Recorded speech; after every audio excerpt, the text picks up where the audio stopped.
Today we'll play it. What's my party? Okay, this is my party. Yeah, so we got a really hot lady with us called Miranda, and Miranda is just as useless as Shanna was, so we'll just keep going. We'll just keep going. So I'm pretty sure that they told me to go to the like north of the woods, right? Of some like type of woods. I kind of want to heal. Am I healed up? Oh, I actually am healed up. Okay. Well, then just let's leave. Like, I want to see if this is where Evergreen Forest. Okay, yeah. So we needed to go to the Evergreen Forest. I remember yesterday some NPCs telling us that, oh, we need to go to the Evergreen Forest. At the north of the Evergreen Forest, you will find what you need and stuff like that. I will not yap today. I will just focus on backseating. Feel free to yap or backseat. Welcome on in, Mike. Because I know that you don't know this game. So, backseating, sure, but you're definitely not gonna spoil anything. Because you don't know. You're in a position to spoil. How are you doing, my guy? Are you gonna watch the FIFA World Cup? I was about to say finale. I don't know why. The final today. Yeah, let's kill this dude.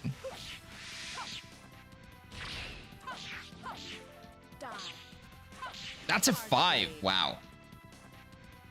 I did a singular fight yesterday. Yesterday it was... No! That's petrification. That is really bad. That is really bad. Oh, my guy's essentially dead.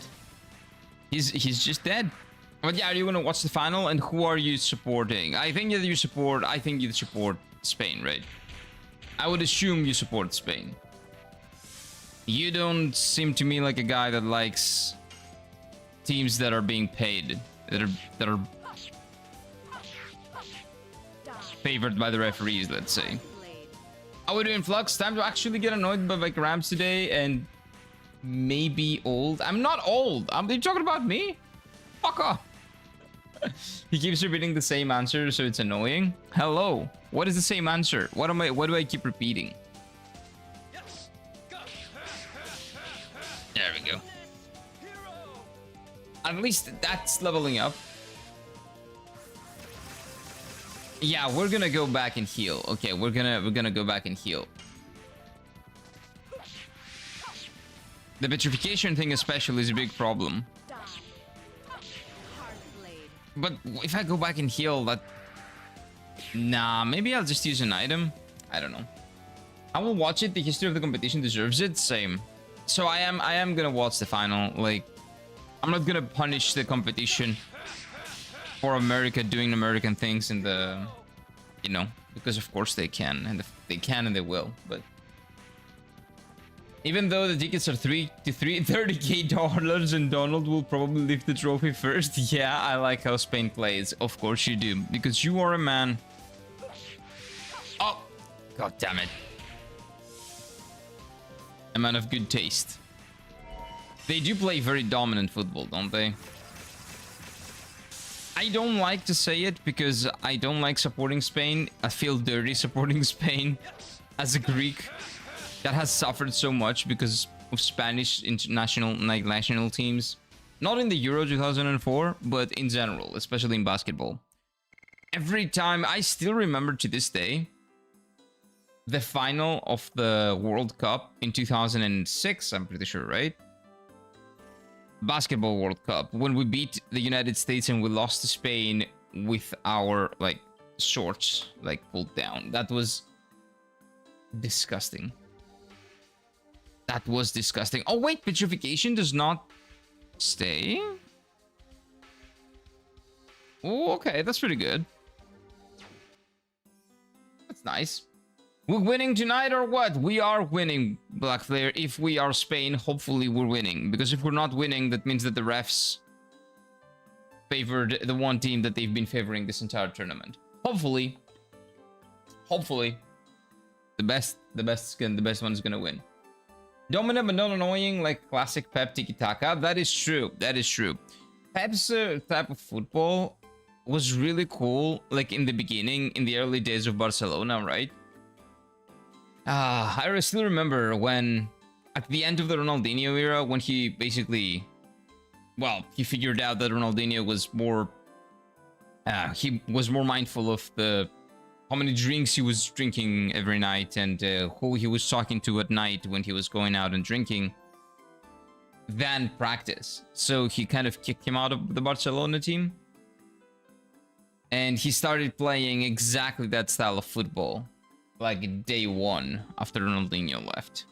And it was very impressive in the beginning, but now, to be honest, I don't watch football. That's fine, man. You don't need to watch everything. Wait. The monster of the empty mountain dragon tomb. What? Let's focus on our mission. The first of the Winglies. Can I get that item? Like, I'm good, sure, but can I... Like, I would appreciate you letting me get that item. That would be pretty nice. Completely recovers HP. I don't want to completely recover HP. I'm good. Dominant but not annoying. But yeah, dominant but not annoying is a very, very good way to put it. Like, he started doing all that with Barcelona, and then he kept doing it for like 15 years. And yeah, at this point, it's a little bit tiresome. And the entire, like, football world has essentially caught up by now, and everybody knows how to counter it. That's why Manchester City is not doing that well. The only sport I stay up to watch is MMA, like UFC and stuff. I don't like that. I don't like MMA, especially MMA. I don't know. I was never drawn to violence. Like, as pretentious as that might sound. I don't, because like the UFC, MMA, I'm not talking about like actual martial arts. MMA I really liked for a bit because it was a mix of martial arts, but I don't know, the older I grew, the more I didn't like it, essentially. And the whole premise around, you know, fighters fighting, basically being more than a spectacle than a sport, it's kind of weird to me. I don't like it. I don't like it anymore. I used to like it. How are you doing, Ebes? Welcome on in. Having a pizza for breakfast again? Best breakfast, man. Good, good. And we're off topic from the game again. That's fine. It's okay. It's okay. The World Cup is today, man. The final is today. It's at 10 o'clock, right? Or is it 12? Not sure. Pizza? Yeah, breakfast pizza is great. Oh, that's why you call it pizza. It's breakfast pizza. Just now registered. Just now registered. But yeah, no, I love football and basketball. Absolutely. Had UFC and MMA, there's a limit to violence in sport, or there should be. I agree. And there are sports that you can argue are a little bit more violent by, well, the way happening, like the way the competition happens. Like Muay Thai, for example, can be more violent even than UFC sometimes, with elbows and stuff like that. But in general, yes, there should be a limit to how violent they get, and it's also, again, more of a product than sport. They kind of over glorify you know, people talking shit to each other to make this interesting for the fans, but that's not what I find interesting about it. I find interesting like the moves that they're using, how they're applying them, you know, when they apply pressure, when, why. I don't really care about, you know, two people trying to kill each other. That's not appealing to me. And that's the way they go about at least presenting the fights. I'm not really drawn to necessarily the violence itself, more like the skill and technique, and I'm living in all their heart and soul. MMA is actually safer than any other sports, than other sports can extreme damage to one person. Yeah, like one very popular, I would say, example is Muay Thai. Muay Thai is very, very dangerous because it uses a lot of elbows. You can use them in MMA as well, but there are, I believe, some rules and some constraints. There are some things that are considered illegal that you can very easily do in Muay Thai, and, you know, it can happen. But anyway, I still don't like how violent the MMA is, and that's why I don't follow a lot of like sports. I don't follow a lot of kickboxing, Muay Thai. I don't like violence as much. Anyway, like the older I grew up, like the more I grew up, the less I enjoyed violence. The mere fact that there's an iron cage instead of a ring tells you everything you need to know. Nah, that's just for show. That's just for show. That's another thing they're just doing essentially for show. Like, who has ever run away? Nobody. So it's just for show. I started an NPC romance in Dated Grill today. Of course you did. The side quest is very romantic, and the NPC is the blacksmith, and he crafted a big bone warhammer for me. You know what? That's a pretty good romance. Everyone likes what they like. Exactly, yeah. Like, some people like that. Some people, or a lot of people actually, don't like team sports. I love team sports. Big reason why I don't like tennis. It's not really a team sport. It's individual effort. I very much appreciate team sports like football, basketball, even volleyball, to a much lesser extent. But I was always drawn to team sports. Tower Lark, do your thing, man. Do your thing. If you can, watch some Armored MMA. It is either super cringe or hilarious and awesome, depending on that person watching. Yeah, it's basically what you like watching. You can read into things in a different way depending on your perspective. Okay. This is gonna be a boss fight, so that's why the game is telling me maybe we should retreat, maybe we should go. But I'm gonna go. Yeah, we're gonna fight that big boy. We don't want to fight the big boy. We don't want to kill it, at least. We know it's good. It's a good boy. That boy's not bad. I won't let you kill him. Finally, we found it. Oh, wait. Why is that guy here? Oh, maybe we're not fighting the dog. We're fighting the people that are trying to kill the dog. Oh, I like that. I like that more. Hey, how are you doing, Kelly? Riley. God damn it. Welcome on in. See, I remembered. I didn't call you king. Oh, is that where the full armor, like, knights are go ham on each other? I love those. I've never heard or ever watched that, but it does not sound entertaining to me. But yeah, whatever it is that you might like watching, it's there because a lot of people like watching it, right? So the fact that I or you or somebody else might not like it doesn't mean that there aren't other people that like it. Like, I never understood why, you know, like Raw, SmackDown, like that type of wrestling, the fake wrestling type. Why is that popular? Well, like when I was a kid, I liked it. It was funny, but when I was like very, very young. So I never got the appeal. After the age of 13, I never got the appeal. Maybe even 12. But there are people that like it and that are being entertained by it. It's like watching like a soap opera or something, right? So again, people like what they like, man. Well, well, well, look who we have here. We have someone that hasn't been playing the game for the longest time. We need to play the game, so we're playing the game, okay?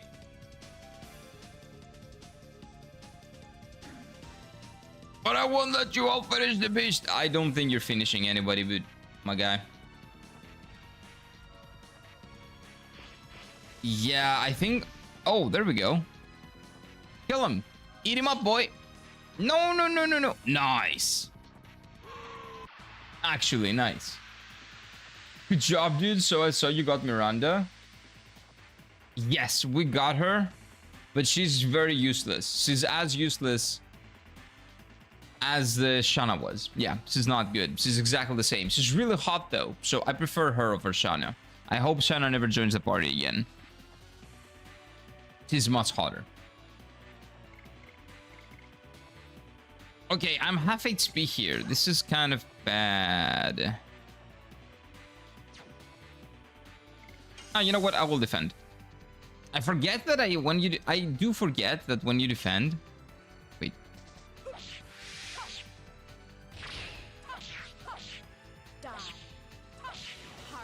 When you defend, you get HP back. And I tend to forget that.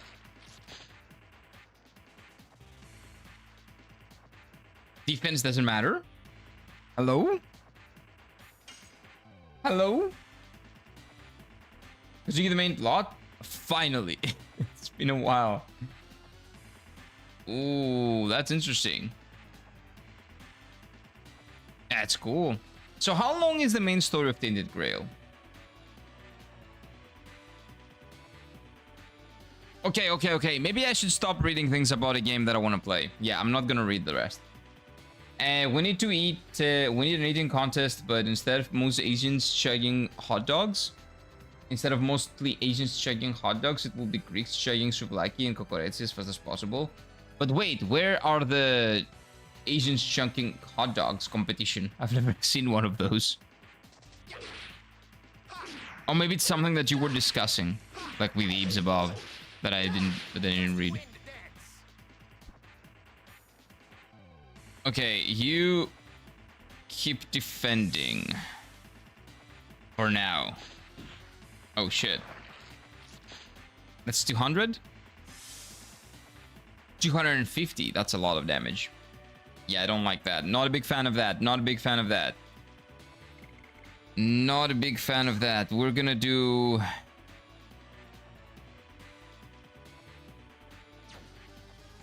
We're gonna defend. We're gonna guard.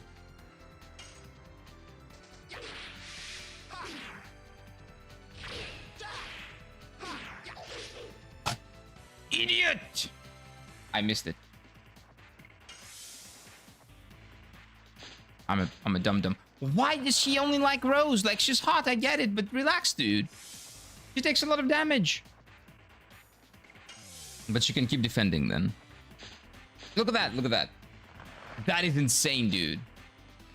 Maybe she's got a beard or something. Defend really helps out. It's kind of OP. It's not OP when you're Rose. It's not that OP when you're Rose. She doesn't get even 100 HP back, but it's relative to how much HP she has, I guess.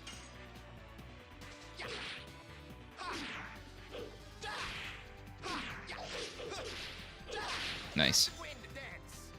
That does incredible damage, dude. That does insane damage. Okay, now we can do the special, and she can do the suck and heal up a little bit. I'm freaking out about the main quest. Yes, 28 hours for the main plot, and side quests are a lot too. That's actually a pretty good story, because nowadays a lot of games have like very long stories, and in the cases of the games like Persona that the story is actually meant to be that long, that's fine.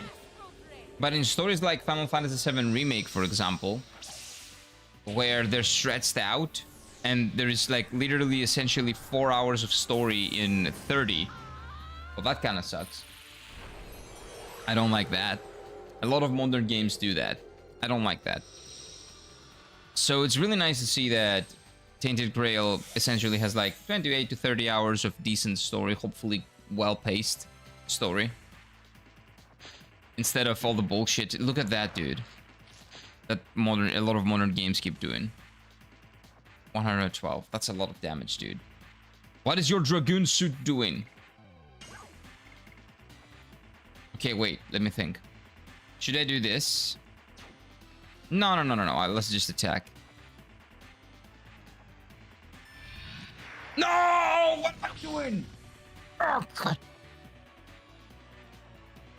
Hot dogs are yummy. They are. It's mostly American eating competitions, but Asians usually win them. Really?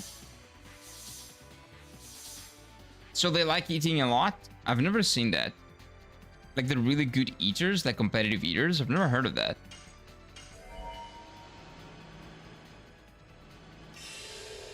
Like, I follow someone that does semi... what do you call them? Semi-competitive eating. Like competitive...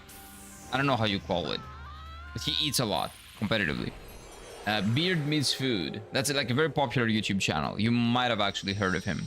But he's so cool, man. He's a cool dude. He's a very cool dude. Very chill. I believe he's Canadian. And the amount of food that that guy eats is like... I don't know what the... I don't know what... How he can fit everything that he eats in that belly, dude. Hey, what is up, Vog? Welcome on in. Rose is one of the lowest HP stats. Only Meru has less. I want to put Meru in the party as well. I want to see what she has to offer. Now that she has a really cool transformation, Dragoon transformation. We'll see. Who's this? Albert. Okay, Albert. I think you need to give us a little bit of... yeah. A little bit of defense. I like Beard. Yeah, he's great. He's great. He's really, really fun to watch. The quality of the video is always great. The food that he's eating is always... well, it makes me want to order. Like, every single time that I... like, past 2 or 3 times that I've watched the video of his, I've actually ordered. Like, I've ordered takeout. I don't know. I just want to eat, like, a sandwich or something. Or a souvlaki. Every time I see him. Every time I watch his videos, dude. It's the food that he's munching on. It's so... looks so good, man. Okay. Perfect! Yes! Finally, dude. I hit it. It's mostly technique, I guess. You see 300 grams of kilogram American losing his dog eating contest to a 60 kilogram dude from Taiwan or China. Yeah, it is about that as well. I remember in Japan, there was a girl that was doing competitive eating. And man, she was like half my size. And she could eat. And she was like very, very short and very slim, like tiny. And she could eat. And I can eat a lot, okay? I stopped myself, but I can eat a lot. She could eat triple what I eat, maybe quadruple even. That was insane to watch. But yeah, Beard Meats Food is a great channel for that. I would very highly recommend it if you're into that stuff. Okay, this was not a tough boss fight, but we don't kill it. That's why. I think we're gonna defend the good boy. We're not gonna kill it.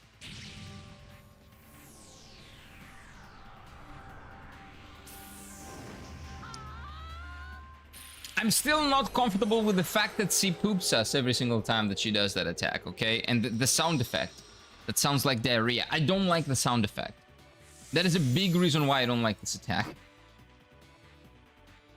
But what can you do?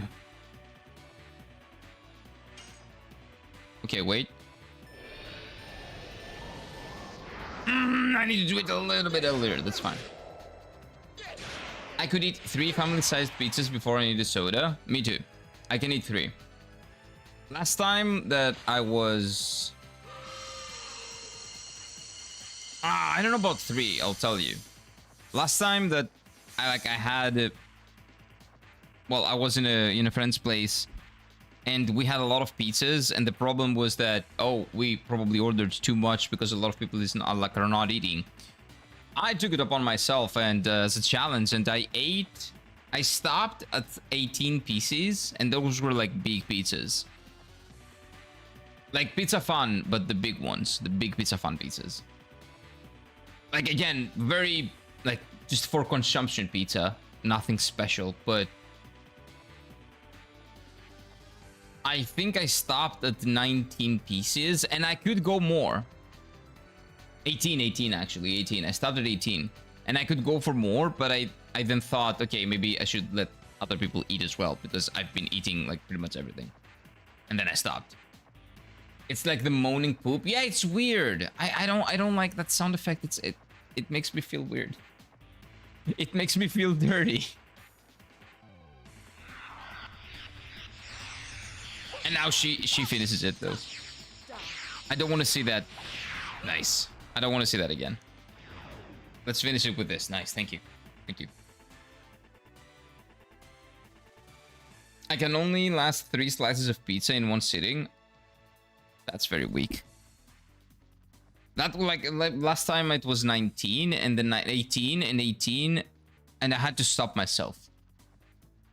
Because I could go more. I could go for more. You know what one of the tricks? I am very, I don't know. I like eating fast. When you eat really fast, the information that you're full sometimes doesn't reach your brain before you've eaten a lot. So the faster you eat, the more of a chance there is that you will eat more before the information that the fact that you're full, before the information that you're full reaches your brain from your stomach, kind of like that. Joke's on you guys, I eat Pringles for breakfast. Pringles are great. Not great for your health, but they're the most tasty. The second, in Greece at least, the second most tasty chips. Second. The first are Lay's baked. We have baked chips, like in the oven, supposedly. They're very, very tasty. They are by far and beyond the best. Pringles are the very close second, though. I always loved Pringles. And because I've been eating Pringles since I was a kid, they're very nostalgic to me as well. There's a nostalgia factor. Pizza Pringles? Nah, they're not great. I love... what is my favorite Pringles flavor? Oh, well, I don't know. We have it here. I think it's salted vinegar? Something like that.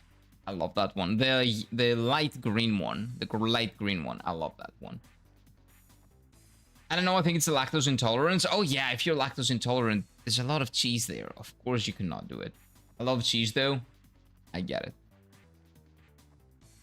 I wish unhealthy food was healthy. Well, you can make really, really tasty and healthy, really, really good tasting healthy food, Trunks. That's the thing.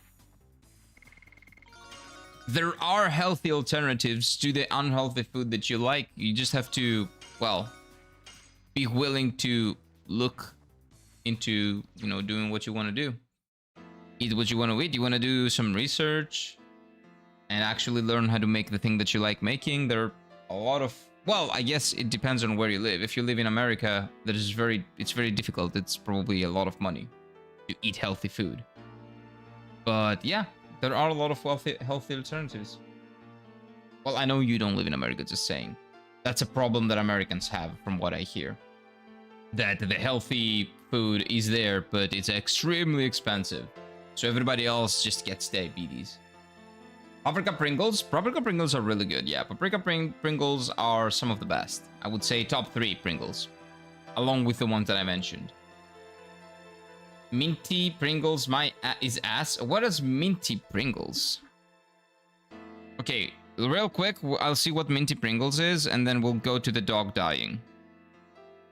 Minty Pringles. I don't think we have those. In Japan, one time I got Pringles that were pink. They were actually sweet Pringles.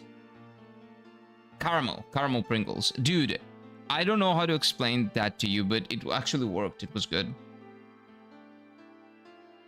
It was actually good. Seaweed? Seaweed I haven't tasted, but that's good. I cannot see any minty flavor or whatever. I don't know what that is. Sorry.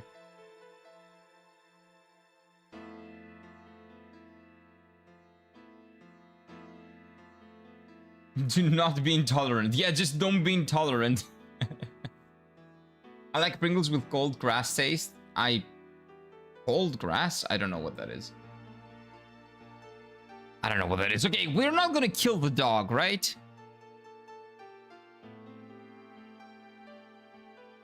I think this is what Shanna would do. What? Kill the dog? I don't think so. White Silver Dragon, save this wolf. Oh, there we go.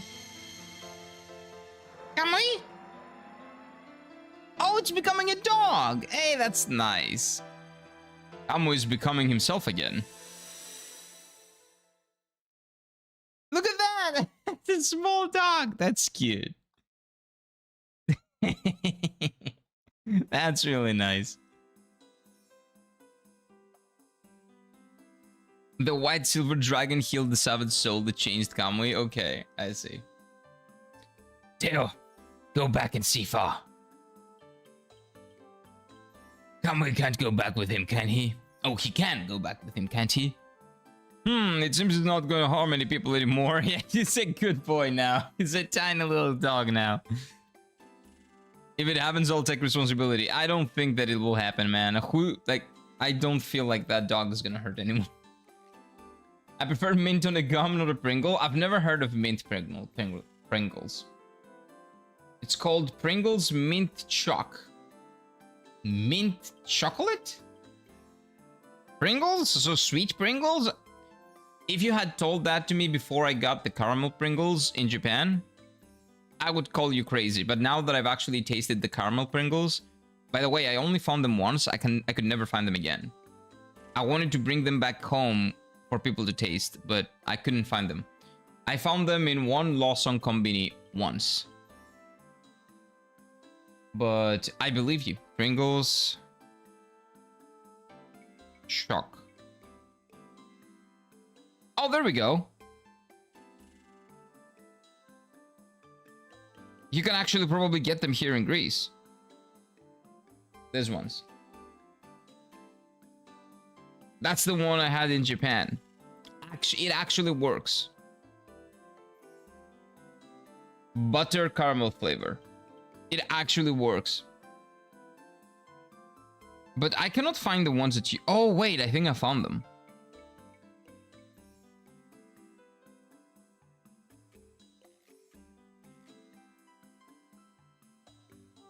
Okay, that just looks like it is gonna be tasty. I would try it. This one. I would try that. I would try that. I don't know if I would like it, but I would try it. Mint ice cream is top tier. Nope. Nope. Pistachio ice cream is top tier. Mint is mid. Pretty mid. Also found armor that gives the characters boob window. Nice. That is very important. Very, very important. Butter caramel sounds yummy. Butter caramel sounds yummy. It is actually very yummy, Eebs. It was actually really good. That's supposed to be strawberry? No. That is butter caramel.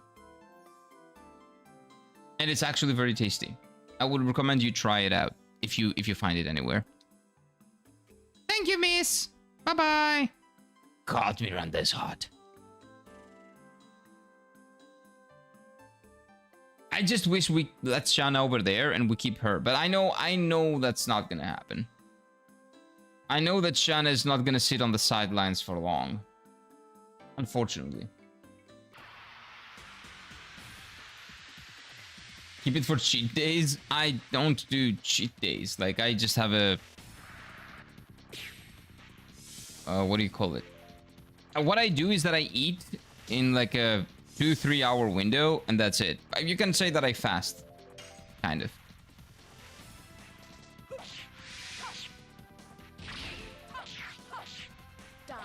But that's how, like, most of my time... Like, that's how I eat most of the time.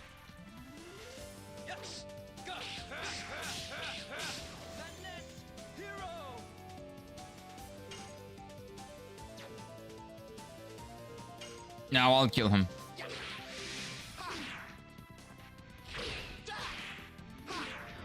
I suck. Bro is built like a ball without going to the gym. I used to work out a lot, but the thing is, when I started going between Greece and Japan, I couldn't have something steady, something. So okay, give me a second. 1 second. I need to beat this. I'll tell you. Like, if I start going to the gym, or like, I don't like the gym actually. I do like cross training and stuff like that usually. If I start doing that and then after 6 months or 5 months I stop that and move to the other side of the world, and then for the first 3 or 4 months I cannot do it because of economic reasons, or because there is nothing close, or, you know, until like it's not some, if you don't have a place where you live like long term, if you don't have a base of operations, let's say, it's very hard keeping up with you know, working out in gym and stuff like that. Like, I work out on my own, I do some things, but it's very difficult to have, I don't know, like a steady workout life, if that makes any sense. And even in Japan, I was not steady. Like, first year I was in Kofu, second year I was in Showa. So I was like in different places in Japan even. So even that I couldn't keep steady. And I don't want to do that at this moment, like at this period in my life. I don't really want to be. So yeah, that's mainly the reason why I don't work out. Like in a gym or something. Depetrifier. Nah, I don't care anymore. I'm good.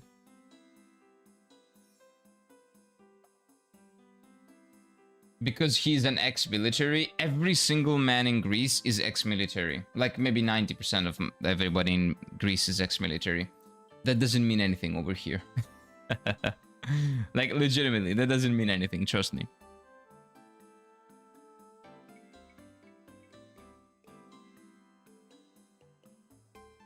Okay. We focus on the forest. Okay, can I use her skills? No. Madness hero. Okay, this is supposed to be this is not supposed to be good in terms of damage, but it is supposed to give me pretty good SP. So we use that. So far, the best damage is Crush Dance. Yeah, so Crush Dance is the de facto move to use. For her, oh, she still has one more to learn. Okay. Yeah, because this one kind of sucks for SP. But it will give me more SP maybe down the line. So far, more and more is better, but it's fully...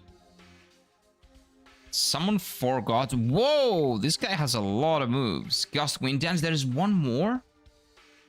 This guy does a lot of damage and there's one more? Wow, okay. Oh, it will probably be an SP move because he primarily does damage now. The end up... Oh, she has a lot too. And this one is pretty good damage. 150. Huh. Well, you suck, but you're not the Dragoon. And you don't have anything. But you're hot. That's fine.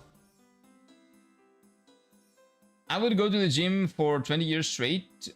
Ever since I was 15. For the past 10 years, I've been training at home. Yeah, but the thing is, I did do that. Like, I did do cross-training when I had a steady lifestyle. And like a base here in Greece. When I lived here proper. I did do it. I did it for 2 years, and then I stopped for COVID, and then I kept training at home during the COVID lockdown, and then after COVID, I started going back again, and then I moved to Japan, where I stopped. And I was just doing some training, like, on my own. Calisthenics at home over sweaty gym full of boomers. I don't like the gym in general. I go and do cross-training and stuff like that with small groups of 6 or 7 people. 5, 6, 7 people. And I find that to be the best way to work out. I don't like going to the gym, just doing random shit. I like being challenged when I'm working out.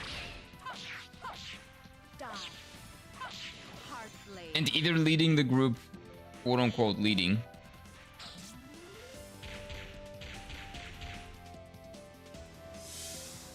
or like when I'm tired, or you know, like seeing somebody else, watching somebody else doing what I'm struggling to do, and you know, that motivates me to do it and stuff like that.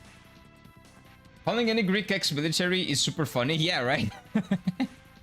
Considering no Greek retains any kind of military knowledge from the service. Exactly. Everything we know about the military, well, we don't really know. We don't really get any military knowledge anyway. Like, it doesn't mean anything. What would I call it? Let's see.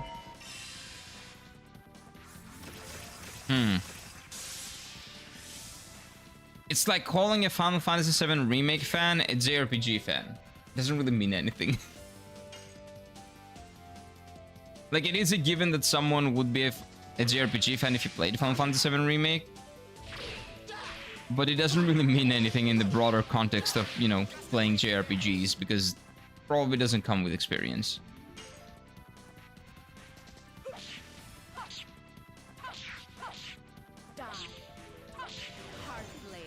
Maybe that's a good example. I'm not really sure though.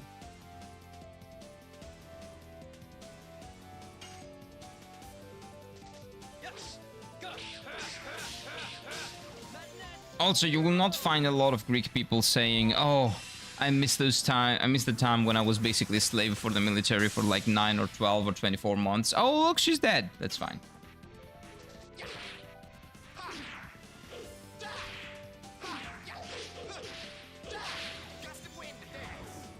Dude, he is incredible.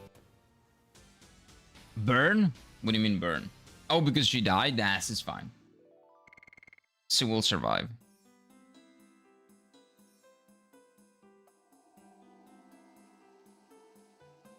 This is how we go back, right? Because I want to go back to the city. There we go. I want to heal up. Go in. A wasted year of your life where you shoot with a rifle 2 to 3 times at most. You know what? At least I was smart enough to not want the gun.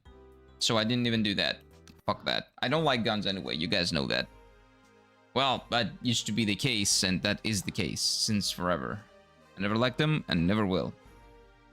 So I had some knee problems. Like, I have a couple, like on my right knee and on my left knee, I have problems in both of them. Not like knee destroying problems or something, but it is something that you can at least lean in order to tell them do not let you hold a gun, because if you do gun exercises, and those require you to be like standing up a lot all day long, and that is pretty bad for the knees, especially some places that they were going. So I just went there and I was like, okay, I have this, and this problem. And they were all true. I had a lot of problems back in the day. And they were like, do you have any papers for those? I'm like, no, but you will send me to the hospital to do the exams, right? That's what you're supposed to do, right? And he's like, no. I'm like, what? You're not gonna send me to the hospital to find out if that's true or not? You're just gonna wing it? And he's like, yep. And then he was like, okay. So can I see the knee? Yeah, okay. So I see the knee. That's very visible that you have a problem there. So, like, do you not want to hold the gun? Yeah, okay. There you go. And that's it. I might replay the OG Final Fantasy VII. It's a great game. I need to replay it too, because I played it while not paying it a lot of attention to it. I basically played it for the first time on the second monitor, and I need to play it. I need to play it, giving it my full attention, my undivided attention. Good call, the rifle was issued, was banned. It was shit, yeah, I know. Oh, I did, I was Alamophilacus, right? I was taking care of the weapons, I was doing other stuff. I know in what shape they were. I shot on my target with a bullet, landed on a target meant for the guy next to me. They were shit, yeah, they were bent, they were bad. They were really bad. Like, some of them were, like, from the 80s even, maybe 70s. The only thing I enjoyed from being at boot camp all those years ago was the sports activities and stargazing while camping with everyone. Those were fun for teen me. Oh, that sounds fun. That's not what we were doing in the military. In the military, instead of having, like, stargazing with everybody and having sports activities, what you do is that you go around and you go back and forth between specific places all day, and you get yelled at by someone that is either younger than you or just annoying, because that's the only place in the world where they can have some influence over you. And you can never say anything back. And even if they are, for any reason, yelling at you or like punishing you, if they're older, in the sense of if they've been there for more, like seniority, if they're more senior, let's say, but not in terms of age, but in terms of like seniority in there, you have to listen to them, you have to shut up, you have to obey, and like there's no logic in there. The logic that there is there because, I don't know, like it's supposed to be for 18-year-old kids that don't know how to count. I did though, but anyway, doesn't matter. What am I supposed to do in here? I'm kind of confused. Oh, maybe that way. I go right.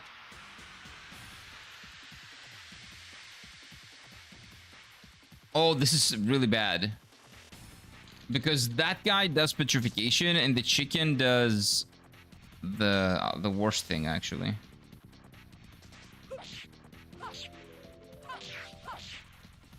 There we go. The chicken does the charm thing, right? Oh no. Oh my god.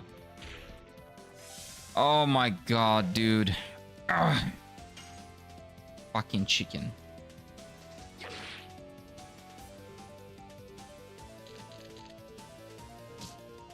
I just healed up my team. Now I gotta go back and heal again. Okay, we're running away. Yeah, we're running away. Good job. Good job attacking yourself. Good. My finest experience in the army is my division of APCs got lost in the hills for 22 years. And the 22 years old lieutenant in charge was terrified we might end up in the Turkish border. A bunch of idiots, man. Oh my god. I'm dead. I'm dead from a random fucking bird.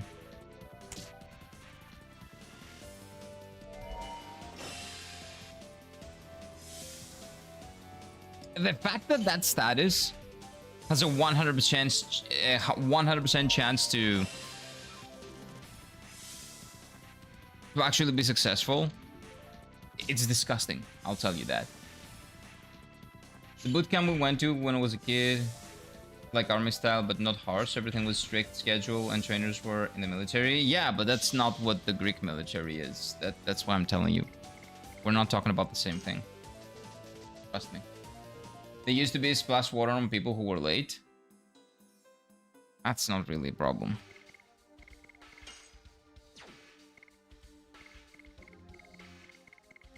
Okay, let me think of that. Let me think of something. I'll use an item. I'll use an item. It's fine. Yeah, I'm using items. I don't care. I'm not going back. I'm not going back just because of a fucking bird.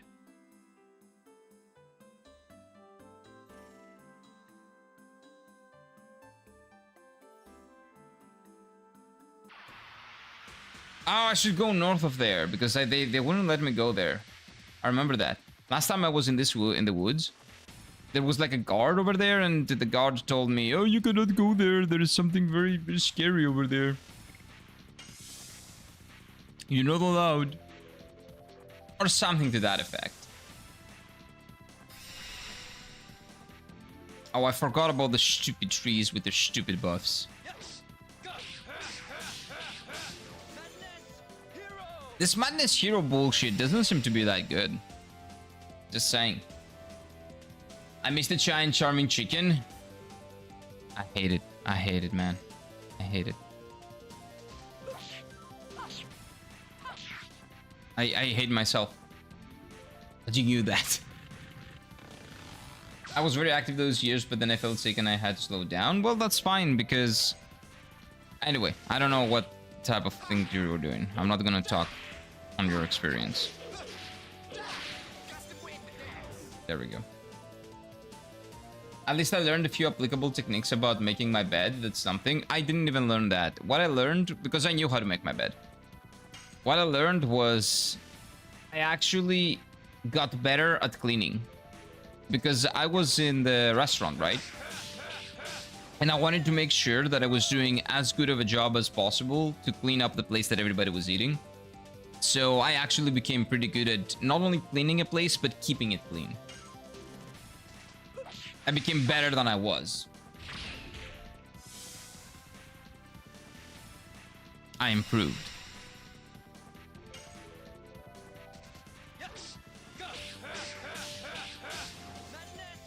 I'm gonna go through the bootcamp. I'm now adulting by gaming and going after G-Sense. Nice. And that's much better.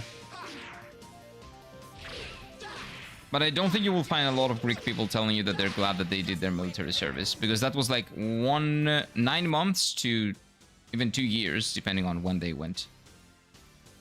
Of essentially getting paid $8 a month. Having to do something that you got no choice. That just puts your life on hold. You got a job, you gotta stop. You got a family, like a loved one that needs help, doesn't really matter. Well, there are ways you can like go close to your house and shit like that. But anyway, I'm done talking about the military. Crash Dance is stronger than Madness Hero, gives more SP. I know. And I'm trying to max out Madness Hero and just use them interchangeably, depending on what I need. It's a dead end. Here we are at the windrest of the Winglies, the forest of the Winglies. I don't think that the Winglies are gonna like us barging in, right? Oh, maybe I'll be kicked out again. Well, yeah, you will. I don't think they like that. Learn from here on, I'm gonna jump back in Tainted Grail. Enjoy your time with Tainted Grail, Leaps. Where's the entrance? I see nothing. There is a magical boundary here. Dude, are we not gonna address the fact that we very clearly now know that Meru is a Winglie? Winglies have locked themselves in the forest since the Dragon campaign. How come they didn't live with humans? I don't know, man. You tell me. What is the age limit of obeisance, upper and lower? More good age. Million years old. You know about the Dragon campaign? Yeah, it is the war that humans who obtained the power of the Dragoons started in order to liberate themselves from the control of the Winglies. Some Winglies are still angry about that. No way. No way. I couldn't have thought of that. Besides, Winglies have a power that humans don't have. The magic. The ancestor told me that the power draws line between humans and us. Meru. Oh, Meru, are you? Okay, so Dart is very daft. He really didn't see that coming. Wow. Yep, I'm a Winglie. Was it not obvious from my hair? Are you surprised? Not really. Everybody knew. Yeah. No, Dart, you're the only one that's surprised. Why didn't you tell us? Would you believe me? Well, yeah, we've met a Winglie. We've fought a Winglie. The Winglies, both of them. Lloyd is also Winglie, 100%. Like, they are strong, they are real, and they have the same hair color as you, which nobody else has, so yeah, it was kind of obvious. Oh, GSN requirements as per. Tells you to fuck off as Stormvale Castle is big and forbidden by the Golden Order, bonks you with his walking cane. I see. So basically just Morgoth. Would you consider me as a... Would you consider me as a friend if I told you guys? Yeah, who cares? It's if you have magic or not. Fine. As long as you're a Dragoon, you can be a friend. Doesn't matter. That is Meru. Now, let's go see the Winglies. Now we're dealing with serious stuff. Yeah, I don't think the Winglies are gonna like you, but you know what? Let's give it a shot. Oh yeah, these people are not gonna like us. I wonder what would happen to us if the Divine Dragon came to this forest. What about the Dragoon? Huh? What about like a party of Dragoons coming to this forest? But the ancestor said that we won't become extinct if we cooperate with other species. Other species? Are you talking about humans? Oh yeah, that's right, but I wonder if everybody in the forest can understand that, including me, actually. The seal! What do you know? Oh, they're not gonna be happy about that. Meru! Humans? Meru brought humans here? I'm gonna let the ancestor know. Oh no, this is a really bad situation. Oh no, don't shoot, they're my friends. I don't know if that's gonna work. We're not here to fight. We're here to borrow the dragon block stuff. Borrow. Give me your national treasure. The dragon block stuff. Meru, how dare you speak about our secret to them? But the Divine Dragon is now awake. But what can humans do if they cannot even use magic? Well, should we break through? No, we should not. We have to take some action or everything may be destroyed. That includes the forest of the Winglies and human cities.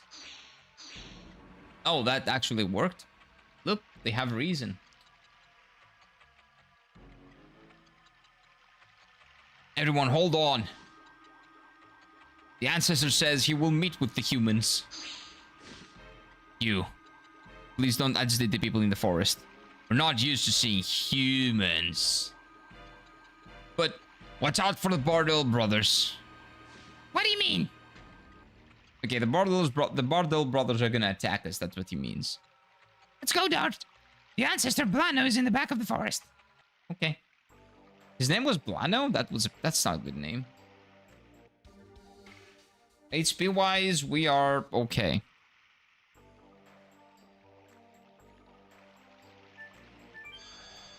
Ooh. That's really cool. Hey, look at that! They're dancing. Hello. So you are the humans. This is the first time I've seen any of you. It's an order of the ancestor. I'll carry you to the back. No, thank you. Wait. First heal. First save. Then let the guy carry us to the back.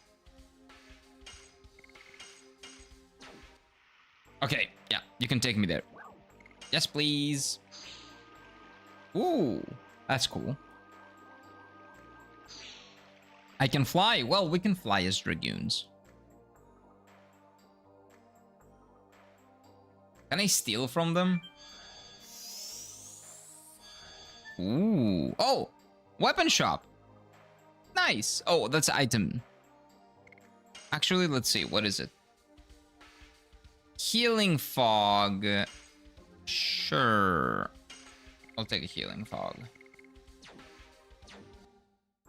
What is your weapon shop? Can I get a weapon from you? I'm a bit miffed about giving magic items to the barbaric humans, but it's an order from the ancestor. Oh, okay, so the guy fully gives everything to us. That's nice.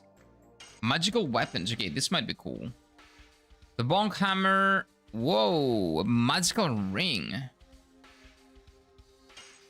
That would be great for you. And just you. Nobody else does magical attacks. Her too. Maybe Meru too. That's defense. These are very expensive. I'll get her bonk.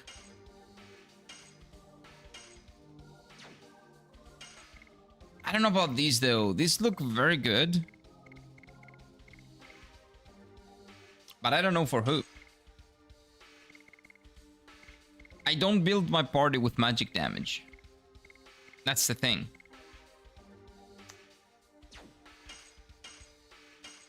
I'll take one. I don't know about defense. Maybe I should take one for defense as well. No. Increases escape rate? Nah, I don't care about that. What's this? Oh, this is very confusing. Let me show you some cool stuff. Oh? Is that a figure? It's a figurine? What is this? It's the Archangel. It's the guardian god of the Winglies, the ancestor told me. You say told me, but you worship it too, Meru. I don't know, I've never been protected. Maybe I just don't know, though. Okay, end of the tour. Okay, so they revere the Archangel. That's cool. Defense is the best. Defense is the best offense. Offense is the best defense, I would say.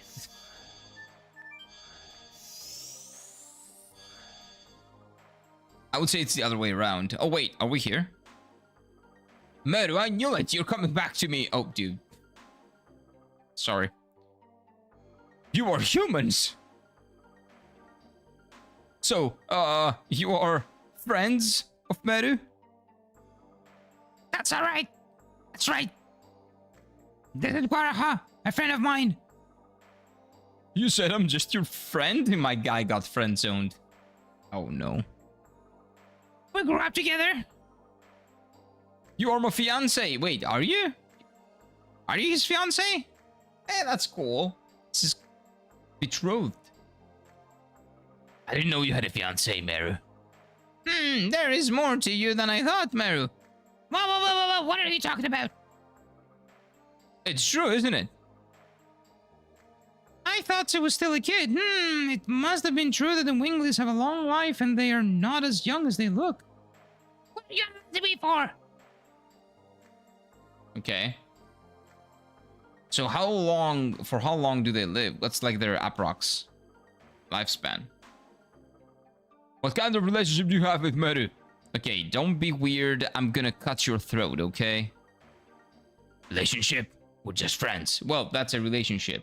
That's a human relationship. Sorry to tell you. At first, she insisted on following us. Is that so? We have no time to talk about that. Guaraha, why are you coping yourself within here? There are awful things going on outside. As the ancestor told us, the divine dragon has come back to life, hasn't it? Why aren't you defending the forest? Well, the other day, I let you in the forest, Meru. I'm on probation now. Oh, whoops. Of course, I would defend the forest if I could. But now I'm grounded. Whatever. You suck. Meru now sounds like Toad and from Mario. I don't know who that is. Not a big Nintendo like fan. I was not a Nintendo kid, sadly. We're gonna see the ancestor. You just stay here and be gloomy. Well, that's what Meru has been. I think that's what Meru sounded since the beginning, right? I don't believe it changed the voices for Meru. Meru, you have changed. You can be changed too if you want to go outside, Guaraha. If you go outside. There's a commandment for us Winglies. We cannot do what you want us to do, Meru. Well, you can change the commandments. Yes, you can. If you want to, you can. You just don't want to. You're a bitch. The decoration of the self doesn't have... Oh, Stardust. Nice. I know where to put that. Oh, I don't know how to get back there, though. That's back in a specific city. I don't remember which city it was. No, go down. Please. Thank you. This is really damn cool. Where does this go? Hello.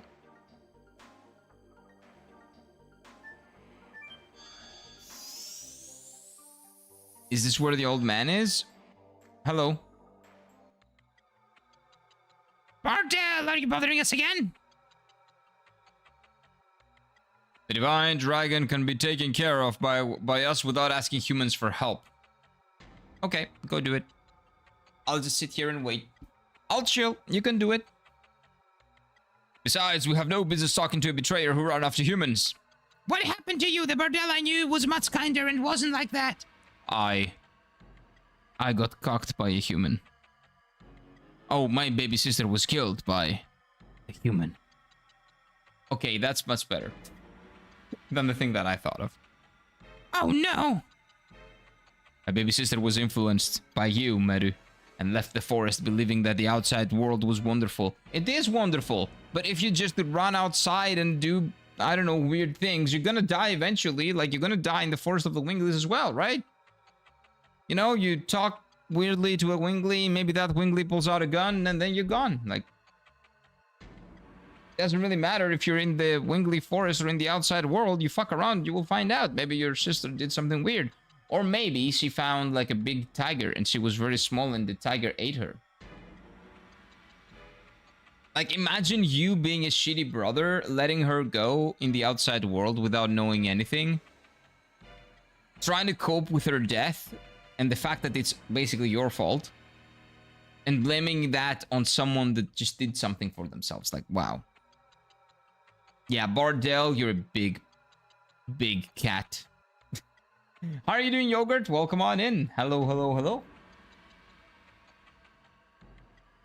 Hello. We don't need humans' help. Do you have something else to say? Yeah, that you're a big female cat. Get out! There might be more people killed now. Good for you. It's a good chance to learn how helpless you humans are. But we Winglies don't die. Our magic power surpasses that of the dragons. Okay, that rose. Wait.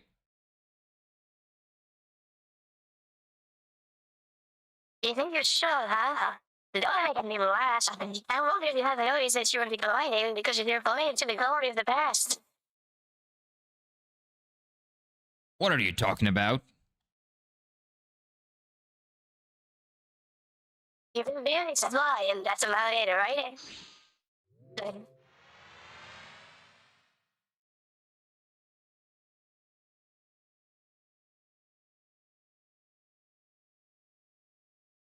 Yeah, there we go. Yeah, maybe you won't think that way after this. Whoops. Guess who has more magic than you? Oh. No way. Is this the legendary Dragoon? Yes, it is. Spain or Argentina? Spain. Who wins today? Hopefully Spain. Well, may the best team win, but the best team is Spain. And has been. Now, if they have a stroke and they don't play well in the final, I don't know. If the referees want Argentina to win, I don't know. But I support Spain in this final. Please, let us take care of the Divine Dragon. Okay, do you know that Meru is also a Dragoon? Even though he's a Winglie? Like, if Meru transforms, I think it will solve a lot of problems in here. That guy just shot himself. Look at him. I'll come back to take care of your baby sister's matter after my journey has ended. So please trust us for now. Okay, something tells me that his baby sister was killed not by a human, but either by a big animal or something, or it had something to do with Lloyd. And it was actually a Winglie, you know. Dun dun dun dun.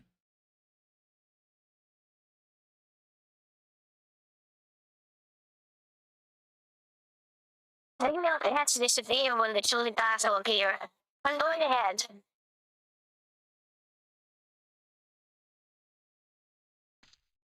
If we cannot even have revenge for our baby sister anymore, the Divine Dragon cannot be. I feel weak in my knees. Oh no. I cannot move. Is this real? These guys are stupid. They don't know shit. There we go. You wimp, brother. How dare you humans just because you're afraid of our magic power? What? Nobody's afraid. You were afraid, actually. You're sending the destroyers of all dragoons at us. Okay, if they, I don't believe they've interacted with the outside world, so I don't really blame them for thinking that, but Silly humans, I'll pass sentence for the sins of killing my sister by beating up my own brother. I'll annihilate them now. Yeah, good luck with that. Good luck with the annihilation part, yeah. That's gonna go well. Yes, take us there, please.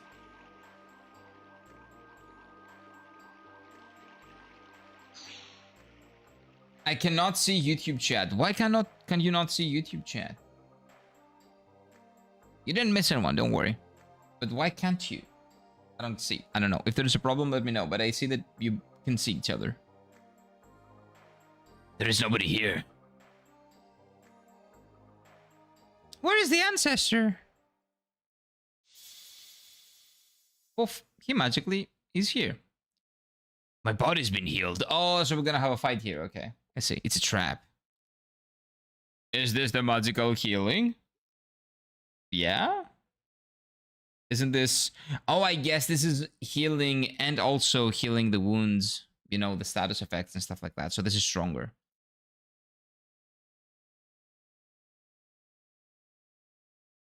Ancestor, sorry we're late. Late? We're not late. We came here as soon as possible. Welcome, humans and Giganto. I am Blano, the ancestor of the forest. I am Miranda, the first sacred sister. Please forgive our sudden visit. I would like you to listen to our story.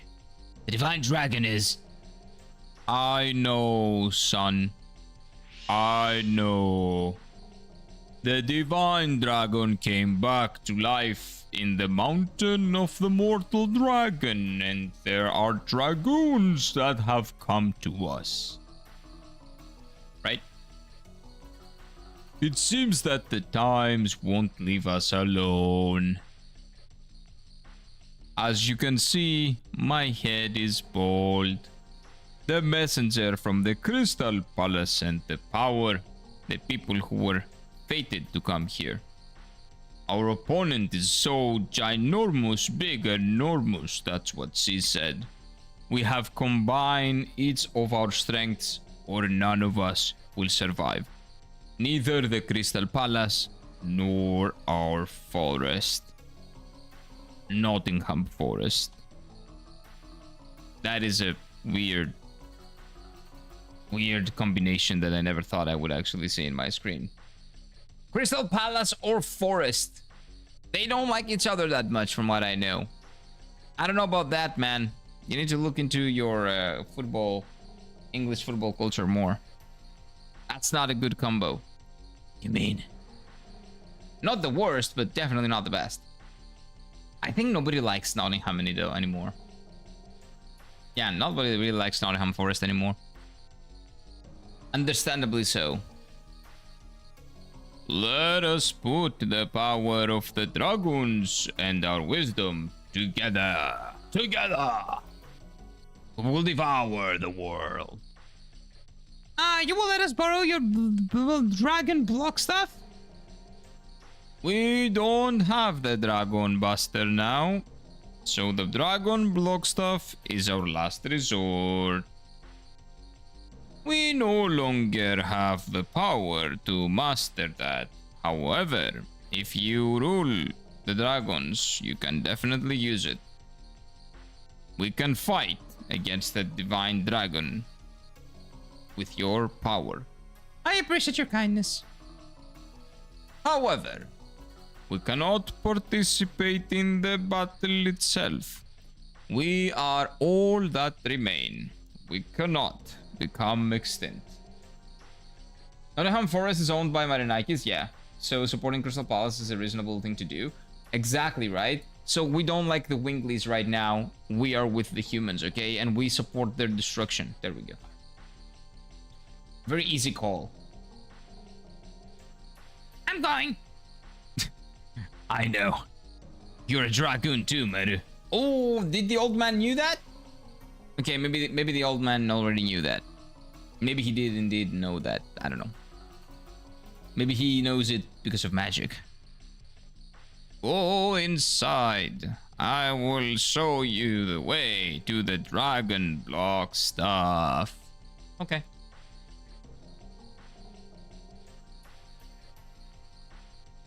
I'll meet you there, Meru.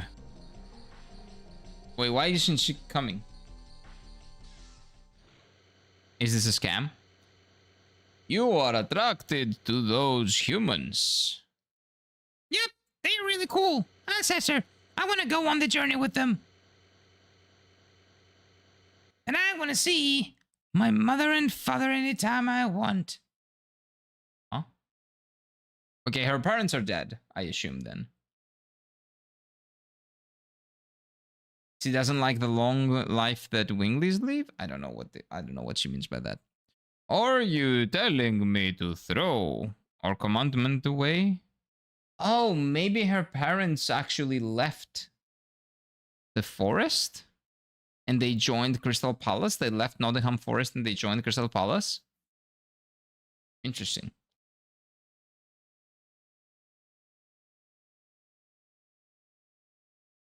It is not the right time yet.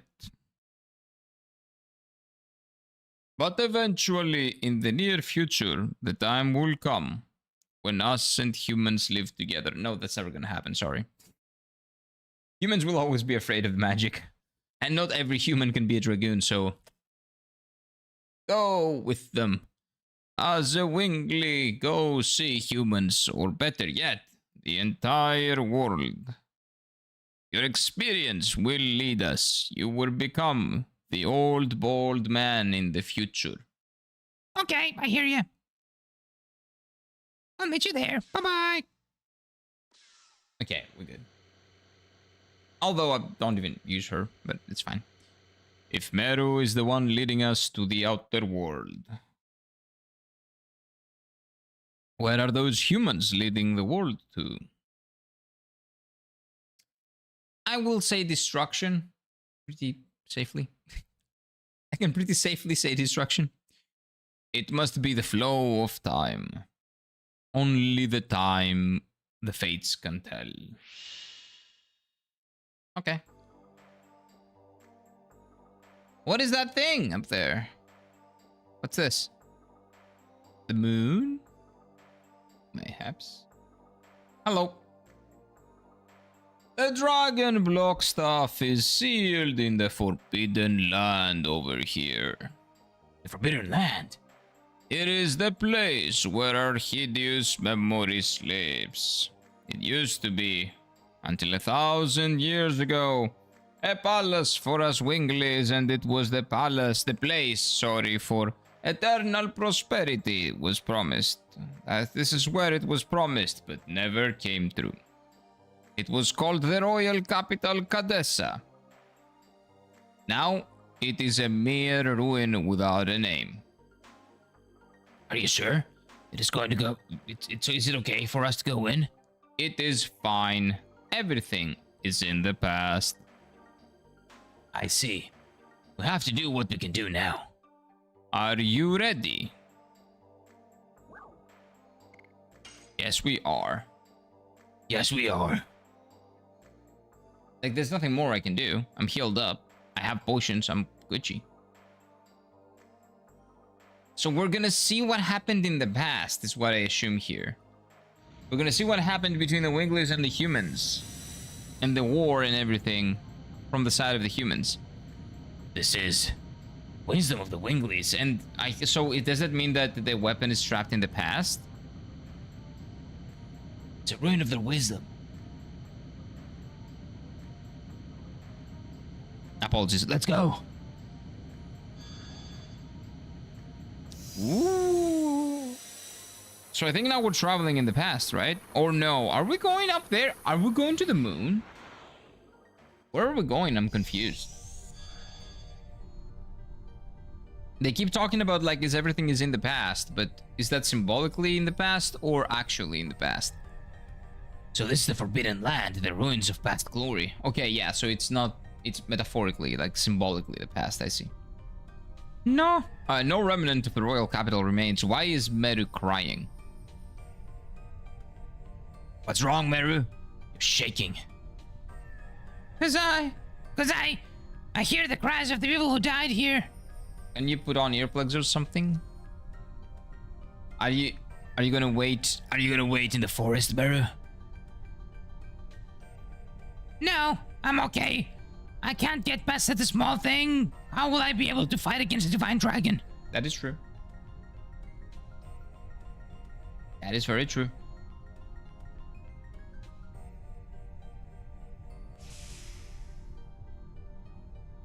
One second.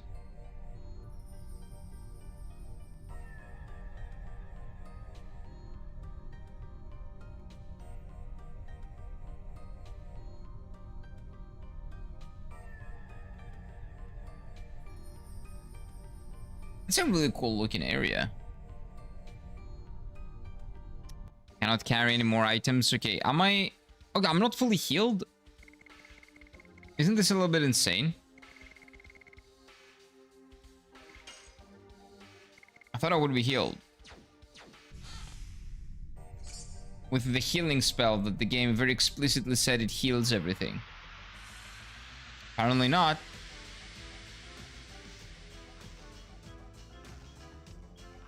What is this music? This is a new track. Pleasure. That's not pleasure. That's 200 damage. I don't know how that could be considered pleasure. Huh. Okay, I think I need to kill this thing.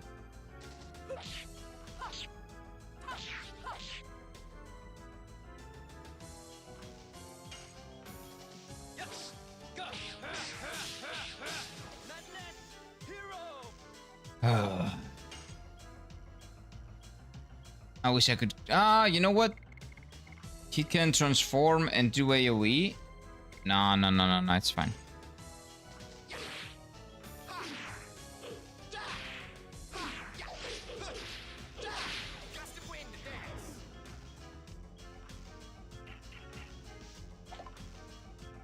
Oh, that's a lot of damage, dude. Every single monster is going to do that much damage. That is kind of insane. That is a pretty bad look.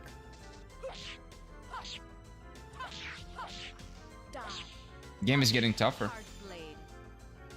I'm basically doing almost as much damage as they're doing.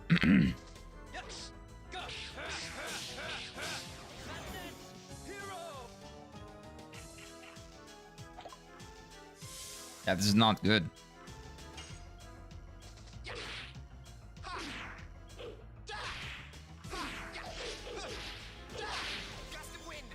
I almost missed this. Almost. That's a lot of XP. That's pretty good XP.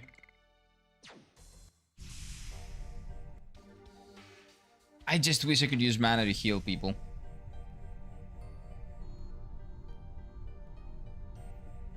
Battle theme here rocks. Yeah, it's really cool. It's a nice change of pace. It's a really nice change. Welcome change. Because we've been listening to the same banger. It is a really cool track, but it's the same for like the longest time since the beginning of the game. So a change is very welcome. And this banger is a track as well, so... sorry, this track is a banger as well, so... Oh, that's a mushroom dude. What is the little mushroom doing here? Dude, now I'm hungry. I think we should kill the little mushroom first, or... Nah, we save everything. We don't Dragoon. Nice.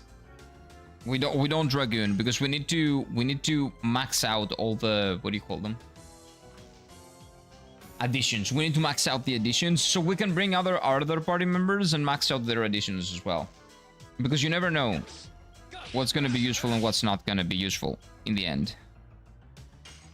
I would like to have a lot of choice. I suck. That's not how you max out additions, though.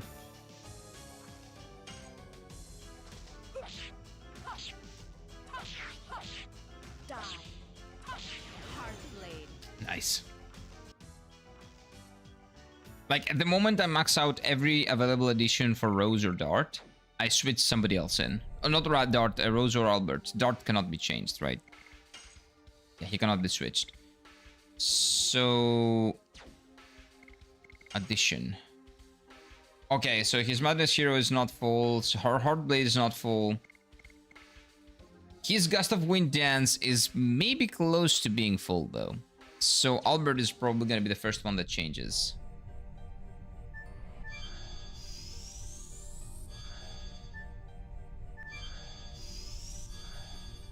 Ooh. Dancer's Shoes.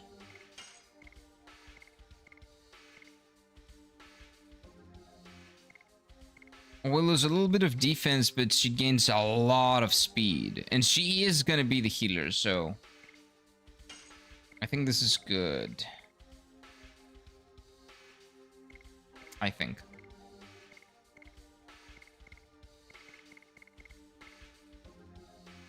What about the Jeweled Crown? Bracelet sucks, but I'm not even using her, so... I think this is better.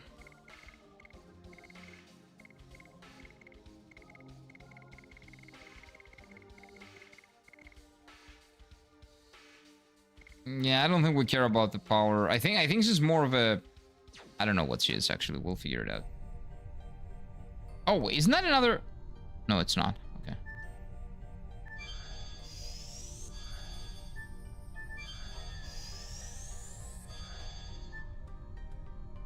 Wait, how do I get there? Oh, this way. Wait.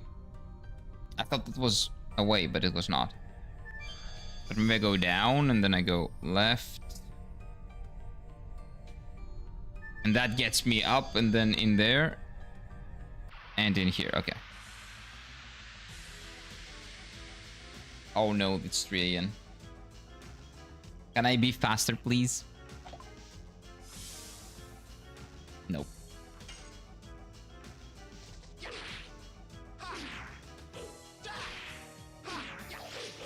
I suck.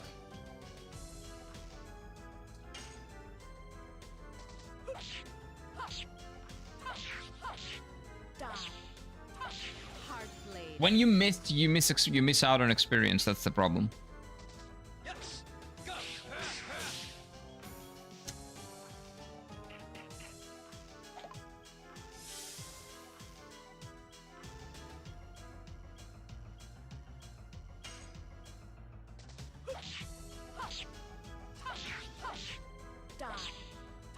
There we go. I really like the mechanic that essentially mastery of the addition with you, like the more you master the addition and the less mistakes you make, the more XP you're getting for that one, and the more damage you do and the more XP you get back from. So real life mastery actually translates to, you know, better stats in the game. I really like that. That's a really good idea. Not for someone that is bad at the game as I am, though. What is that supposed to be? Confusion? Sleep? Okay. Not a big problem.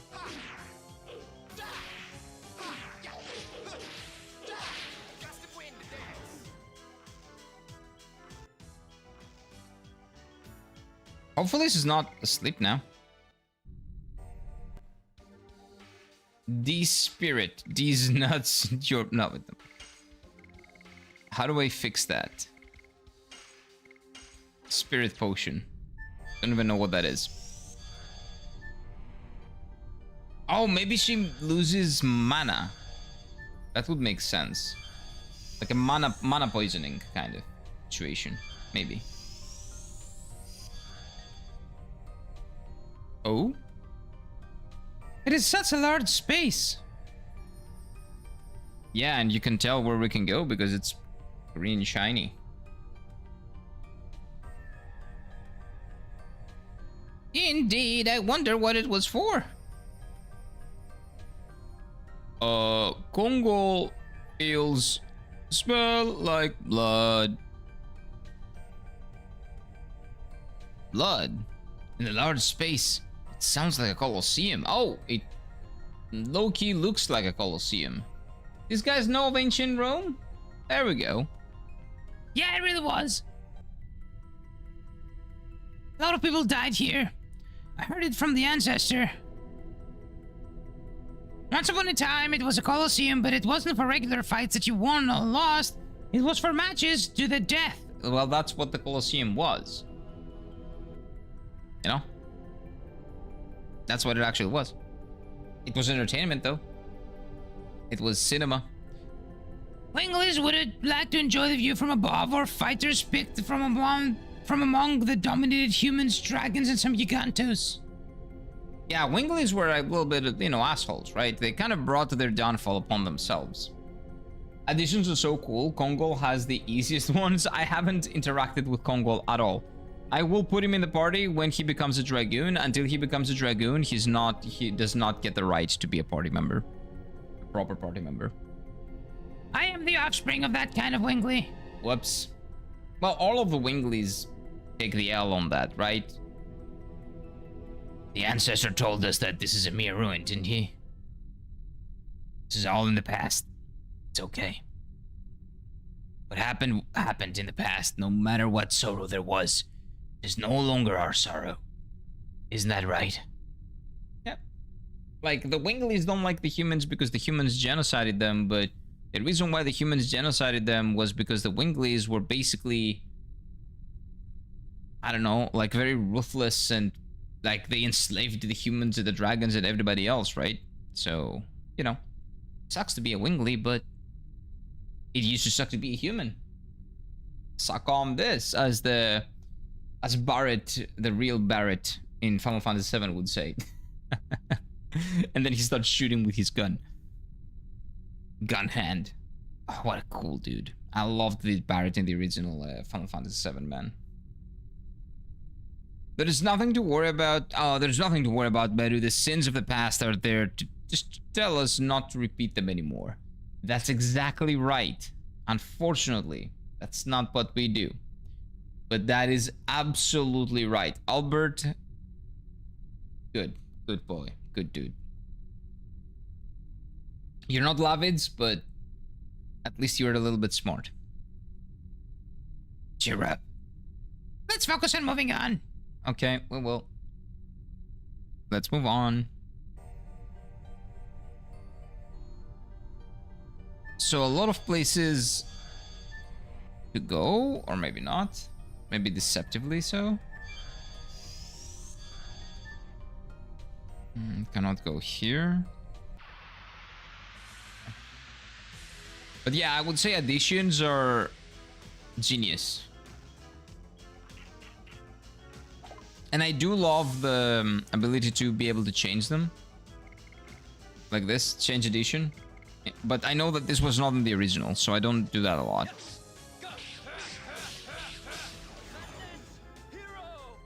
Kongol is the worst to me.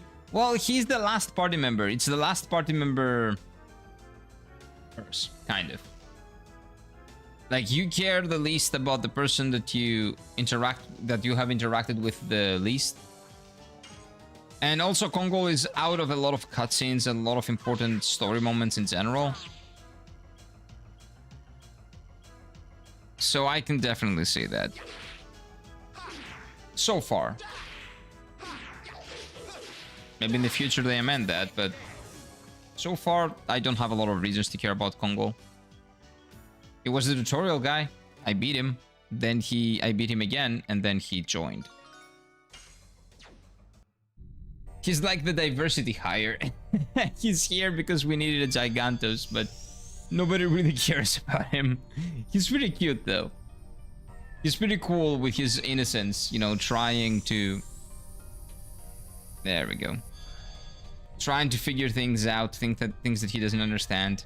That's a healing station? Nice. Okay, are we gonna fight the Winglies now? Like that Winglie guy that thought he was hot shit? The real one, the OG Sid, my goat in 7. Oh my god, I loved Sid in 7. The grumpy old man that was cursing everybody and everything, and nothing was sacred to him. He just started spouting curses every single moment he was on the screen. Yeah, he was great.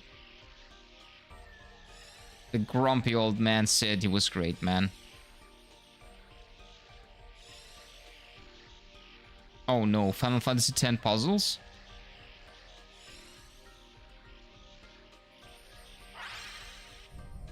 No, I'm leaving. Maybe there is more to do. What if I go here?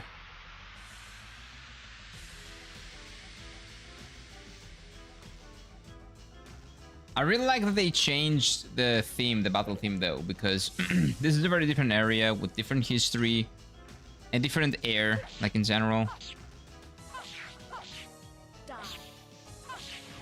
So it makes sense that it doesn't have the same battle theme. I was wondering what the command was so you can change additions. Yes. And I'm pretty sure that this was not the case on the original. Not that I changed them that often. But after I learned that this is not how the original was, I try to not use that as much. I suck. Diversity higher? Well, yeah, it is. We needed a Gigantos. That's why he joined the party. He doesn't serve any purpose so far. Maybe in the future he will do something, but right now he's very useless. He's just there to say some lines and then he just leaves. Oh, Kongol is nice. Bye-bye. Huh? Oh, I see.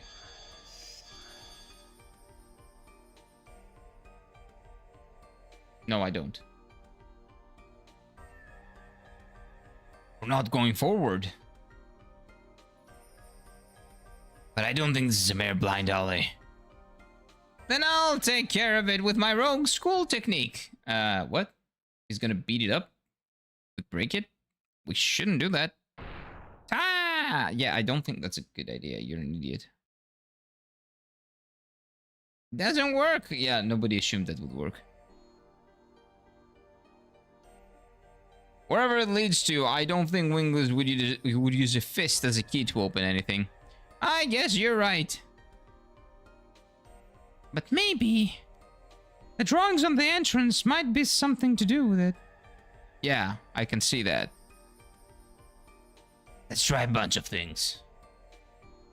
Okay, so this is a puzzle. So the other area is indeed a side area. So let's go to the side area first. Let's go here. Like, that thing was a little bit scary, but let's see what it is first.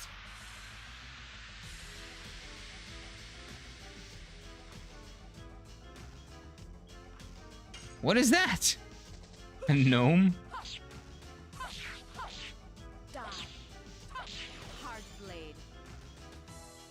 Meru's DI2 then? Yeah, but Meru has like a purpose in the story, right? Because we're here. Like, she serves a purpose. There's a reason why Meru's in the party. She might not be the most useful person because we're not using her in the battle, but in terms of what the story presents us, nobody cares about the Gigantos. Like, nothing inconsequential happens right now. So far, nothing consequential has happened with the Gigantos. But Meru is a Winglie, and she's very, very, very important and central to the plot. So, nah. If we didn't have a Winglie in the party, we wouldn't be able to be here. Like, this entire thing could not happen. But imagine you just remove Kongol from the story so far, nothing changes. Literally nothing changes.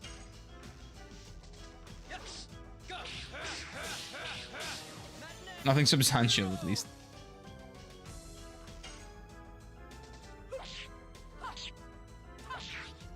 Dude, why am I so bad?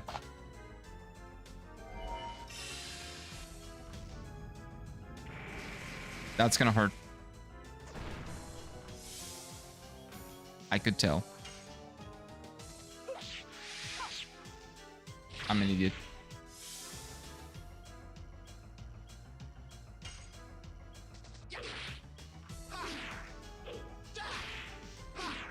I'm an idiot. Don't tell me, Krelly. Don't tell me what the side area and what the thing is. I'm just gonna ignore the thing that you just said, and I will do what I was planning on doing. Okay? I will keep going. What makes you think I want you to tell me what it is? I want to figure it out on my own. You played the game on your first time blind. Why can I not have that same experience? Please, allow me to do this. Okay?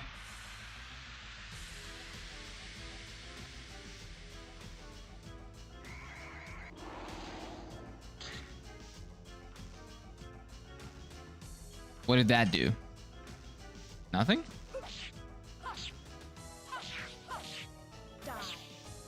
Yeah, so when people spoil things, what I do is basically what I was planning on doing. I don't change anything. So I thought this was the side area, so now I'm gonna do basically this. I'm gonna keep going.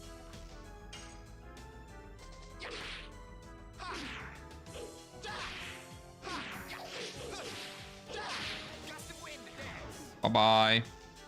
Okay, these are very easy to kill. It's not a problem. We don't have any issues with these.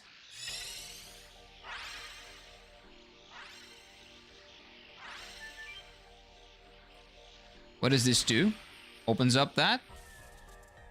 Okay, we need to... Oh, we need to destroy the other one too. Oh, there are 3 more? 1, 2, and I think there's another one.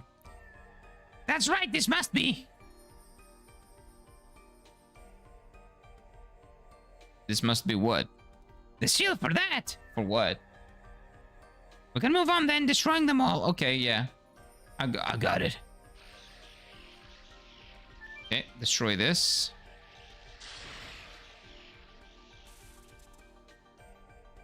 Hopefully the other path, that is the side path, apparently doesn't have anything that I will miss.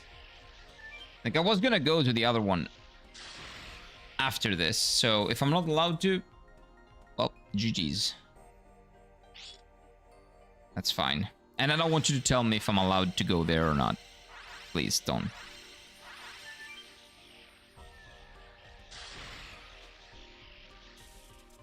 One more.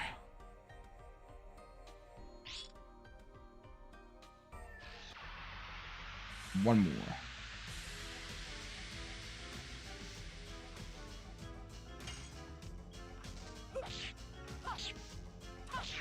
Dude, why do I suck so much? I want to punch my face. I want to punch myself in the face. Why do they all look very tired? Is that a status effect?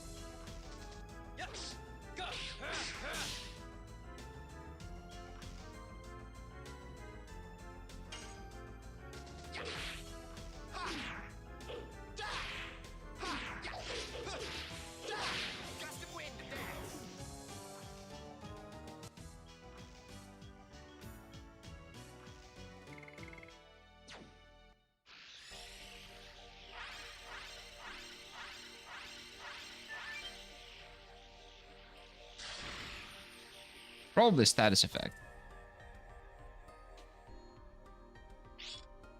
Okay, so now I can leave this area and come back and heal, and everything will be Gucci, right? If these respawn, I will be very mad. Hopefully they don't. Let's heal up. Dudes, just leave me alone.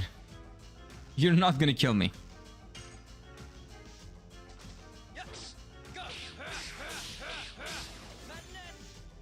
But this hero sucks balls, man. It's so bad.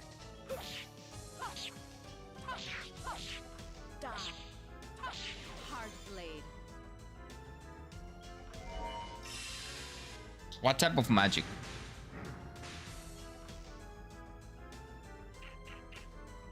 Okay, now he's awoke though. Stand up and fight. Thank you.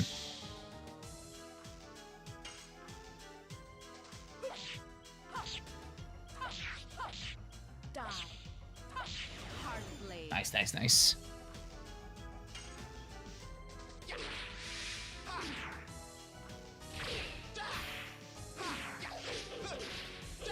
It is a status. I understand. Don't tell me though. When I'm talking to myself, I'm not really talking to. I'm not asking you. I'm just talking, because if I'm not talking, then what exactly is the difference between me playing it on my own and me streaming it, right? That's why I'm talking. If I do not look at you and ask the question, chat, what is this? Then I do not need any answers. That is the rule. I thought that's common sense, but maybe I should just put no backseating or spoilers in the top of, in the chat, so people know. Maybe it's not common sense. Maybe it's just me thinking that it's common sense. Let's do no or spoilers, please.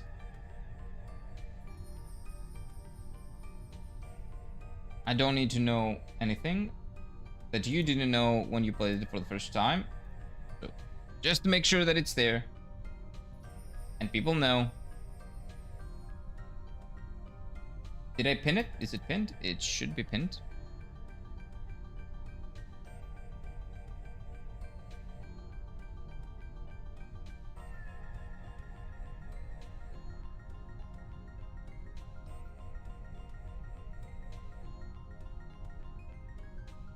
There we go. Now it's pinned. Okay. So let's see if it looks. So usually heals doesn't really cure status effects. Oh, it's the D-Spirit debuff. Yeah. Okay, so it doesn't. But what does it do? Don't tell me. What does it do? What am I losing? D-Spirit, Dragoon Spirit? D level, D spirit. No, it doesn't look like that. Doesn't look like it. Maybe we do not get D. Ah, that's probably it. And I haven't noticed because I cannot get D.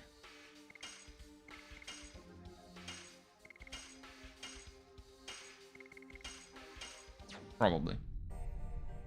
Spoiler, you will need a big bonk to beat the final boss. I will have a big bonk. I will have a lot of big bonks. But yeah, the healing doesn't cure status effects, sadly. But it's fine.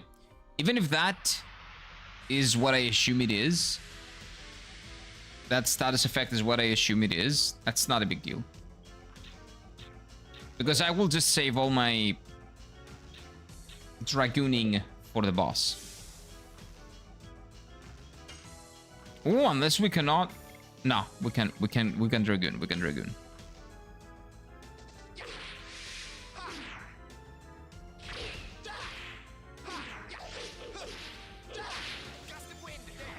There we go. At least he can one-shot pretty much everyone.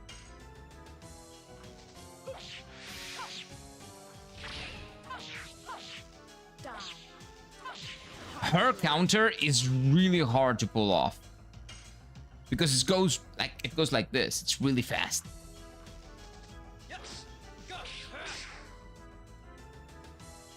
That was not hard to pull off though. Enjoy the status effect. Oh, that's not a status effect? It's good.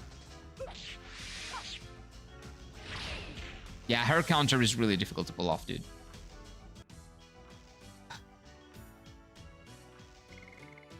But yeah, when I saw plus 0 SP, I assumed that was because I was full, but maybe that's not because I was full, it's because I have the D-Spirit debuff.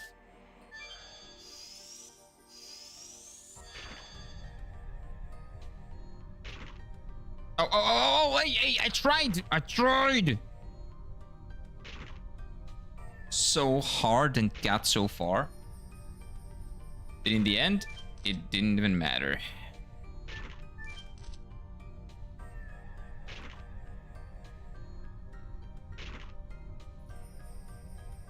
Okay, these don't work.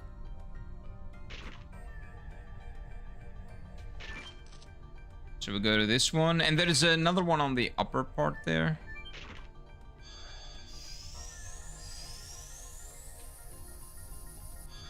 Okay, I think, dude, my FOMO is kicking in. I think I'm missing out on everything. I think this is the way to go forward. And I will miss out on everything. Don't fucking tell me, but I think I'm missing out. Limp Bizkit over Linkin Park? No, you are so wrong. You are, I cannot even describe to you how wrong you are. No, Mike, no. This is the one time when you are very, very wrong. I'm sorry.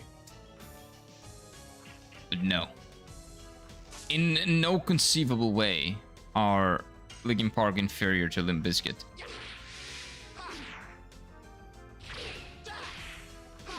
Dude, I suck. The thing is, I cannot blame anyone for this. It's just I suck. I wish I could blame someone. Like, let me blame someone. Do you see that? It says plus 0 SP. That's probably because of that. I wish I could blame someone, but I cannot. I can only blame myself. Also, that is a lot of damage. If he throw the over everyone, that is better, yeah. I can agree with that. Jokes aside, I love Limp Bizkit, right? But Linkin Park is probably my favorite band of all time. Not that I love Linkin Park songs now as much as I did back then, but Linkin Park is probably the reason why I speak English. Like, as much as I do. Probably the reason why I got interested in foreign music in the first place. Like, a big reason that my life is as it is. I loved Linkin Park as a kid, with a burning passion. So, although it's not the best band in the world and in the history of music, it is a very, very important one. And one that I hold very dear to my heart.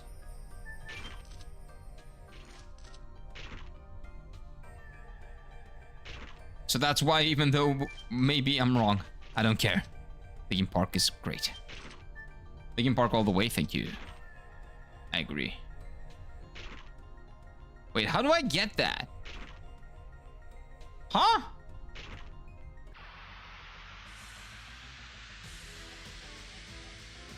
Like, I was not a huge fan of Linkin Park after Minutes to Midnight, for example. Minutes to Midnight is the last album that I actually liked.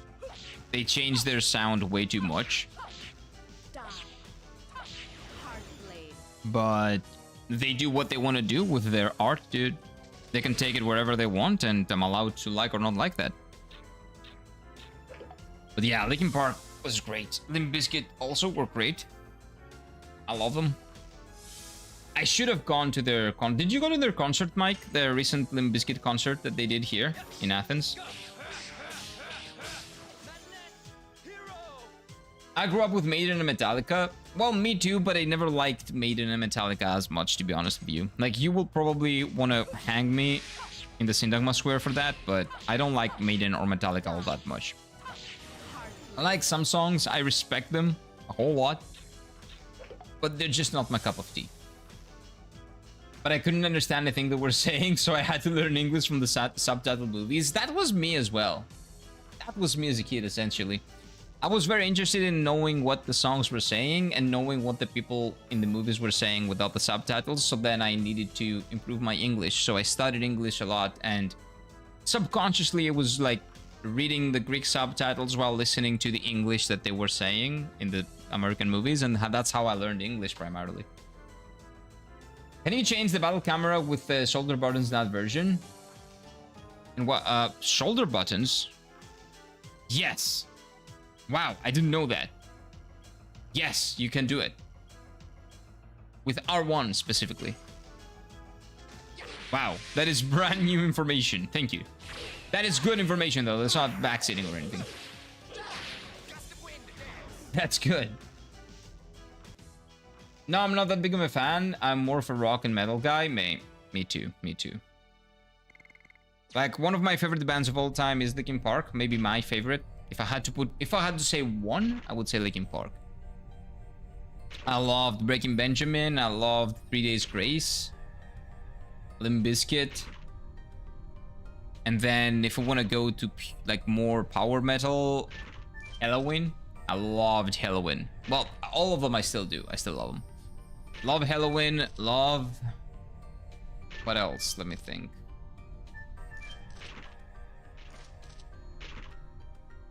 Can I jump? No.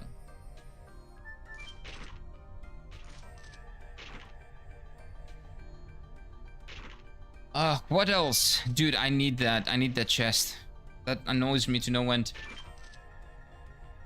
But anyway.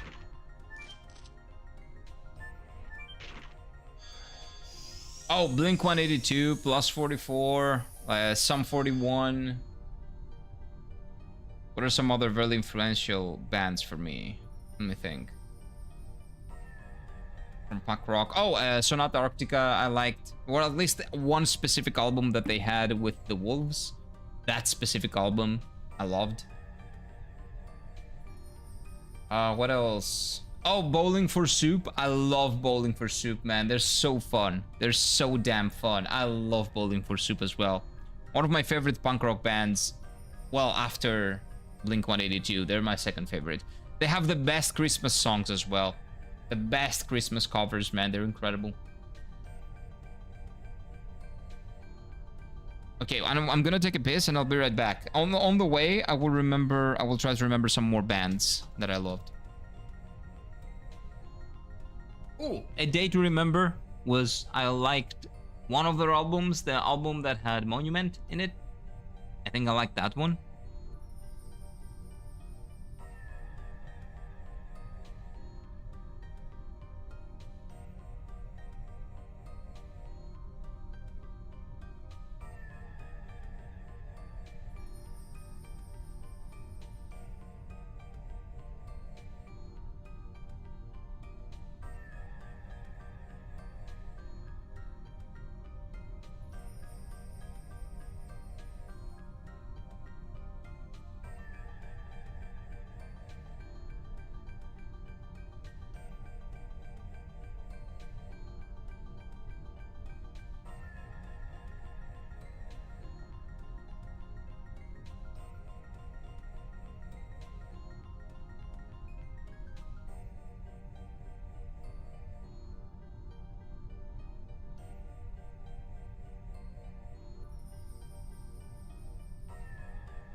A little bit of Dragon Force. Dragon Force was also cool. Dire Straits, by the way, I knew Dire Straits. I know a lot of their songs, actually. I just never bothered looking up what their name is. I know a lot of their songs. Pink Floyd, I like Pink Floyd, but I wouldn't say they're on my top. Oasis are also up there. I like Oasis a lot, but more like... Not a lot, like some of their songs. Like, let's say 5 songs, maybe. But it's one of those bands that I respect a lot. I respect more than like.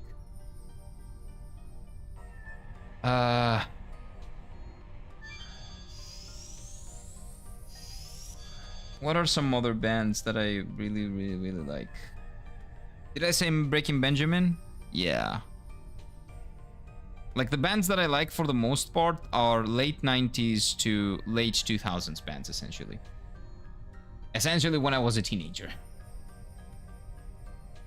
When I was a kid, from a kid to a teenager.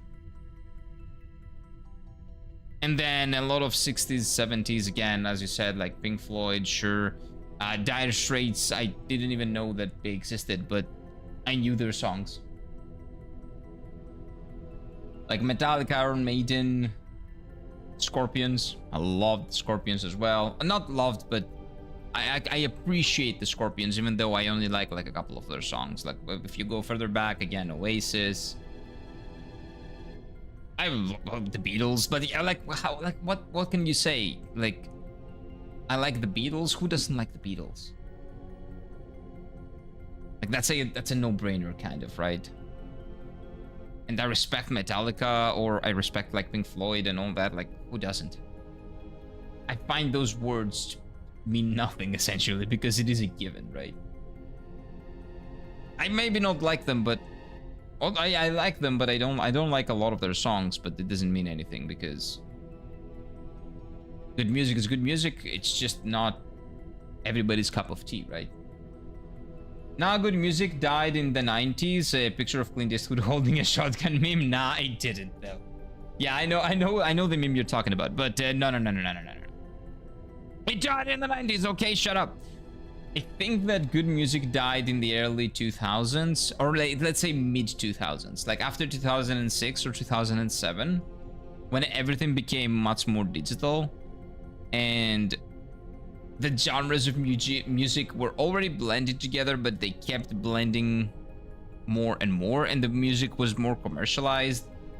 It became fully digital, so owning a CD was not a thing. We started listening to music from YouTube and from Spotify and all that bullshit.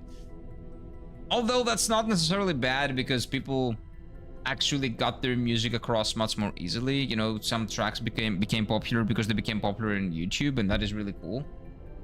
You don't need music gatekept by the good old labels, right? That is really good for me. That, in my opinion, that is great. But somewhere along the way, I would say music lost its substance, right? It used to have a purpose. Now it's just entertainment. At least not... Okay, there are probably a lot of artists that make it with a purpose, but I don't know. Maybe I just don't... I'm tired of trying to find them anymore, and I don't look into music that much anymore. I listen to older music. Like, the fact that in my 20s, I found out about city pop, which is Japanese 80s pop music. And I'm still listening to city pop every day, almost to this day, and I love that music. That will tell you a lot. Back then, I don't understand most of the things that they're saying in city pop because it's Japanese. But even though I don't understand most of the things that they are saying, the music it takes me back to the 80s, which is an era that I did not even get to experience. It's very weird, but I think that's one of the reasons why music is great. It can convey emotions. It can take you back to a place that you didn't even know you or were nostalgic for. Like those types of emotions that only music can invoke. And city pop is a phenomenal genre. Like Japanese 80s, 70s, 80s pop. It's just so special. If you haven't like listened to it, if you haven't interacted with it at all, I would very highly recommend checking it out. It's really cool. It is one of the most unique, and I would say very authentic sounds that I've heard. It sounds like disco from like our 80s, but not on, but with, I don't know, with a little bit more character, I will say. Autotune ruined most of it, yes. Autotune ruined a lot of pop. Yeah, a lot of pop music. And then even some rock, yeah. Autotune, like the convenience, essentially. Convenience. The convenience is the death of art, which is the same thing with video games, right? The more money they have, the more convenient they are, the less limitations they have in their technology, the less creative they get, because limitations breed excellence. That's how it is usually. And the worst one, of course, funk. What is funk? Funk. Is that a music genre? Funk. That's a music genre. Oh, just funk? Are you talking about funk? Oh, that is a deliberate misspelling of the word funk by Florida-based rapper and producer Space Ghost Per in the early 2010s. What? So is it or is it not a genre? I'm confused.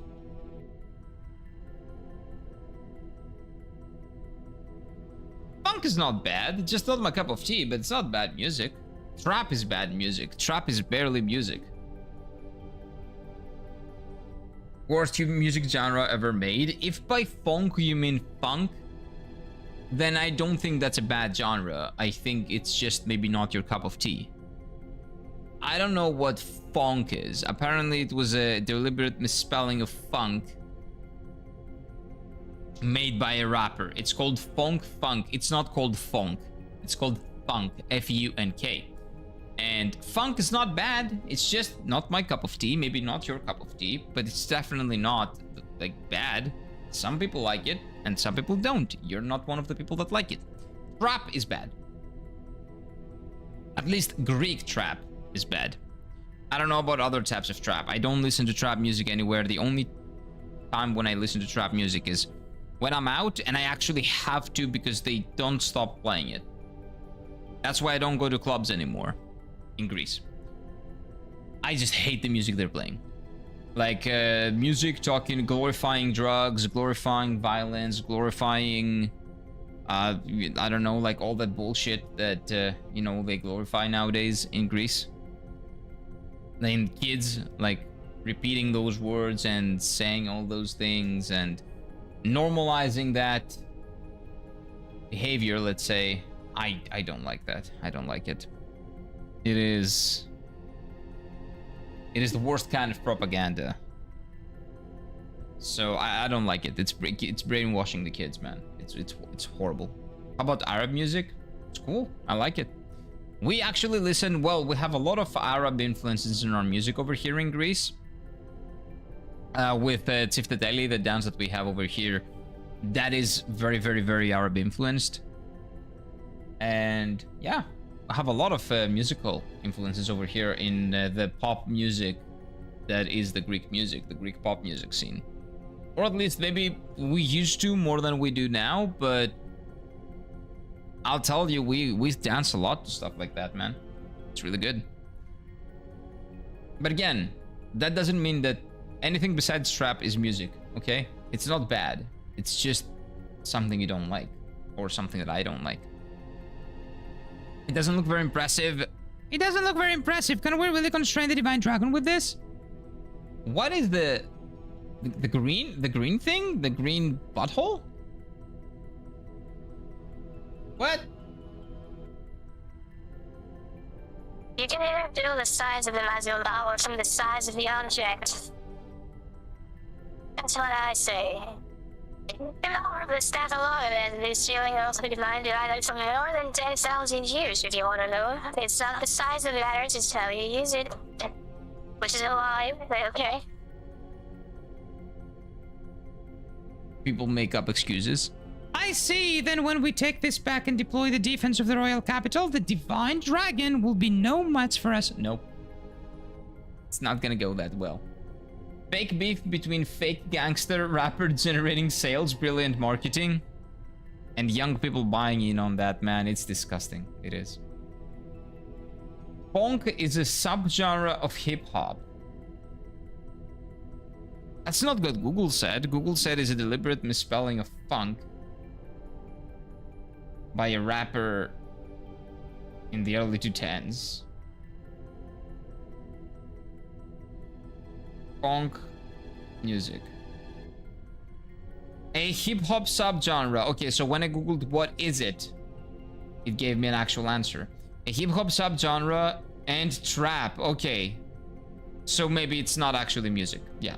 Yeah. If it's a trap subgenre, a subgenre of a music type that is not supposed to be music, or at least the Greek trap. I'm talking about the Greek. I don't know how it is in English. With lo-fi sounds, deep bass, like weird phonics and melody leads. Oh, okay. Like cowbells. Sounds like it's weird. It sounds like it's made to be consumed. It sounds like a product. That's what it sounds like. It sounds like it takes from a lot of places to make something for people to consume. It doesn't sound like real music. It doesn't really sound like real music. Like Lake Sikit, I don't know what that is. How many Arab songs in video games like League of Legends? Probably a lot of them. But again, I like that type of music. If we're talking about that, yeah, I grew up with a lot of Arab-inspired music that we have over here in Greece. My favorite Arab contribution to the Western song, Sting Desert Rose. Why is that an Arab contribution? Oh, maybe the lyrics? I don't remember the lyrics. Sorry. That's probably that. I don't remember. Back and deploy your defense in the royal capital, for the divine dragon might attack us. Oh, do I need to change the voice to Rose's voice? Fuck you, Rose. The divine dragon is not the same as the other dragons. Even with the stats and us join those, you will have a reason, so thanks. If we can steal him again. Is Lloyd taming such a monster? Maybe. He was pretty strong. Oh, for the love of... The divine dragon will never give in. They don't do him either. That's why they sealed him. It is way beyond Lloyd's ability to deal with. Surely. Then it means Lloyd has not taken any action yet?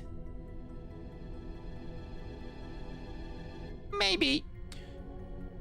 There is no sign he's going after the next divine moon object yet. The moon object? You must be in the Malsus. You must have it in the Malsus out, don't you? A divine object with a name starting with moon? It should be pretty obvious. I don't want to talk about it. How come? It's not none of your business. Just focus on how you can bring the staff back now, okay? Leave my moon panties alone. That's probably it. Hey. I'm getting it. Okay. So it's that green butthole thingy, right? So we're using a prolapse? Oh no. What the heck is this? Oh, I see. No, it is a bonk. Now that I see it on this side. Yeah. I see. Okay. No, we're good. Who should I...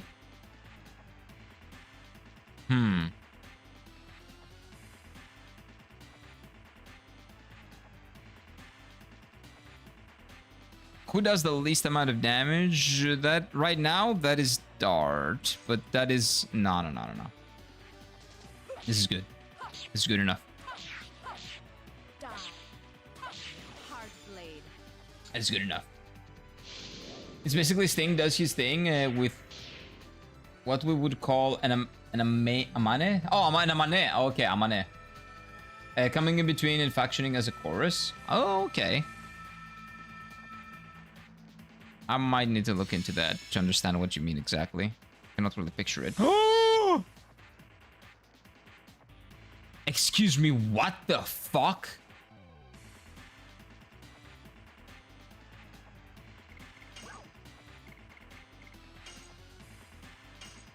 What the actual fuck?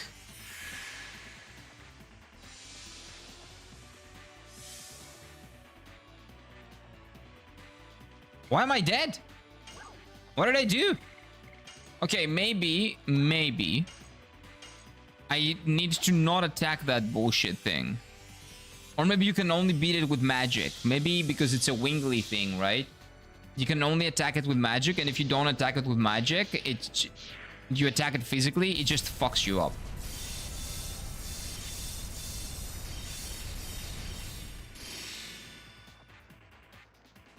Okay, wait, and that's magic, right? So... yeah, it would be great if I could change my gear.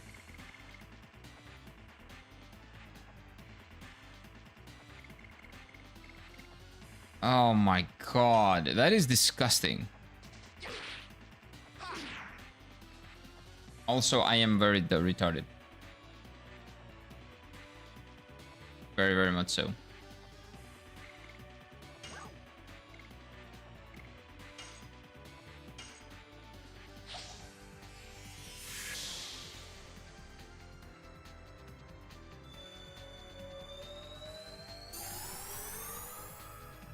Does he do that every single time? Oh, what is this? That's different. What is this? Level goes down? What does that mean? Again?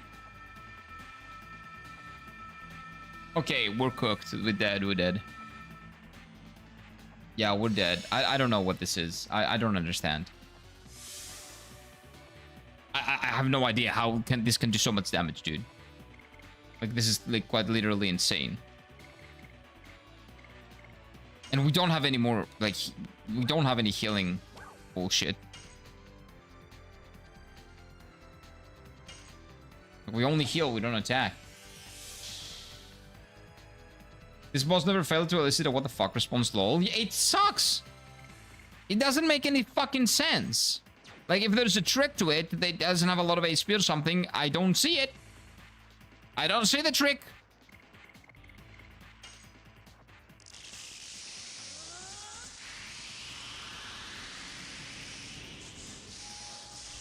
And what the fuck am I supposed to do when it just two-shots me? Spam heals and pray? Piece of shit, man. I'm probably gonna die here, but it's okay.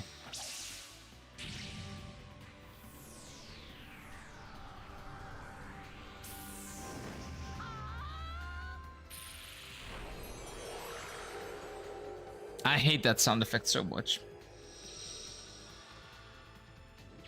You have died for free to visit our online store and purchase God mode for $18.99. Ubisoft, yep. What does that have to do with anything, though? I just had a Dark Souls amazing chest ahead moment in Dated Grail. Yeah, but that would be... I'm confused. Okay, it's fine. I'll just play the game. Hopefully try to make sense of what's happening. Like, this is too much damage. I cannot just not attack him. Dragon block stuff. What does it do? It blocks dragons. It uses the power of the dragons. Okay. Dragons' attack and defense power significantly reduced. Dragoons! Or dragons? Did it have a 00 or no? I don't know.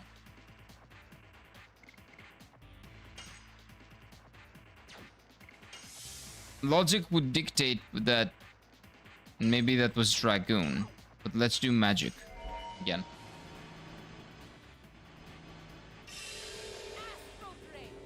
That would be Ubisoft if the Ubisoft made the Souls-like, though. That is very true.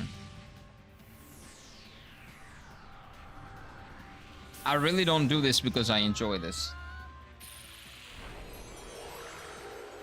But it is good. The heal is good. It's decent enough. It will probably keep me alive if I'm lucky enough.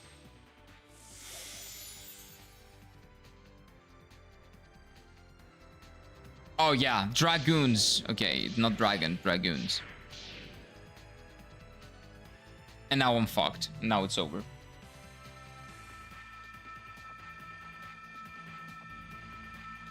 What am I? I think I know what I'm supposed to do. Look at that, 3,000 damage. Like, that is... fair, fair. Okay. That is not Dragoon weakness, because the non-Dragoon guy also died. But there's no tell. Well, how can I tell?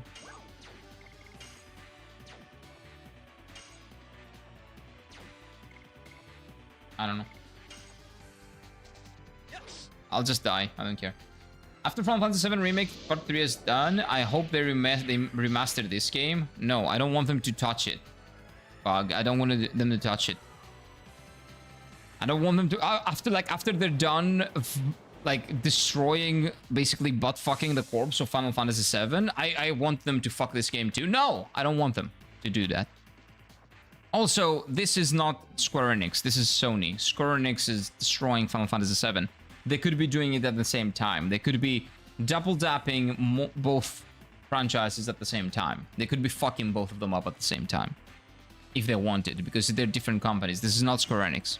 It looks like Square Enix, but it's not Square Enix. This was Sony's response to Square Enix making Final Fantasy. A very good response, I might add. Definitely better than Final Fantasy VIII. Or at least what I've played of Final Fantasy VIII. Whose level goes down? What is this mechanic?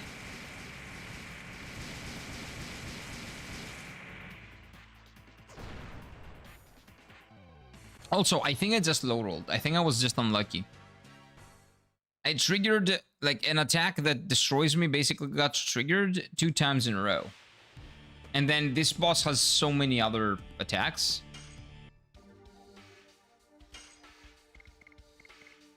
But it doesn't really matter because...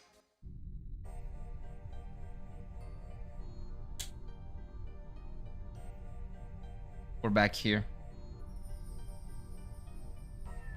At least I can get past all the bullshit, and I will do the side area now.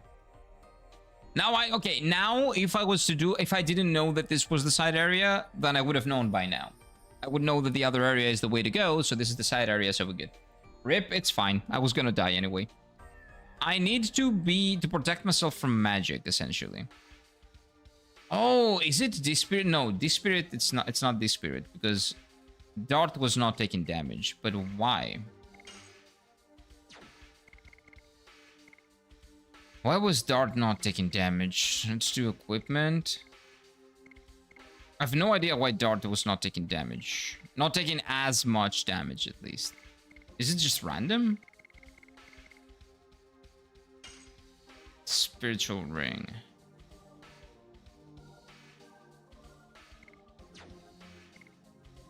Maybe that helps.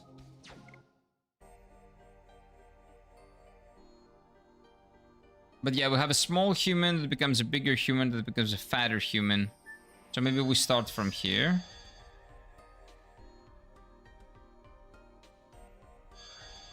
I wanna see something. Okay, he always looks at a certain way. Oh, what are you gonna do now?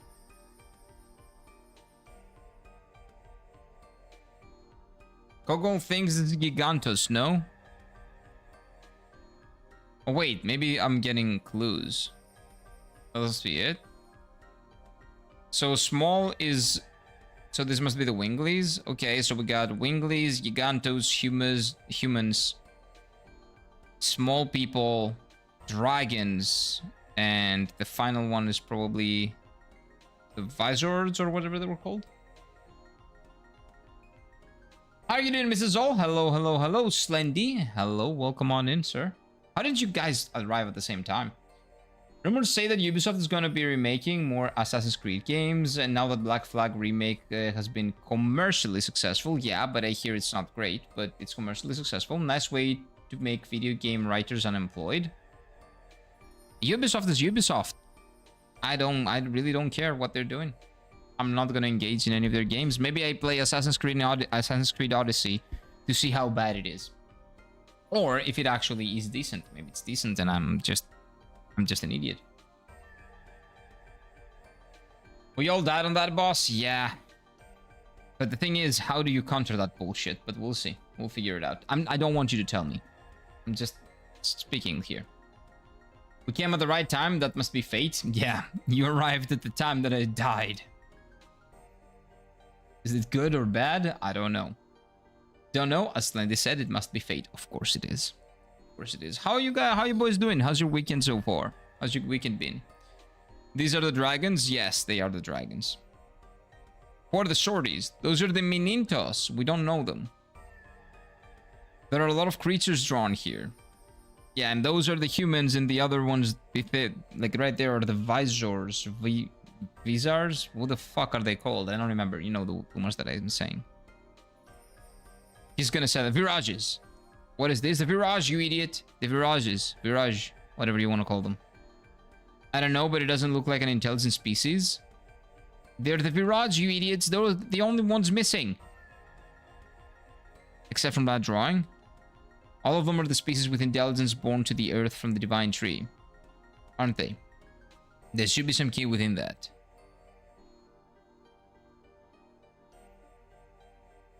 Okay, so you say that the only ones that we don't know of are these? Those are the Virage. Oh, that's blue. Look, it turned blue. So that means that's the first one. Oh, maybe it's by oldest.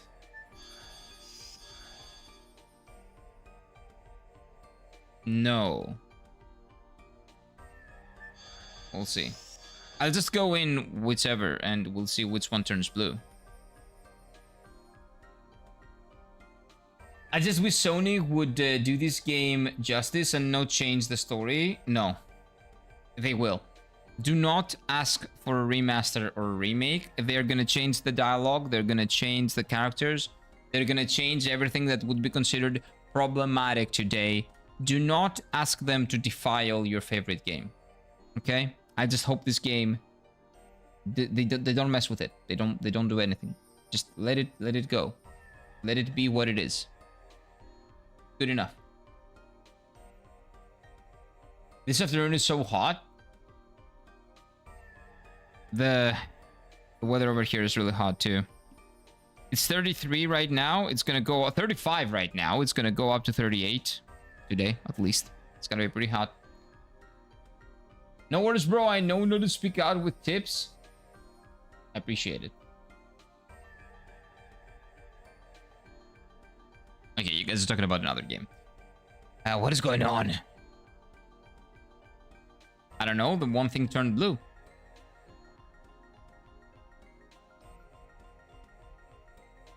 Oh yeah, that's exactly what I thought too, but I don't know who was the first one. This first species was the other ones. The blue, you know, the blue one was the first. So the Virages? The Virage. Ubisoft is so scummy. I've seen they doubled the price of the original Black Flag. Of course they did. Of course they did. It's a remake, man. You gotta pay. I have those kind of days where I want to play something, but at the same time, I don't have the energy to play anything. Yeah, I do have those kind of days too. Yesterday was one of those kind of days. Not while I was streaming, but after the stream. Then that entrance should be the first one. Yes, that is the first one. Okay, try again. So we gotta find the second one. Maybe the small people. It was not the dragons that were born after that then? Okay, so not the small people either. Maybe the Gigantos. The Gigantos were the second one, okay. Then the dragons came third. The dragons should be old. Apparently they're not, okay. So the Winglies are next. Dude, stop, dude. Just let me try them all. There's no consequence anyway. This is inconsequential. The first species to be given intelligence is Gigantos. Yeah, that's what happened. That's why we have Gigantos over there. I think it was the Menintus. Okay. Let's go to the Menintus. Like, why is the game giving me the answer? Just let me try, man. It's fine. I'm gonna be watching this stream from the inside of my bathtub soon. Days getting super hot and humid. You know what? Do your thing, Mike. That doesn't mean don't share anything else though. Don't share pictures from within the bathtub. But yeah, dude, I do the same. Like, I do like a cold shower for like 10 to 20 minutes to help bring down the temperature. Well, right now I'm using the AC, but I will turn off the AC in a bit. Actually, let's turn it off right now. I'm gonna chill today and watch the final of EC Esports World Cup. What about the football? Oh yeah, you don't care about that. Yeah, you don't care about the football World Cup. Because KC European team actually beat Team 1. When you say esports, what video game are you talking about specifically? Dragons, and then Winglings, and then humans. The Winglies came here last? What? So the Winglies colonized our world. We were not last. They were the last ones. What is this? Probably an elevator? An elevator. I thought the Winglies would be first. No, they were just the last. And the more powerful ones. The Winglies are America. Or I guess England. Back in the day. It's a dead end here. Well, we have a Winglie here. She probably knows. You know, she can do some magic. That's a Virage? Whoa. That's a big boy. I can barely see. Where's the head? Is that on the right side, the head?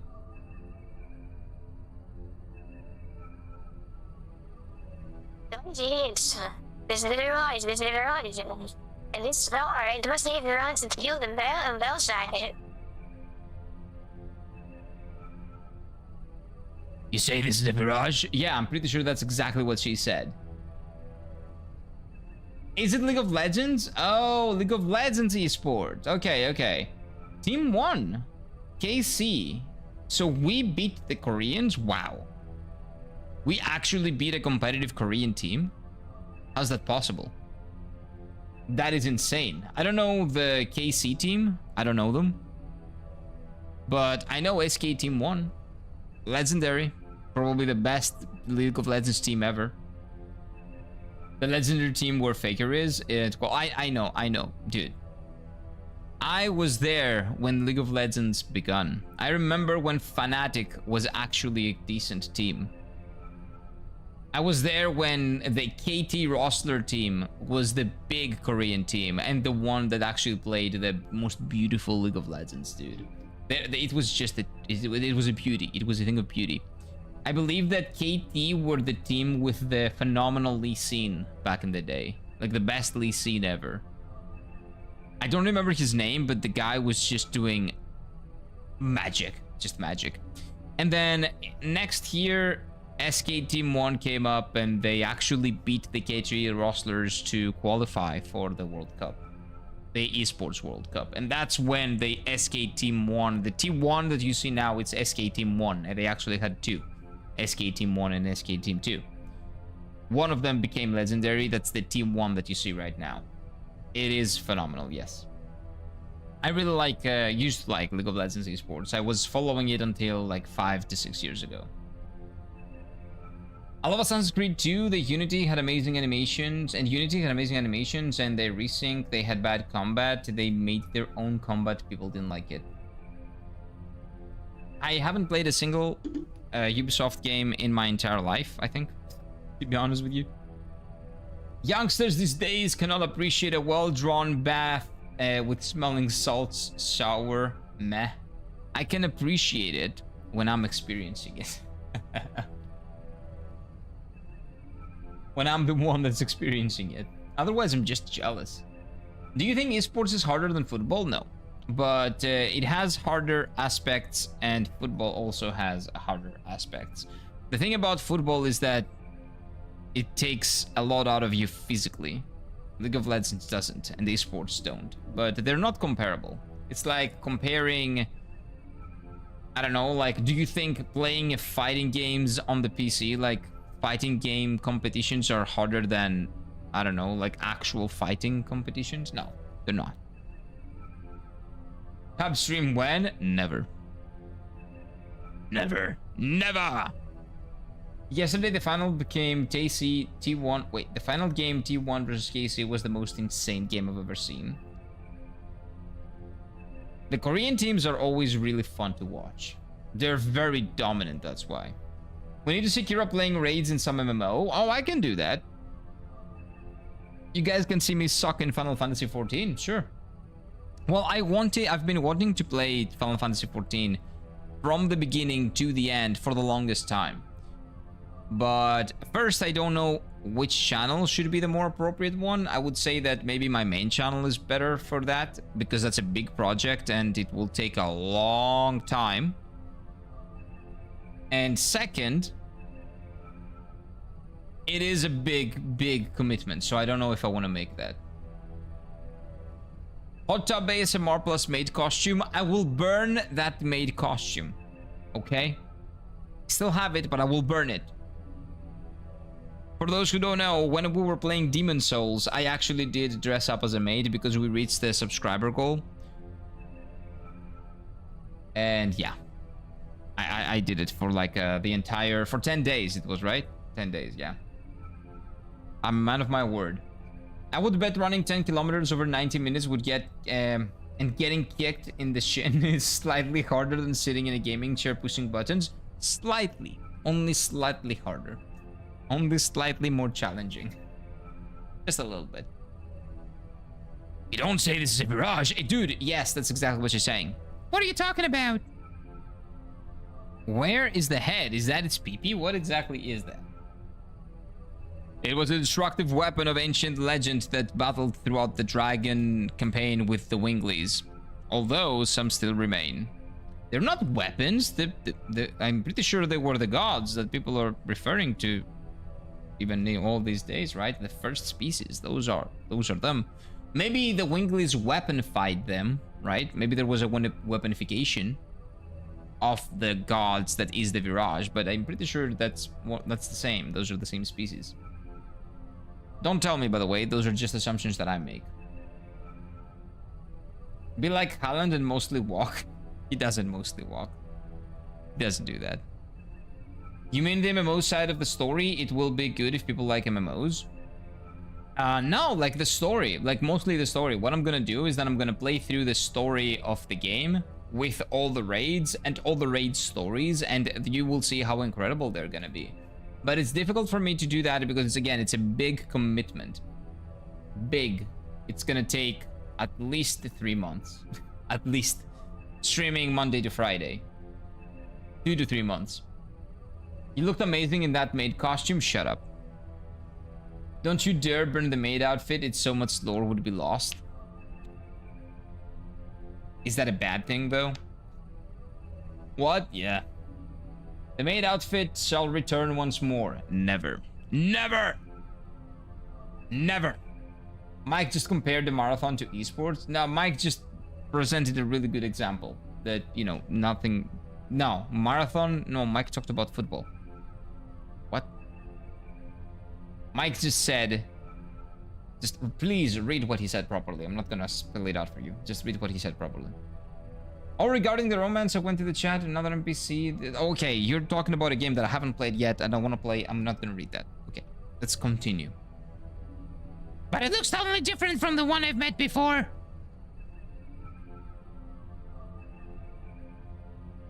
It is one of the subspecies and it was have had of ours or the only one we saw. It's a very nice sight to see, huh?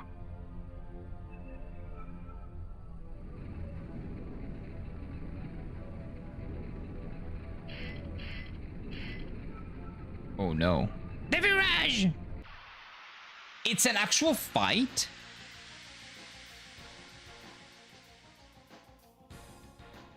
The monster from 10,000 years ago, was it awoken by us? Okay, I'm gonna get one shot by this. Like, this is like the emerald weapon, probably. What should I do now? Okay, wait. What does the most damage? This. I suck balls. I'm so bad. Incredibly bad at the game.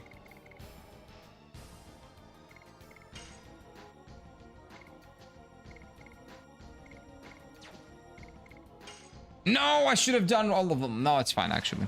We'll see.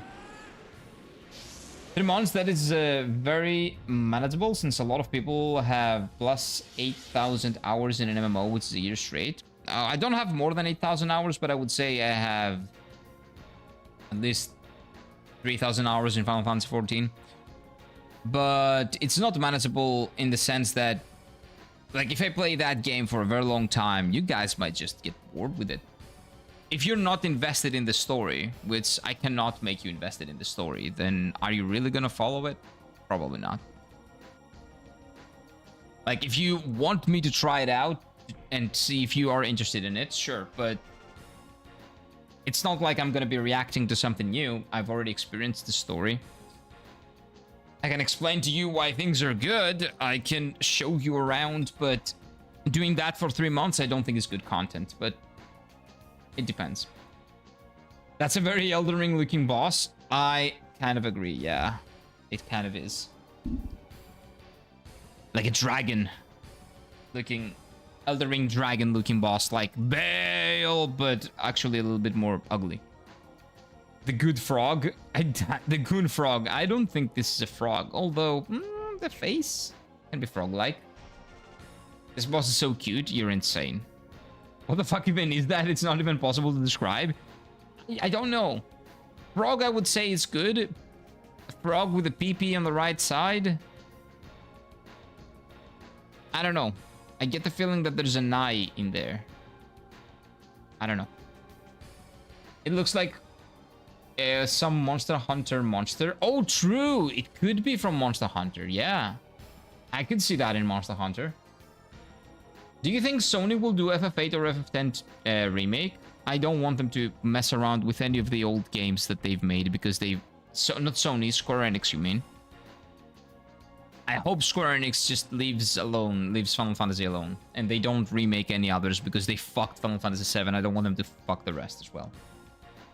The problem with esport is that it's very hard to maintain the same reaction in your early 30s. Well, the same applies to actual sports. It's very difficult to have the same skills, the same, I don't know, like athleticism and everything from your early 20s when you're 30 or 40. Its face looks like a harmonica, kind of. I'm very much afraid of what this thing is gonna do. I'm gonna burn it. I'm gonna try to burn it. Wait, head? Can I attack multiple parts of it? Oh no, that's not good.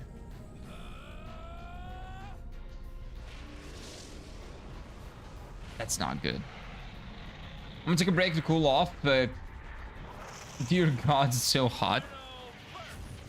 It's hot over here too. I get it. Like, I turned off the AC and I'm already hot. It is kind of insane.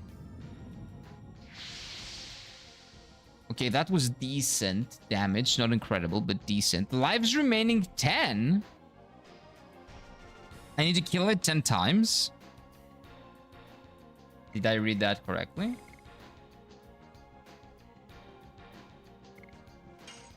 Weird. I suck. But everybody knows that.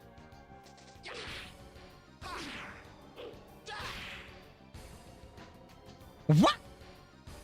I did not miss that. I did not miss that.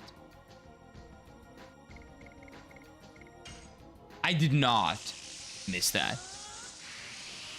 Final Fantasy VII already has a huge budget. Yeah, and it sucked.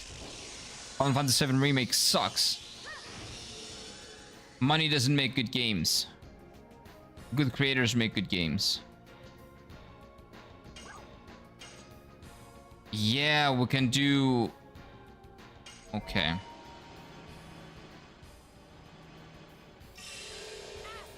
Do you think... But yeah, I just hope they just leave Final Fantasy alone. They can make Final Fantasy 17 and they can make it whatever they want. Just stop defiling the corpses of the old games. Let the old games rest. I miss Hironobu Sakaguchi, man. That man did not like remakes and bullshit like that. He did not like sequels in his games either.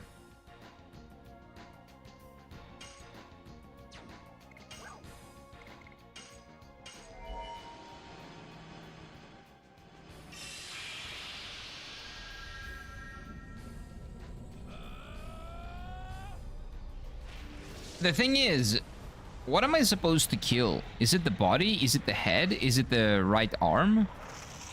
Where is the brain? Like, I would assume it's in the head, so if I kill the head, then we're good, but... that is a bold assumption to make, maybe. Did I kill it again? No. Lives remaining 9. I don't know what that means. Whose lives?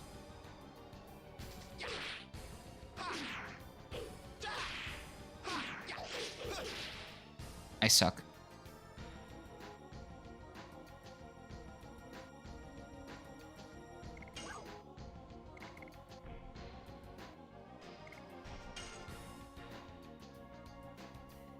No, that sucks.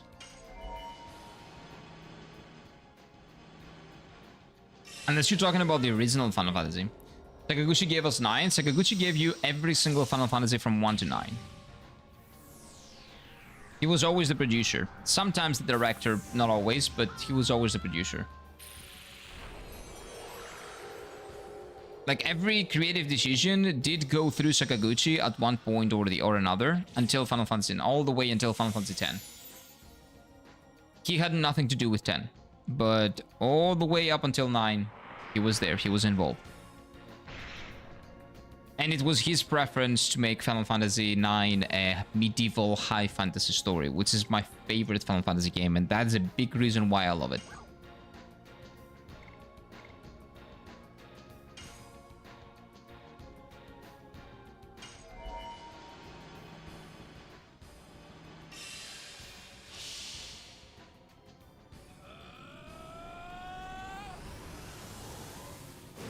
Final Fantasy IX might be my favorite. For me, it is my favorite, 619. 14 was my favorite before the recent expansion, because the recent expansion just... let's say it was bad. It was the first part of the new story, though, so I can at least look past it and see what they do next.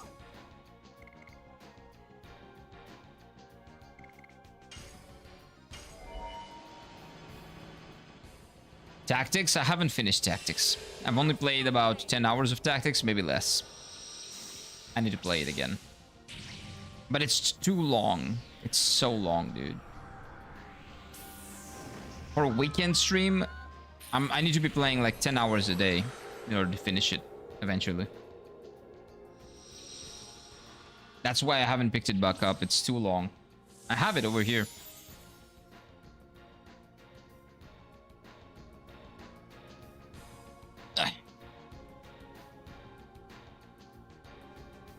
I believe it's a 2-disc game, if I'm not mistaken. Oh man, there's a lot of things in here. There we go. No, it's actually only 1 disc.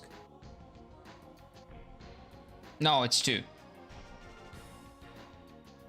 Square's preview? Okay, so one of them is a preview disc, I guess.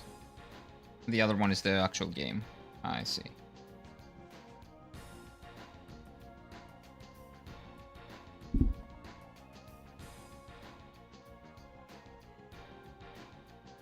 There we go.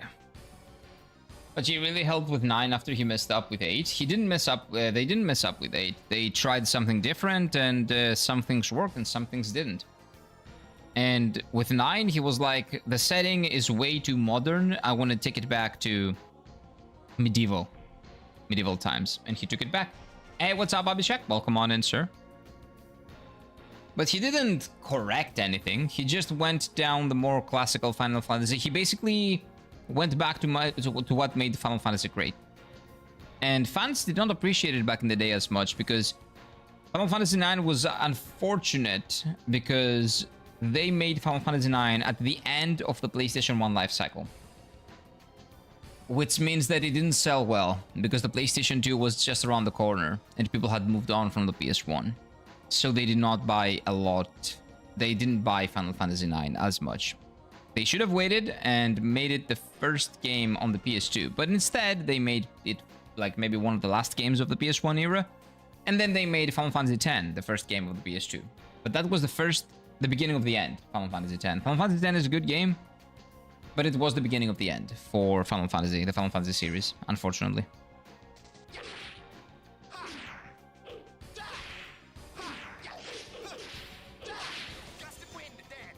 Nice. I finished The Wolf Among Us, 10 out of 10. Nice. Glad you enjoyed it, man. That thing is still at full HP. That is quite insane.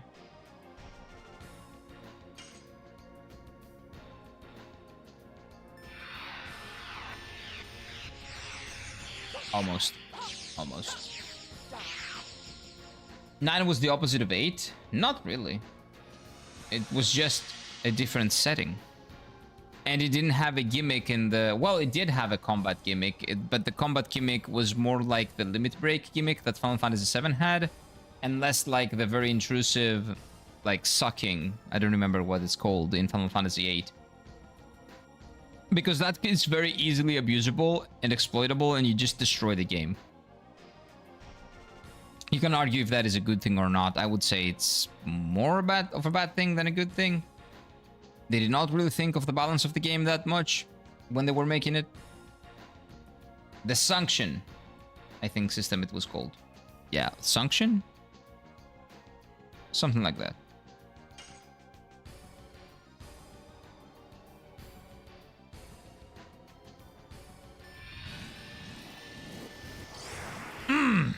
Nice.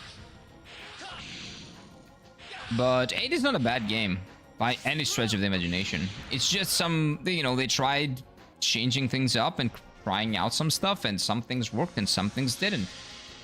And then they went back to Final Fantasy IX's... Everybody hang in there, this is half dead. Okay, so it's 7 lives. I see. So we gotta outlive it, kind of. I see.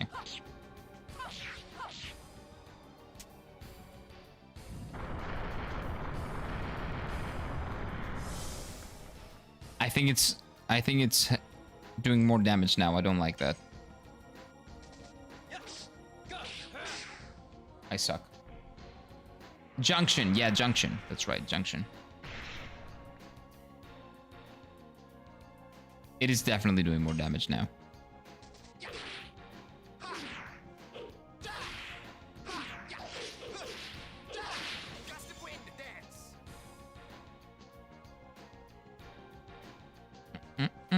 I think I need to turn Albert into a Dragoon.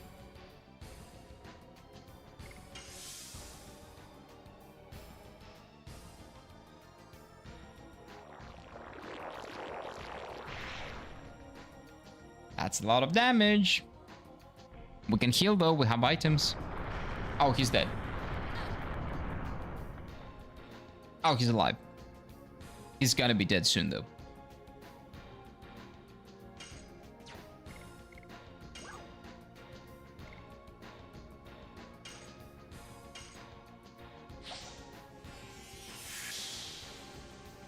How on earth am I gonna fight another boss after this guy? When I'm using my items? No idea. Okay, I will change this bullshit to cross dance because that does more damage.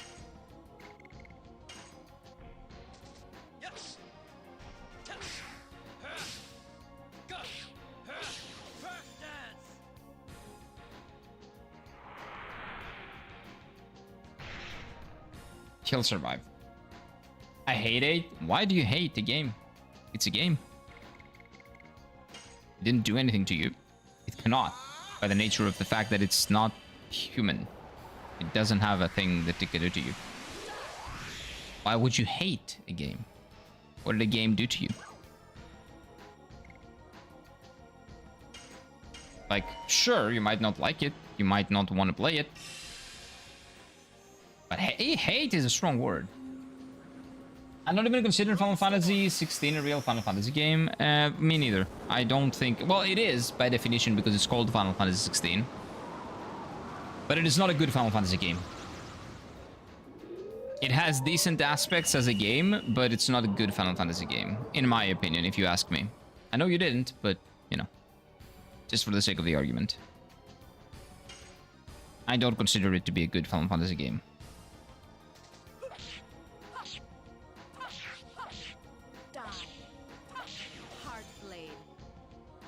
I wonder what Square Enix will do with Final Fantasy VII, like what type of setting. Final Fantasy 17. World building or combat, maybe they might go open world, maybe because of the GTA 6 popularity. Like, everybody knows, like, it's not about GTA 6. Like, GTA 6 has nothing to do with Final Fantasy. Like, they don't have the same audiences. They are not gonna try to capture the same audience because it is impossible. The only thing that they can... No, there's nothing they can take from GTA 6. Like, GTA 6 is just going to be a better GTA 5. At least we assume it's going to be something like that. Maybe it's going to be worse. We'll see. But no. Square Enix is not going to try to chase after GTA 6. What they might do is that they might take the combat of Final Fantasy VII. So Final Fantasy VII Remake, which is a good thing. The command-based real-time kind of action combat, which is, I think, the best thing about the Final Fantasy VII, like, trash that is the Final Fantasy VII Remake. The only thing that's good about it is the combat. It's really good. So they might take the combat from 7 Remake and they actually go back. I feel like they're gonna go back to something more steampunky, but also kind of fantasy. So it's gonna be more like 6. That's what I feel like. The setting is gonna be more like a steampunk, but also fantasy story. And the combat is gonna be Final Fantasy VII Remake, but with a different gimmick. Hopefully. Because I don't want the same game. But I don't think it's gonna have anything to do with GTA 6. By the way, I don't like GTA games. Neither Kazu Shige Nojima or Hironobu Sakaguchi were behind the project. So what? What does that mean? None of those people were behind any project after Final Fantasy X, if I'm not mistaken. Do you not consider any Final Fantasy game after 10 to be a Final Fantasy game? Or are we just putting names and saying, if that guy is not involved, I don't consider it to be a Final Fantasy game? What does that have anything to do with it, man? They work for the same company. At the end of the day, if it's called Final Fantasy, it is a Final Fantasy. Like, what your reality is doesn't change the reality of the world, okay? Or my reality, for that matter. Our feelings don't matter. What matters is what the company says it's their game, okay? Is this blasphemous? No, Raptor. This is, what do you call it? Legend of Dragoon. How are you doing, my guy? It's been a while. How has the summer been treating you? You're done with, like, all the exams and all that bullshit, right? So now what are you doing? Are you playing any games? How are you, my guy? I think GTA 6 shows a good approach to remake. They basically... GTA 6 is not a remake. It's a new game. What do you mean? They basically made a new game, but for a familiar nostalgic setting of Vice City. They just recreate parts of America. That's what GTA does. Like, what else did you guys expect? Did you expect GTA to be a fantasy game in, like, medieval Europe? It's gonna take place in somewhere in Northern America. Right? Okay, good night. Have a good night, my guy. I'll see you when I play Blasphemous, which is... I don't know when. It's gonna take a while. Look, a long time no read. You don't only see them, right? Kazushige Nojima is heavily involved in the plot and writing of Final Fantasy 15, up to 15. Well, that doesn't change what I told you, but let me just make sure. So that means that he's heavily involved in 14.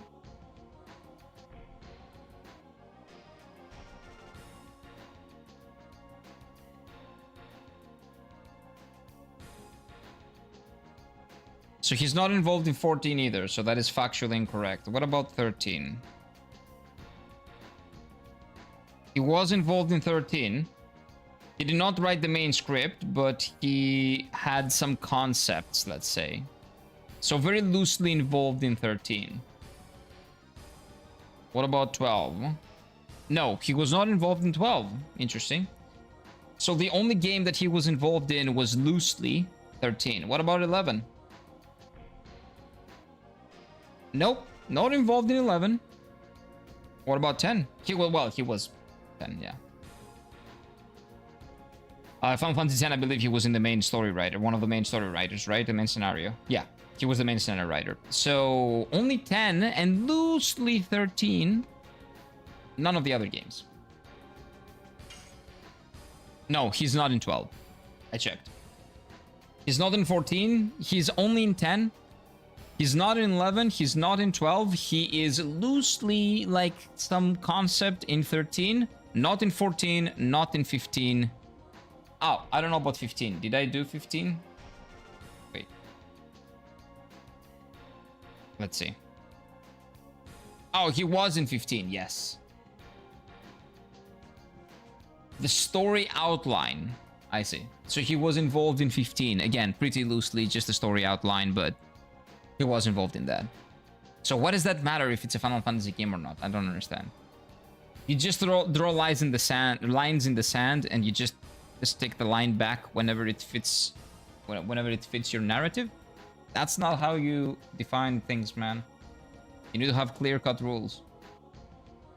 And the rule here is Square Enix decides what is a Final Fantasy game and what's not. You can decide on what's a good Final Fantasy game and what's not, but what is a Final Fantasy game? Whatever is titled Final Fantasy. Sorry to disappoint you, but that's how it is. I mean, after 10 is the Dark Era? No, not really. 11 is not a bad game. 11 is pretty good. 12, again, you can argue if it is or it isn't, but you can also argue about 8. You can also argue about 5. You can also argue about a lot of other games. 1, 2, and 3 were not great either. Then we can go to 13, which, again, has some pros, has some cons. It's not incredible, but it was a decent game. The best combat system that the series has to offer, in my opinion. Then 14, if you ask me, 14 is incredible. The latest expansion is not great. The level design, not the level, the quest design is not great. But 14, generally is, I think, a really, really, really good game. Then 15 was not as bad as people thought it was. It was pretty cool. The concept was nice. It was at its core a Final Fantasy game. Like one that you could go around and explore and find new and interesting stuff to do. Like it was an RPG to its core. It had a party, and the party that you could interact with, especially after the updates, which is sad, but just saying. The story was a little bit nonsensical, and the latter part was very linear for no reason. That I didn't like, but you could not say that it's a bad game. And 16, I would say it's just a bad Final Fantasy game because it's not an RPG. But other than that, the story was decent, the character writing was decent. Like, the story was actually really good. The character writing was great. The dialogues were cringe. The dialogues were really bad in English. I don't know about Japanese, I didn't play it in Japanese. And it didn't have any RPG mechanics, which is why it was a bad Final Fantasy game for me. That is my baseline. I'm doing fine, school's over, and I'm now just spending some of the time relaxing before college starts. Nice, man. Nice. Enjoy your time off. Enjoy your time off. Are you playing any games? Are you going out partying? Like, what are you doing now that? How are you relaxing? What are you doing to relax before? What do you call it? Before you go to college. He's right that it's GTA is GTA trope they borrow from modern American ideas. Who? Square Enix. What is a modern American idea that Square Enix has borrowed from? And don't say the open world of Final Fantasy XV. Square Enix has been making open world games since Final Fantasy I. Open world is not a new concept. I prefer Red Dead Redemption. I know of Red Dead Redemption. I haven't played any of them. I want to play 2 at some point. The Western aesthetics is an American cultural contribution that's interesting and unique. Oh, because Red Dead is by the same studio, you mean? So from GTA or Red Dead, you would pick Red Dead Redemption. Red Dead is way better. That's what I hear. A lot of people love that way much more. But it seems like it's a game with much more character. GTA is just a kind of, you know, here is your playground. Do the things that you cannot do in real life. Kind of. But in a bad way. I don't know. I don't like GTA. I just don't like it. I have a bias. I don't like it. I don't like realistic games in general. But that's my bias, okay? I'm biased. No person is unbiased, but that's where my biases lie. I don't like realism in my video games. But when we're talking about what is a good and a not good Final Fantasy game, well, a Final Fantasy game that is not an RPG, which is like the most important thing, I think, for the franchise, and it has been since the beginning of the franchise, I would say that's not a good Final Fantasy game. Like, you can remove a lot of other stuff, but you cannot remove the RPG aspects of the game. What it has primarily been since Final Fantasy I. You cannot remove that. And they did. And it sucks as a Final Fantasy game. It's not a bad game, but not a good Final Fantasy game. Let me say this, not a good mainline Final Fantasy game. I don't care if it was a spin-off. But it is mainline. That's not what I expect from a mainline Final Fantasy game. Final Fantasy I is not open world, mostly linear. You can have your adventure in the open world when you go outside of the areas. All the Final Fantasy games have the same structure. Like the story progression, yes, that has always been linear. But the world itself, you just go outside, you go to the woods, you fight monsters, you go here, you find a hidden cave, you get Excalibur or something. I haven't played Final Fantasy 1 and 2 and 3. Those 3, I don't speak from experience, I speak from what I've seen and what I've researched. When I made my game, or when I made my video on YouTube. Because I've made a YouTube video about the whole, like on the Greek channel, of course, so you cannot really understand what I'm saying. But those aspects of it, you know, you go around, you go to the woods, you find a hidden item, like all that thing all those things that you see in Final Fantasy games, in classic Final Fantasy games, kind of do the same. The story progression is linear. The world, though, is there for you to explore. Well, in Final Fantasy 1 and 2, from what I remember, at least from what I researched, there were not a ton of things that you can find. The world map is not open. Maybe I'm wrong. Or maybe they made it open in the remasters and it was not open in the I cannot speak, in the original one. I'll look into this and I'll see. But again, doesn't change what I'm saying. We can talk about the semantics and the specifics of, oh, but this one wasn't this, but this one wasn't that. 99% of Final Fantasy games were open, well, before Final Fantasy X. Almost all of them. 9, 8, 7, 6, 5, 4, 100%. I'm pretty sure 3 also was. Maybe 2, and maybe 1 is not. I don't know. It doesn't matter. But if it's not an RPG, it's not a Final Fantasy game. And the open world that Final Fantasy XV presents, that's something that the franchise has been doing since forever. It's not new. It's not a GTA clone. Open world games have been a thing in Japan since the early 90s. If Final Fantasy 1 is or isn't one, doesn't really matter. What matters is what I said is true. Zelda 1 is not open world either. Okay, let's find random games that are not open world. What does that matter? I'm saying something very specific. The argument here is that Final Fantasy XV's open world is not new. It's something that the series has been doing since the early 90s. Maybe not Final Fantasy 1. Maybe a different Japanese franchise that has nothing to do with Final Fantasy hasn't been doing it. That has nothing to do with the conversation. What are we talking about? Like, you can contest what I'm saying when I'm saying it, like, with the same basis, right? But is there a question that the open world is not a new thing that Final Fantasy did with Final Fantasy 15, and it has been doing it since the series inception, essentially, or close to the series inception? Like, is there an argument there? Because that's all I'm saying. Let's at least argue the argument, not what we imagine or perceive to be the argument. Please. But I prefer the cars to horses, or so it evens out. I don't like cars. I don't like cars. Okay, wait, who am I controlling now? Rose. Heal. Wanna heal. Let's heal. But Zelda games have never been open world. The first Zelda open world game was, if I'm not mistaken, again, I haven't played them, but I know that they are usually more puzzly, adventure, and usually linear. The first one was Breath of the Wild. And a big reason why a lot of people bitch about it is because, again, they've never been open. And the openness kind of hurts the Zelda experience. That's what I've heard from Zelda fans. FF was never open world before 15 pretty much. Okay. No argument, just a fact that is factually incorrect. Okay. Whatever you say. How many Final Fantasy games have you played, Crowley?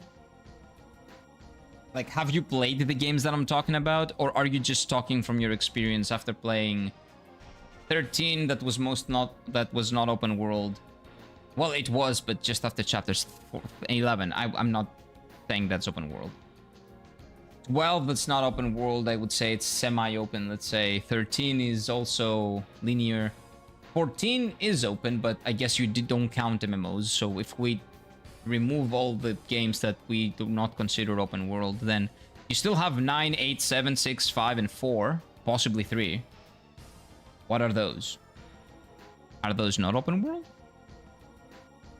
Is that big map that you can go anywhere and, you know, go within any dungeon and do whatever you want in there, especially after you get all the mounts? Is that not open? What do you mean? More than you? Okay. How is that not open then? Can you explain to me how every single game before 9 is not open? If you've played more Final Fantasy games than me? I've not played 1, 2, 3, and 5. Oh, and 11. Sorry, I haven't played 11 either. So, if you've played them all, how would you consider them? Why wouldn't you consider them open world? What is open world to you? Because maybe this is like a philosophical argument. Like, I, in my real life, don't really live in an open world because I have the constraints that I was born with. Like, that type of situation. Sorry, I'm talking about the ability to move around free without constraints. And the only constraint being the map that you can see. Like, you can go wherever you want to see, you want to go. Maybe that is a little bit story locked. Because, well, a lot of games are also locking that behind story. Like, Elden Ring is a story. Even Elden Ring, that's an open world game, kinda locks certain areas. Even, like, old GTA games that are open world lock certain areas because of story. You gotta go where it's story appropriate, right? But the story lock aside, because sometimes certain areas are locked because it makes sense that they're locked. World map is not truly open, it gates you off too much. So after you get a mount and you can fly, what's your gating? Like, let's say that you cannot access certain islands in certain Final Fantasy games before you get flying. Or you cannot access certain areas before you get a ship, because you don't have a ship, because as I told you, the story progression is linear, right? The story progression is linear. But after you get all the mounts, right? and you reach a point in the story where you can go anywhere. What stops that from being an open world? Because the same thing happens in every open world game. You cannot, the moment you go in, you cannot go anywhere, straight up like anywhere. There are constraints. There are invisible walls, there are places that you cannot access because it would break the story. It would break some quests, like in Skyrim or like in Elden Ring. There are certain areas that you cannot access because the story hasn't happened yet, so certain areas have not been broken or whatever. So how is that different to you don't have the mount yet, so you cannot go there? Please help me understand. Oh, by the way, what was I doing here? Spells? Should I do a spell? Let me do that real quick. I'll do this. We'll do this. I don't want to get like 250 damage every single time. Like this game, I would say, doesn't have an open map, right?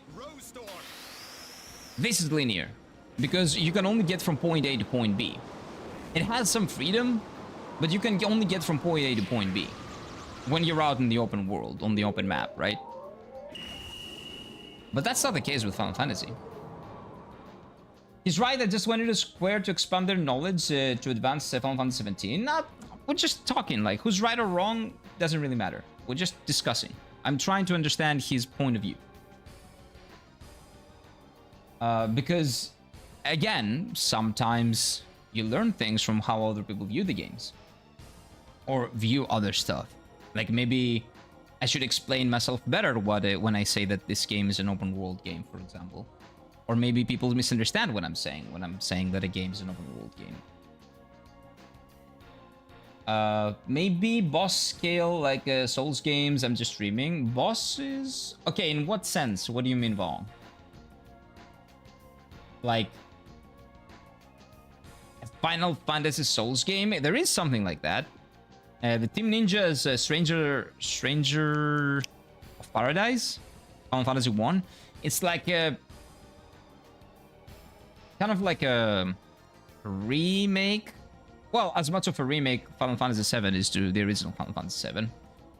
It's a parody, basically, of Final Fantasy 1, made by Team Ninja. And it is kind of a Souls-like game, so you can try that out and see if you like that.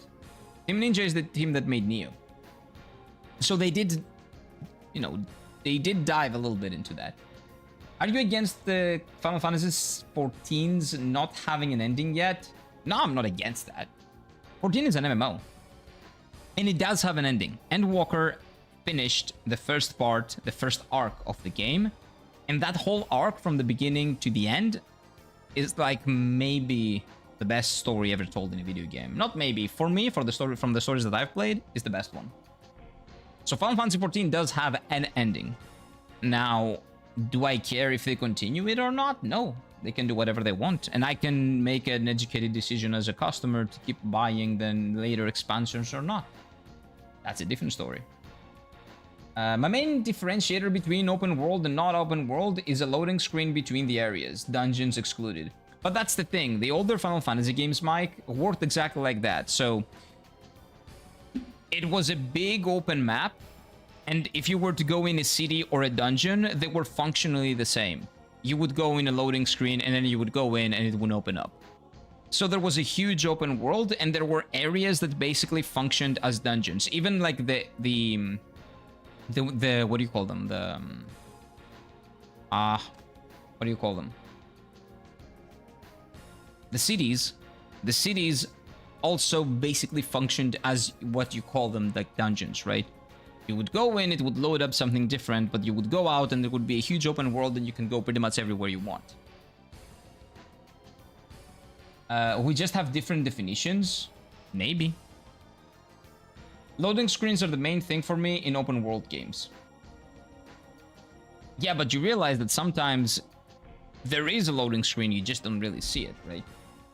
When you're loading in somewhere, instead of, you know, just a black screen, you see something like blurry, and then you get closer, and then you start seeing it, but that's still a loading screen.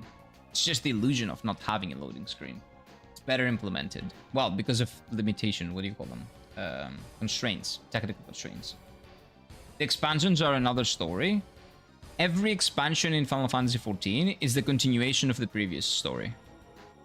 But that is the thing for the first 5 expansions. Then it continues, but it's kind of a soft reset to the story, if that makes any sense. Final Fantasy XIV, after Endwalker, it does a soft reset. So the first arc, not like to 80% of the first arc, you can play for free right now.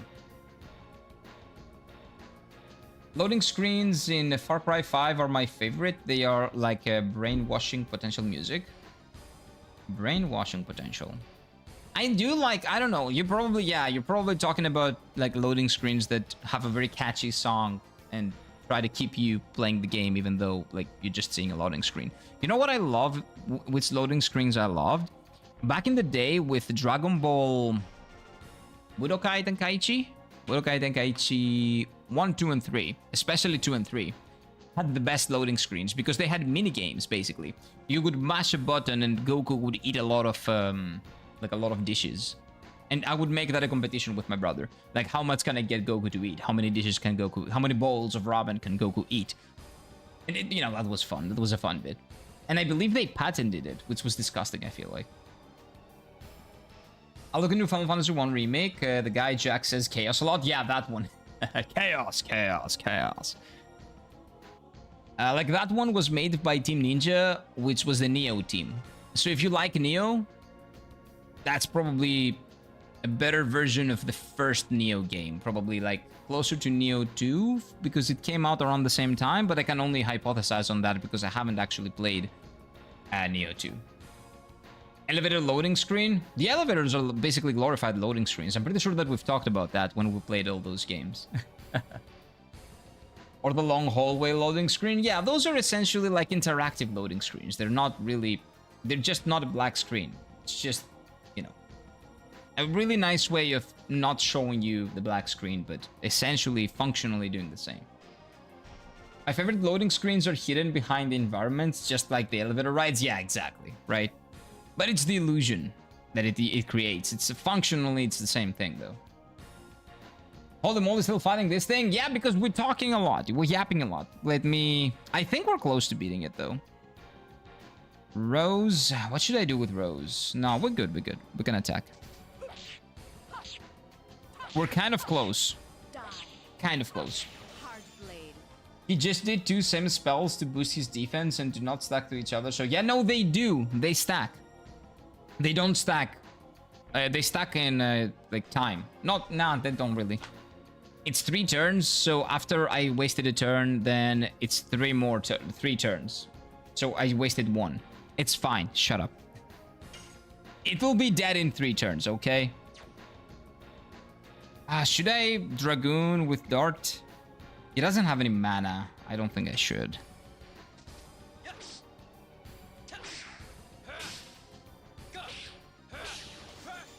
Like, even in 15, like, there were those loading screens. Like, in Final Fantasy 15, when you went into a lot of dungeons, you did have these types of loading screens, like an elevator or... like, some other type, teleporting or whatever. That was also a thing. Like, in every open world game they exist. You just have to know it and look out for them. That was the only game which I didn't mind if it took a bit longer to load, because the brainwashing blends very well. Like the music, you mean? Yeah. I didn't mind the Final Fantasy, the Dragon Ball Z Budokai Tenkaichi loading screens. They were incredible. I actually had fun while waiting. What should I do with Rose now? I think attack. We'll just attack. There we go. Well, he just... Oh, shut up. I did say that. It's a great illusion unless your PC is crap, so going up one floor takes like 5 minutes in the elevator. Yes. That tends to happen. That's why I prefer gaming on consoles, man. It's so sad that all the consoles are moving away from physical, and I have to go out of my way to either somehow make my games physical, like by burning them in CDs or something like that, or by playing older games that I haven't played. Because my consoles are still here, I can still play all the physical games that I own and or that I can buy that exist in the market. Is this good? Cannot do this one. Let's go for this. Oh, what? I pressed it once. I didn't press it second time. Game's joking.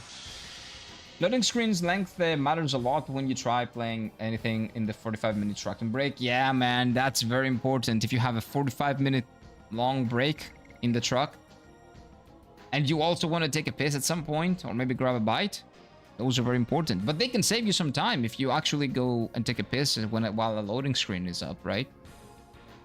That can actually save you some time, or at least it can give you the illusion that you're saving time. Τότε που τα παλιά παιχνίδια ήταν απλά και δεν χρειάζονταν πολύ σκέψη wiki. They still don't need the wiki, Trunks. They still don't need them. Most games are not designed, like 95% of games most likely, are not designed with you, advising a wiki on what you're gonna do. You do that. I've told you that again. It's you that are doing that. You are doing it. It's not the game. It's you. The games have never been about that. And they're not even about that, even nowadays. Have you seen Dororo? Yes. Highly recommend. Dororo is wonderful. Big recommend. Dororo is great. So Future Trunks, basically Google translated from English to Greek. Back then, when the old games were they just did not need a lot of thought or Wikipedia. That is basically from a lot of thought from you. They always have been games that they always have been requiring some thought from you, especially RPGs. That has never changed. It's still the same today. If anything, today's games actually handhold you and they require much less thought. When you have a little time to game, so I use Wiki to save time right now. Yeah, but the thing is, what do you enjoy about games? Like, do you enjoy playing it, or do you enjoy just saying that you finished it? If it's the second, then yeah, you're doing a good job. Like, you should not waste time. But is it not a time waste to play games in general? Or what is not a time waste if you really think about it? Is it a time waste to go to your job? No, because you make money. Isn't money kind of a waste because at the end of the day, like what? It's gonna help you live 30 or 40 more years? Aren't you gonna die eventually? Aren't we all gonna die eventually? Isn't everything that we do a waste of time? What is time? It is a made-up concept? It is a concept? Is it something that exists with the absence of mind? How do we perceive time? What do numbers matter? Like the second, let's say 1 second. What is that? It is 1 second of time, but what is time? Let's not go down that route. Honestly, a lot of old games came with 5,000 pages of manuals that gave hints about the secrets. Sometimes yes, and sometimes not. But they had the balls to at least let you interact with the game, man. They don't do that anymore. The older games were actually less reliant on Googling because Googling wasn't an option for many players, the well-designed ones at least, yeah. And again, yeah, some of them came with manuals that a lot of people didn't read, but they ended up figuring out organically like what it is, because we used to get one game every like Christmas and Easter and summer. Like I would get 3 games tops, 3 games a year. So we used to play the shit out of our games in PlayStation 1, 2, or well, PlayStation 1 and 2. So either you like it or not, you're gonna find those secrets, man. You're gonna find them. That's of course if you're a kid. But at the end of the day, playing a game with like for me personally, right? Playing a game with like a wiki or a guide, it doesn't give me any sense of fulfillment. I don't enjoy the game because it's not the like. What does it matter if I finish the game today or if I finish the game 3 weeks from now? Am I wasting my time by playing the game? No, it's not a waste of time. I'm experiencing what is to be experienced, what somebody else made for me to experience, and that's what I bought. I didn't buy. It's basically, do you guys know about those things, those video games, supposedly video games? I don't consider them video games. They're waste of time. The wastes of time. That's what they are. The auto battlers on mobile phones that basically play themselves, and all you do is just watch. I play one of those games on because a new Digimon auto battler game came out, and I just want to evolve my Digimon all the way up to Mega, and then I quit the game. Just stop doing it. But I consider that to be like a colossal waste of time, because there's no point in this. I'm just staring at a screen and I get nothing out of it. No emotions, nothing. It's just something to keep my brain busy and waste my time. Quite literally, when I could do anything else besides just wasting my time pressing a button on my phone while it gives me no emotion, no nothing. Those I would consider a big waste of time. This is some deepness level shit. Oh, I can go much deeper, but you don't want me to. I actually don't like talking about that because some people, like, I don't know, might not receive that well. Those are things that some people don't really think of. You might do, but it's not everybody's thing. Some people just stop themselves from thinking. And I don't like making them think like that. Making people think like that. I don't think it's healthy. But when we're talking about things that matter and things that don't matter, like I cannot just not go there.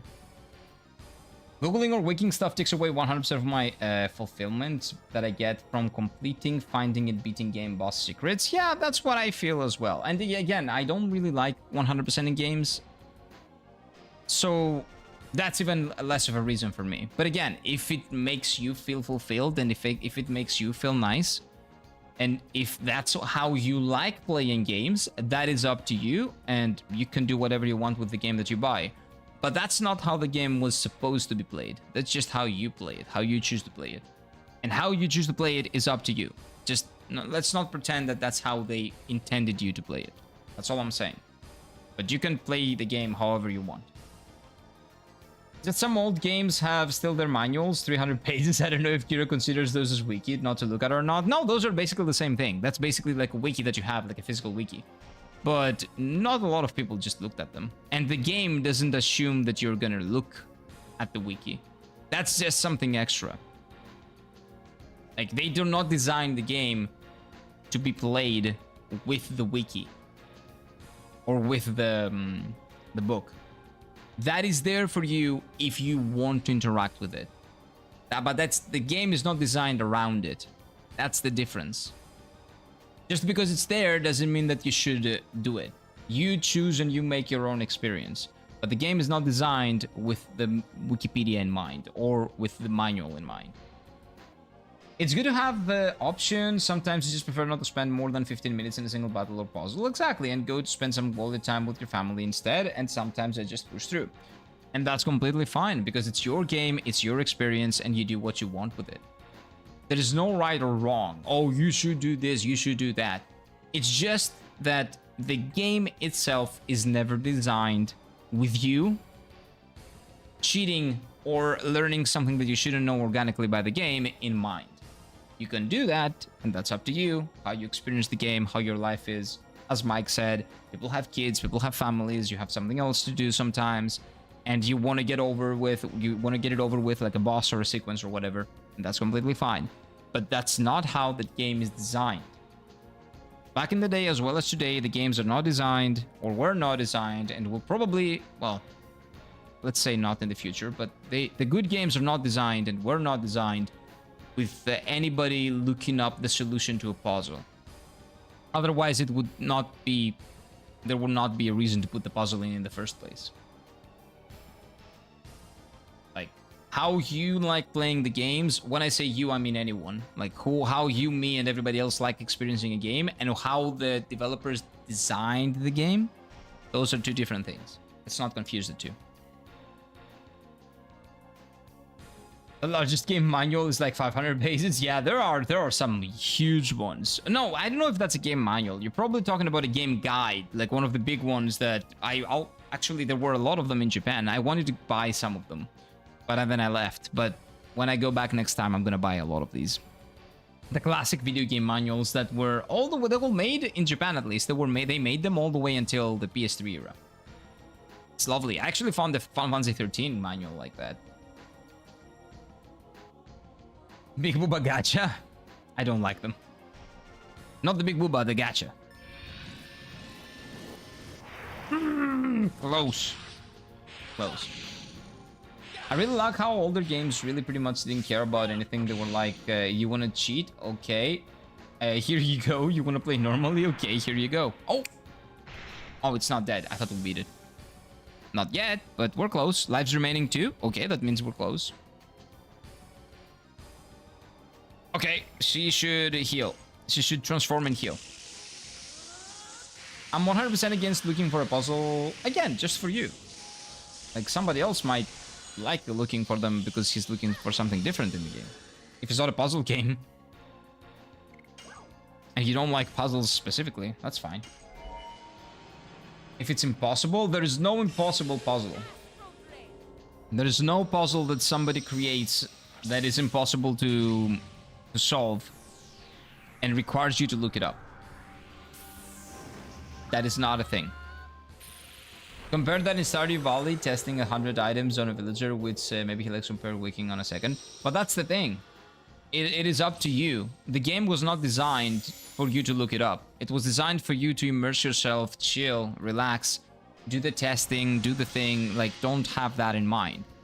But if you want to go out of your way to do it, the game accommodates that essentially, because there's nothing the game can do to not accommodate that. That's completely fine, but that's on you, not on the game. That's all I'm saying. That's your preference. That's the thing that you go out of your way to do. It's not the game doing it. That's all I'm saying. I'm fighting the final boss in Sifu. I'm not going to see any guide on him. He's the best boss I've ever fought after Ishin. He's very tough and very, very enjoyable. It's the same argument with like Elden Ring bosses and everything, every other boss. There are a lot of guides online. You can go and see, how do I beat Malenia? How do I beat this? How do I beat that? And you can definitely do it and feel happy about your achievement. I personally don't like that because that spoils my experience, the experience that the developer intended me to have. So I prefer not doing that. But if you don't mind that, and if you like doing that, that is your personal preference. It's a single-player game. You can play it as you like, man. Not gonna judge. Back in the day, if you bought a puzzle adventure game and got stuck in the puzzle, you had to wait for the next 3 month, for the next month's gaming magazine to look up in the tips section. That is so true. Good times, man. Good times. Good times. And even if you don't know if that would be in the tips section, most of the time it wasn't, because like the game you're playing might be a niche one. That's only true if your game was big enough. For them, like recording some prior knowledge of the games with poker mini games that people don't even know the mechanics. Yeah, but those are completely optional. Those don't matter. Those are there for people that like doing that. Those are completely optional. Like, we're talking about the game demanding you to actually open a wiki. That's not the case. That is almost never the case. I thought I hit that. My timing's still not great. Still needs improvement.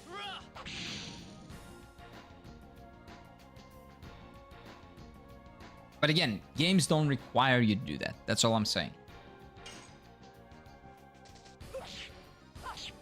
It's a choice on the player's end.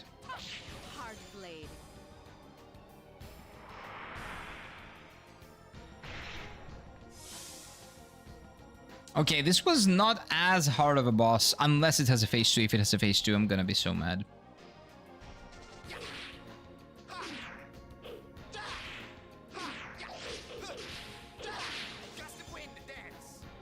One. Lives 1. Oh shit, what is this? Okay, we're fine, we're fine. Oh, it's dead! Yes, dude! Nice! See? I beat it. Nice, dude. That was tough, huh? Oh, that whole thing is gone. Wow. Why do Virages wake up in their reaction to us? Apparently it's not Shanna. Maybe because you're their natural enemies, or at least you use the power of the dragons who were kind of their natural enemies. I think that's what it is. I included blackjack rules in my game, so don't worry if you want to gamble, you know how to play blackjack. Okay, gotcha. I don't like blackjack, so I don't think I'm gonna do that. GG's, thank you. I don't know, the ancestor never mentioned about this thingy.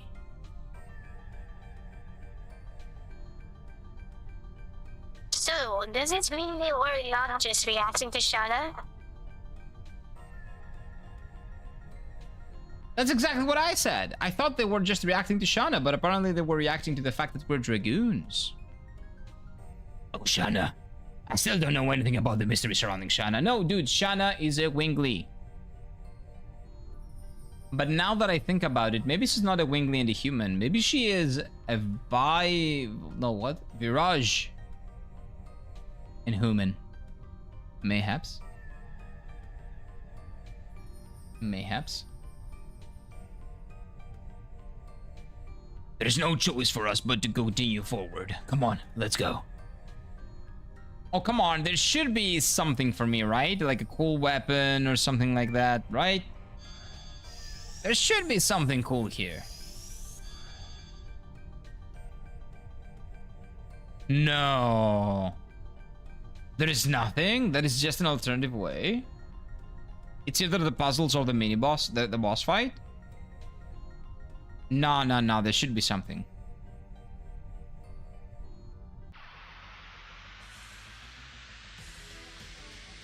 Okay, I'm a little bit confused. Wait. There was actually an adventure game, help phone line back then. Really? I don't... Oh. Back when? Maybe I was just never...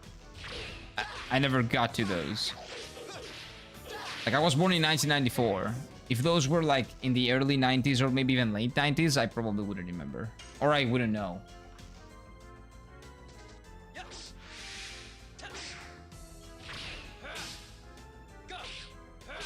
Oh, we gotta change the editions. Yeah, we gotta change the editions. Dancer's Ring. I don't know what that is. Okay, let's go addition. We go to Madness Hero again. Heartblade. Gust of Wind Dance. Okay, we're Gucci. Dude, Gust of Wind Dance is maxed out. Right? It is. Okay, so now we switch Albert. For now. And we'll replace him with...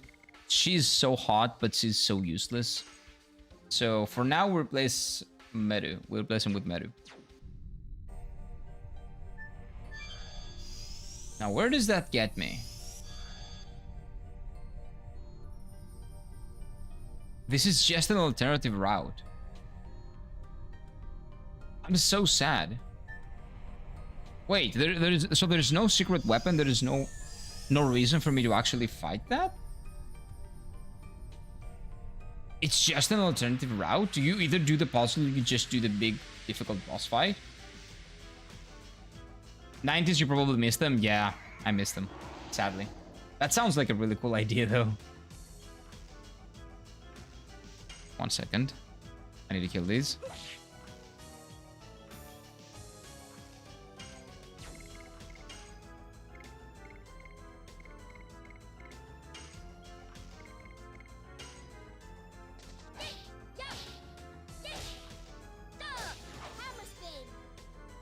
Damage? Oh, there we go. Well, that's pretty good. That's pretty good. Paradox games have hundreds of opaque systems, whether managing EU for trade nodes, hold for military temples, or KC. I have no idea what those are. You essentially need a week to understand the decision backfire. I don't know what those games are, but if I need something outside of that the game doesn't provide me with in the game, I would consider that a bad game.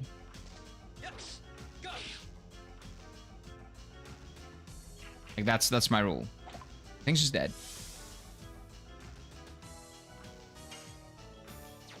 No, she can be a dragoon and she can heal.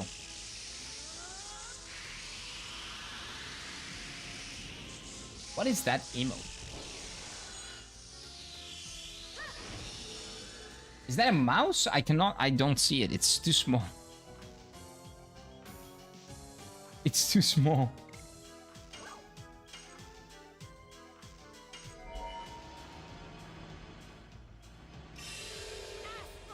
Like, a reason why I will never play EVE Online is because you really cannot play the game, as I understand it at least, you cannot play the game without an Excel sheet, spreadsheet. I'm not doing that for free, shit. I'm not doing that for free, man. I need to get paid. I'm not doing that.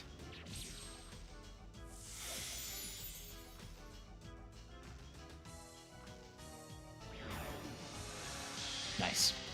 If you consider them games, sure. Aren't they? You said they were games. I don't know what they are. You say Paradox Games. So I would assume that it's a game, right? They're simulators, like trying to know how to fly a helicopter without a manual. Oh.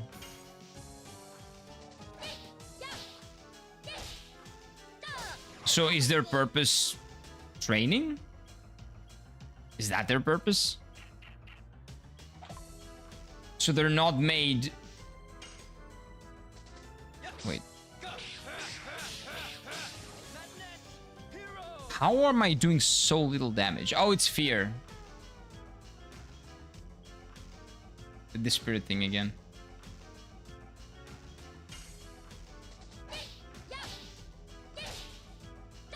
Can we please kill them? Like, for fuck's sake, finally. Some games are too complex. I can't say that Pathfinder Wrath of the Righteous requires weaker googling, but if you try to learn everything from scratch, it adds 50 hours of trial and error. Yeah, but maybe that is what you like about playing games, man. Or maybe that's what you appreciate when playing the game, that game specifically. You like trial and error. You like figuring out the broken mechanics and all that. You know, some people really like that. I like that sometimes. Not always, but sometimes I like that. Like everything, all the information for every single game is out there on the internet, but sometimes and usually I don't like looking for it. Even if it is complicated. If it is complicated, if it's very complicated, I will just try pushing through. And if that doesn't work, I'll figure it out. Oh, that's a cool transformation. That's like Shiva in Final Fantasy. Ooh. That's a really cool model as well. Freezing ring. Let's not do that.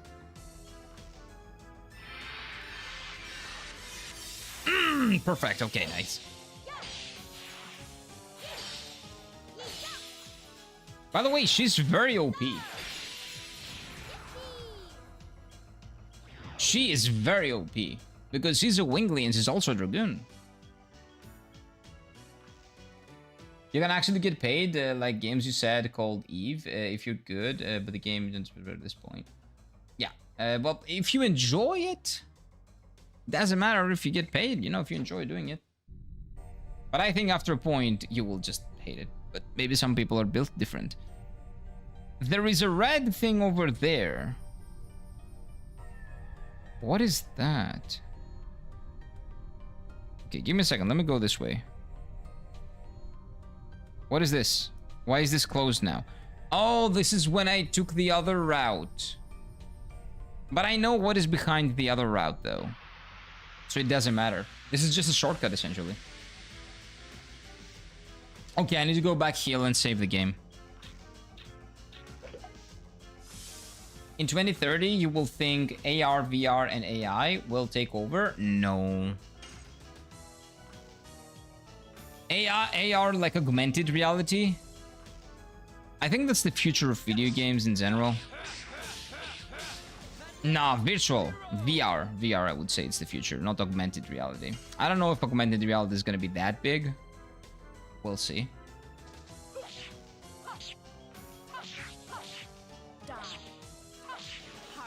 I do believe that virtual reality, though, is going to be the future of gaming.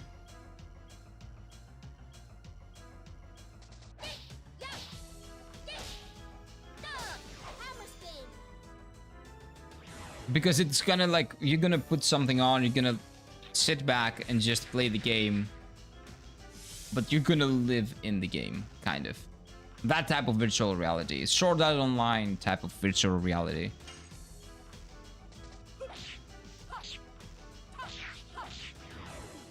Like, if you watch, there's an anime called... what is it called? Shangri-La Frontier. Some people here might know it. Shangri-La Frontier is a perfect example as to how I think the industry is gonna evolve. Like, I think it's gonna evolve into that direction. And I really hope it is, because at least that is better than, well, the alternatives, to be honest with you. The lie there is that they still have physical games and they physically put those games in the thing and then they chill and play the game. It's not gonna be... The fact that that's what we'll be missing is just mind-blowing to me, but okay. What can you do? What can you do?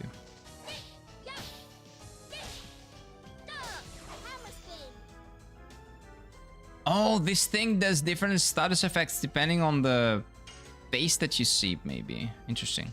The face that attacks you. Okay, it's dead now, though.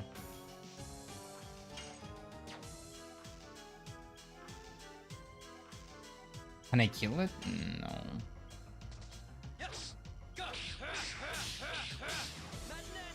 This is so bad, dude. The damage is just so bad. We will all be in the Matrix. We will not care about physical or digital copies because we will be in digital form ourselves. Kind of. Well, the thing is, if you watch Shangri-La Frontier, like, they actually do that, but in a very healthy manner.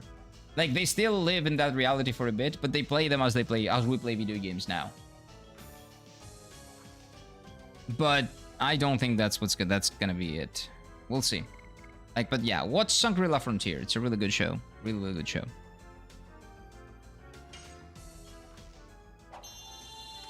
You will just put on normal glasses and play without wireless controller on a helmet? Yeah, basically. Not normal glasses. Like those type of big VR glasses. You still need that. But it's gonna be more like you're like sleeping and thinking, and it's connecting to your like brain, not really just seeing it. You're gonna be experiencing it.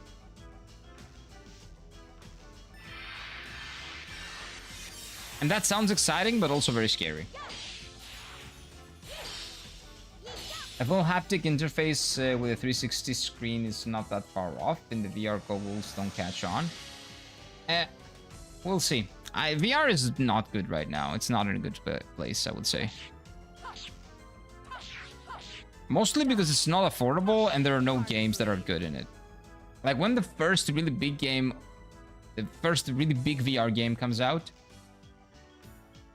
and the first VR headset actually becomes kind of approachable, which is not something that's going to happen apparently now, the way that the market is going, but that's a different conversation.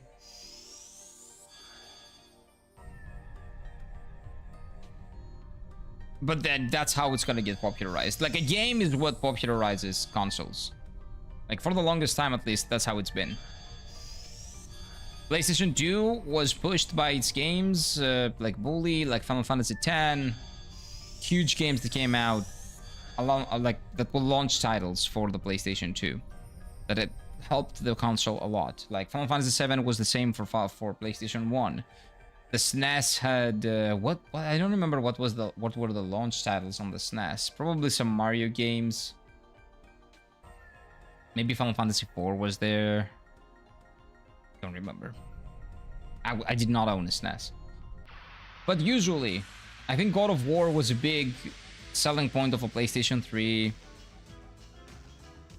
Usually games are the things that sell the consoles, not the other way around. Let's see, you missed my comment. Oh, third world countries, people who only need around 300 pounds to live, to play those MMO games like Dofus and WoW to grind 16 hours a day, sell that gold gems and for that amount of money. Yeah, but what's your point? Like, that happens, yeah, but it shouldn't be allowed in the game in World of Warcraft. The only reason why it's allowed is because they found a way to work it in the economy of the game and to make a lot more money. I think that's disgusting. That is one of the reasons why I refuse to play World of Warcraft.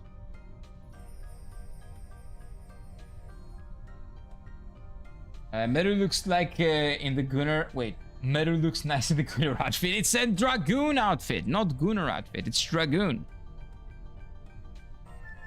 It's called Dragoon, sir.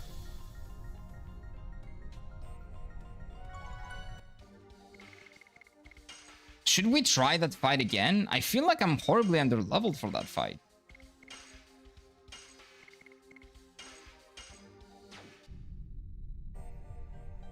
Like, I guess it's fine. It's easy now. We saved, so even if we die, it's not a big deal.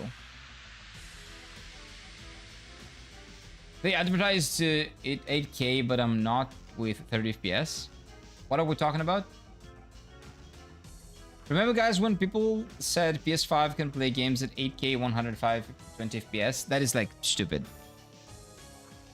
I don't remember that, but if they did say that, I probably just paid no mind because that's stupid. They probably did, and I didn't pay attention to it.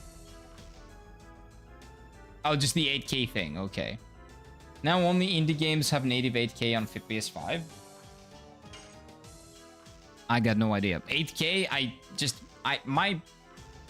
don't even see 4K. I don't even know what 8K is, dude. I only play games on like 180p.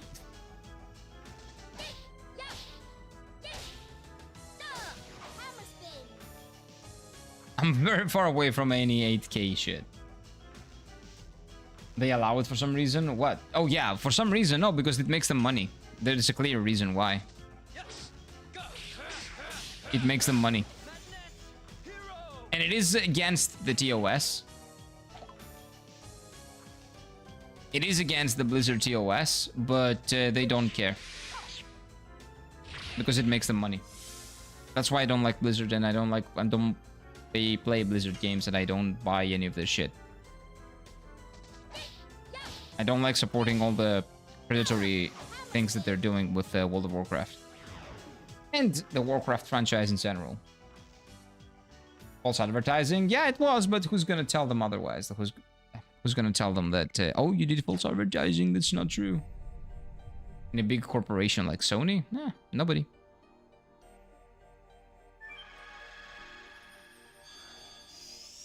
So this is just a separate path. Huh. Well, I guess this is much shorter than the other one. And it did give me a lot more experience. Oh, that's really cool. I like it, but I would want an extra weapon at least or something. They removed from later releases of the PS5? Of course they did, because it was a lie. Like, they would eventually get sued if they kept doing it. Wait until Kira knows about private World of Warcraft servers that are subscription free. Private servers have been a thing since the Lineage days, dude. I was playing on private servers. Some private servers on Lineage. I didn't like them that much because the original global server, I think, was the best experience. For Lineage 2, for example. And for the original Lineage, but there were private servers since all the way back then. I know about World of Warcraft private servers, but I don't like those either. But if the experience that they serve is subpar, and there are a lot of problems with that experience, then it kind of becomes a service problem as well, doesn't it?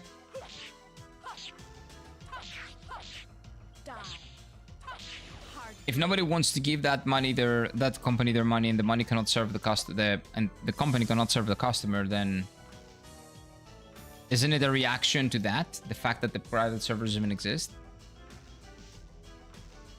Maybe 8K playing Stardew Valley? I don't know, man. Only 8K game is that Tourist Pixel 3D game. I don't know it. I don't even know what 8K would look like. But it's just nicer colors? Like what? Better lighting? I don't know. What the fuck is even 8K? Are you not physically able to see the difference between anything higher than 4K? I can barely see the difference between 180p and 4K, to be honest with you. Like, as I understand it, it very much depends on the screen that you have, of course, but I don't know, man. I don't know. Never been a problem for me. More detail? I don't know.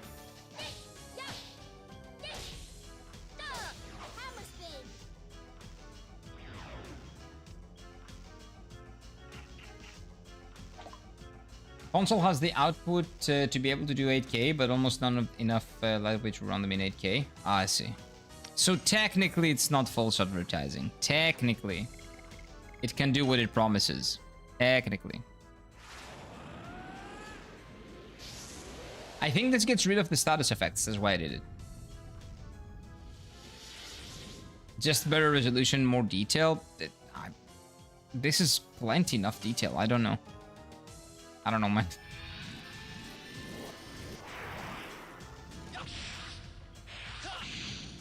I think it's all like anything above 180p is kind of bullshit. Maybe 2K. It's like in between 4K and what do you call it? Like I don't know. You can see the difference between 180p and 2K, but 2K to 4K is harder for your eyes. Like, yeah, like maybe up to 2K, like you can maybe like justify it, but anything above that, I don't know. Doesn't make any sense to me.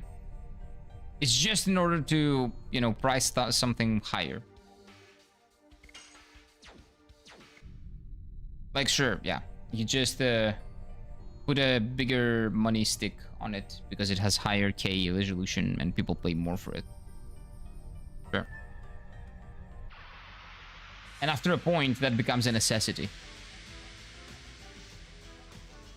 Yep. That's how it works, usually. Bitrate matters more. None of those things matter. 2K to 4K or to whatever the fuck K really doesn't matter that much. It matters because you're gonna pay for it because they made it matter, but it doesn't really matter. No.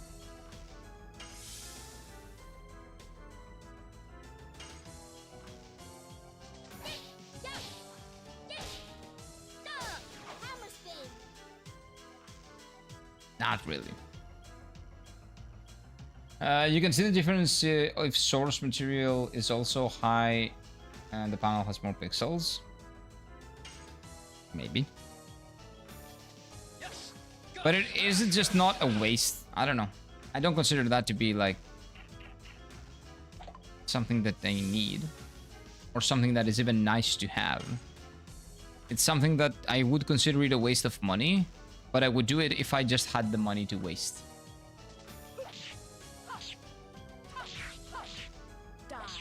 But I would probably prefer to buy, let's say... What is the most useless thing that I can think of? Let me think. Okay, let me do this and I'll tell you. Give me a second. Let me be done with this for a bit and I'll tell you.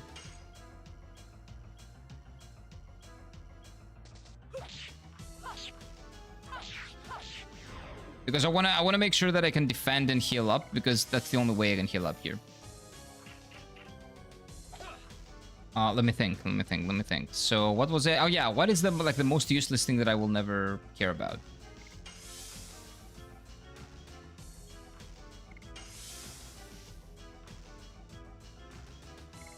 I don't know. I care about a lot of things that people don't care about. What would be something that I would pay money that I might actually regret? I don't think so. I don't know, man. I don't know. I don't regret my decisions. $500 for a PC case? No, that can be really good because that has a lot to do with airflow. Also, looking at your PC, liking it, gives you a sense of like, fulfillment as well. If you have the money to spend, why not? It's not a waste. And again, it's about the material that it's made from. It is about the airflow, how much space it has in there, how it's built. If it has enough sockets to, you know, for your cable management. It's very, very important things, man. Nope. No. I wouldn't. That would not be it. If you stream the private WoW server, he will get action for breaking the door by authority by Blizzard. Understandable, because it's illegal. right? Bigil might have actually gotten himself fired by winning that game. What game are we talking about? I mean, if I read to study Cambridge University, anything higher than 4K is basically bullshit. Oh, you read a study by that. Anything, I don't know. Sure. For me, for my eyes, anything above like 180p is bullshit, but again. I regret buying shoes for my girls, and I have to pretend that I'm excited. Beats that. True. True, Mike. I can never experience that. Well, unless I have a girl eventually. Or boy. Doesn't matter. I just want the kid to be healthy. One day. One day maybe I will feel your pain, but that's a pain that I consider, I don't know, I welcome it. I welcome that pain eventually. For you to see the difference between that, you need at least 5 meters maybe away from the screen, and you have at least 180 centimeter screen. Yeah, that's never gonna happen. Or that will take a while until it happens.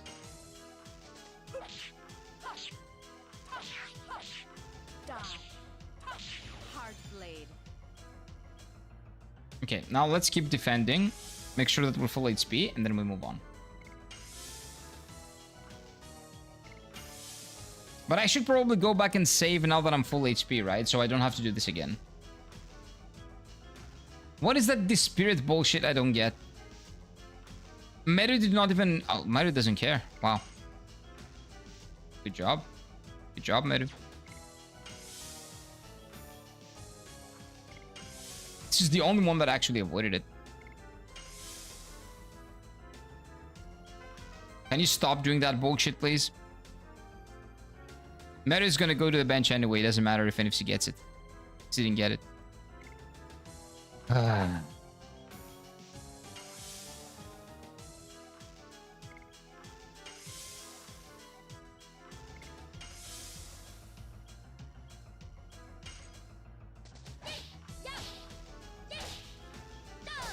Nice.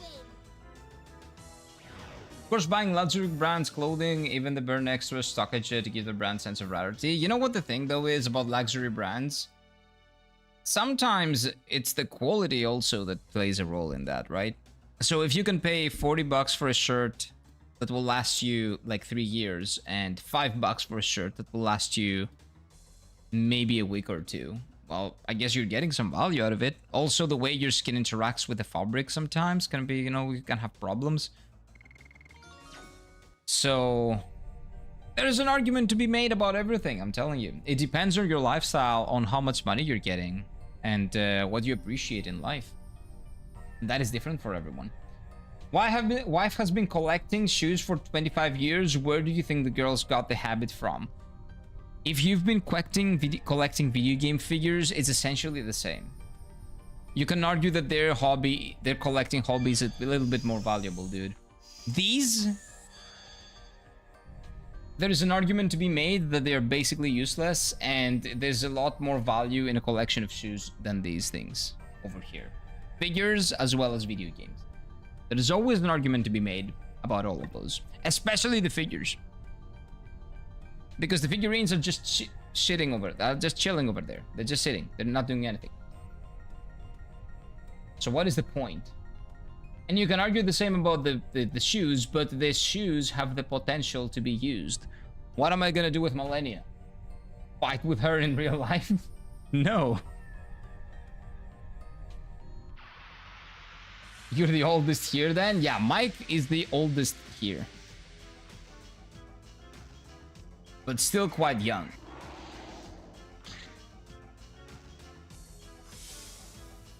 Okay, let me kill this thing real quick.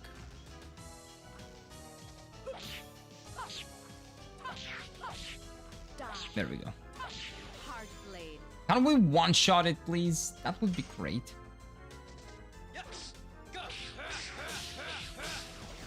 Oh, when is Madness Hero gonna become a good attack, man? I'm tired. I'm tired of it sucking. Nobody call me an unk. I think you're right about that age that maybe people would call you, though. Well, people call people unks when they're 26, but just saying. Dude, Meru doesn't have a lot of HP. Somebody said that earlier. I don't remember who that was. But you were right. This is very squeezy. I'm waiting to see what the trade-off is. Like, what is the squeeziness a trade-off for, essentially?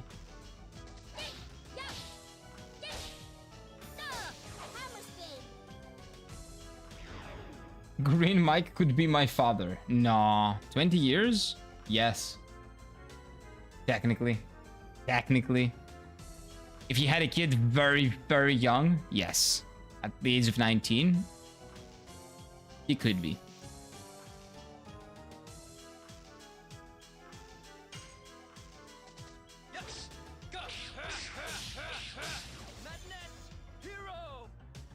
You didn't get what I mean. Luxury brands' quality are the same quality as okay brands. Not always. That's what I'm telling you. I understand what you're saying, but that's not always the case. Not talking about cheap, recycled, generic, brandless ones. Okay. There's other average brands that do have lower quality clothes than the luxury brands. Than luxury anything. Even in clothes, in what do you call them? Like watches, hand watches, and everything. The higher up in price you go, you get diminishing returns, okay? You get less money, less buck for your money, essentially. You get less value for what you pay. There is diminishing returns in everything, in every single thing. It just depends on you, on your lifestyle, and what you appreciate in life as to where the line of the diminishing returns is, right? Where does it stop being worth it for you, for the way that you live, for the things that you like? Where does it stop? Where is the point of no return? When do diminishing returns actually start matter to you? Like, when does it start matter to you? When is it important? Where is that line?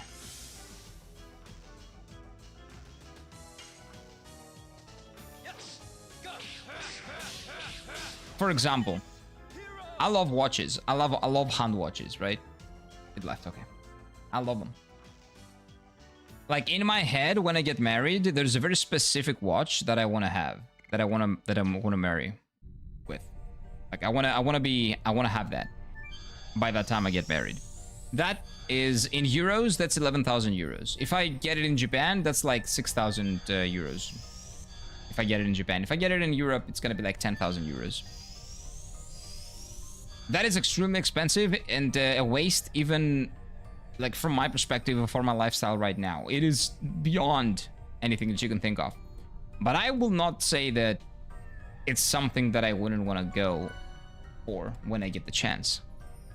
And I realize that there's diminishing returns after like 1,000 or 2,000 euros when it comes down to watches especially, but I don't care. It's a thing that I want, and the money that I make to get the things that I want is basically the reason why I make the money, right? The reason why I work to make money. So where I spend the money is just up to me, not up to anybody else. And if diminishing returns have not kicked in or I have not crossed the line yet, that's good. Rolex, nope. Grand Seiko, the White Birch Grand Seiko. Well, that is one of them. That is like the number one, but we'll see. Maybe I will change my mind by then. Dollar per value is very low. They might add extra tiny quality. It's insane price. Yeah, that is true. But again, if it is worth it for you, that's up to you. That's not up to anybody else. As long as you understand what you're getting, you know, it's fine. There's no harm.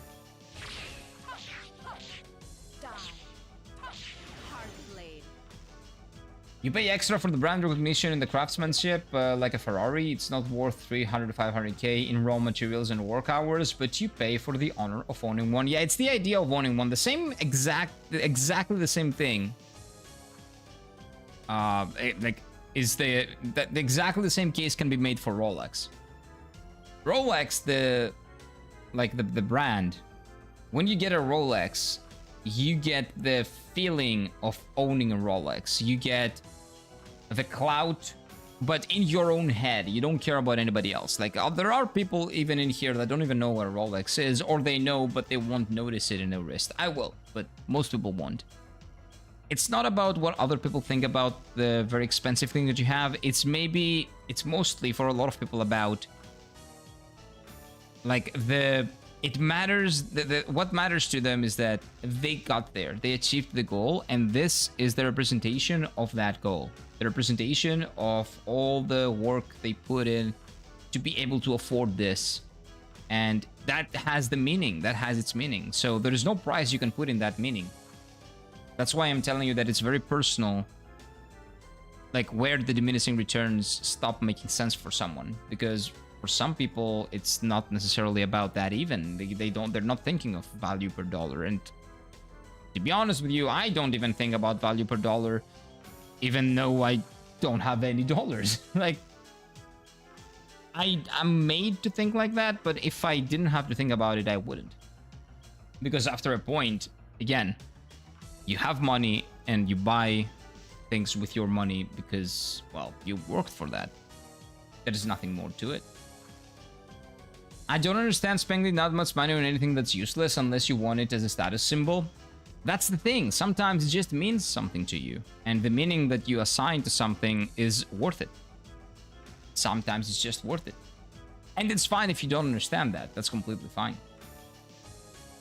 It does, like if people say, okay, are you okay with not owning games that will affect players who mind, but not saying that for that point? But that's a completely different conversation. What does that matter? Wait, did I miss something that you said? What was your previous message? No, that's way far back. So what exactly are you replying to? Sorry, I didn't get it. Maybe I was too late in answering it and now it doesn't make any sense. Please explain. Otherwise, I won't get it. That is true. Not everyone is an insecure show-off for someone just seeing what you bought on your wrist or in your garage. Just remember where you started and from where you're now. Exactly. Like, it's in a sense of achievement. And that is the symbol of your achievement. And it's for you. It's not for anybody else. So there are specific things that you can set in life as goals, and just the fact that you have that thing or you have the ability to buy that thing is basically like the achievements in a video game that you bought, that you take, right? The achievements. You spend a lot of time in there, you get all the achievements, you get that platinum trophy, or you get the 100%, and you're happy about it, right? But you spent time in that. Well, the exact same thing is for, let's say, a Rolex. I don't specifically like Rolex watches. I'm probably not gonna buy one, and if I do, there is a very specific one that I like, that I might buy. But like, money, the money that you made, the money that you've made, the money that you're gonna buy the Rolex with, that is a lot of time that you've invested into being able to buy it. So that has a value in and on itself.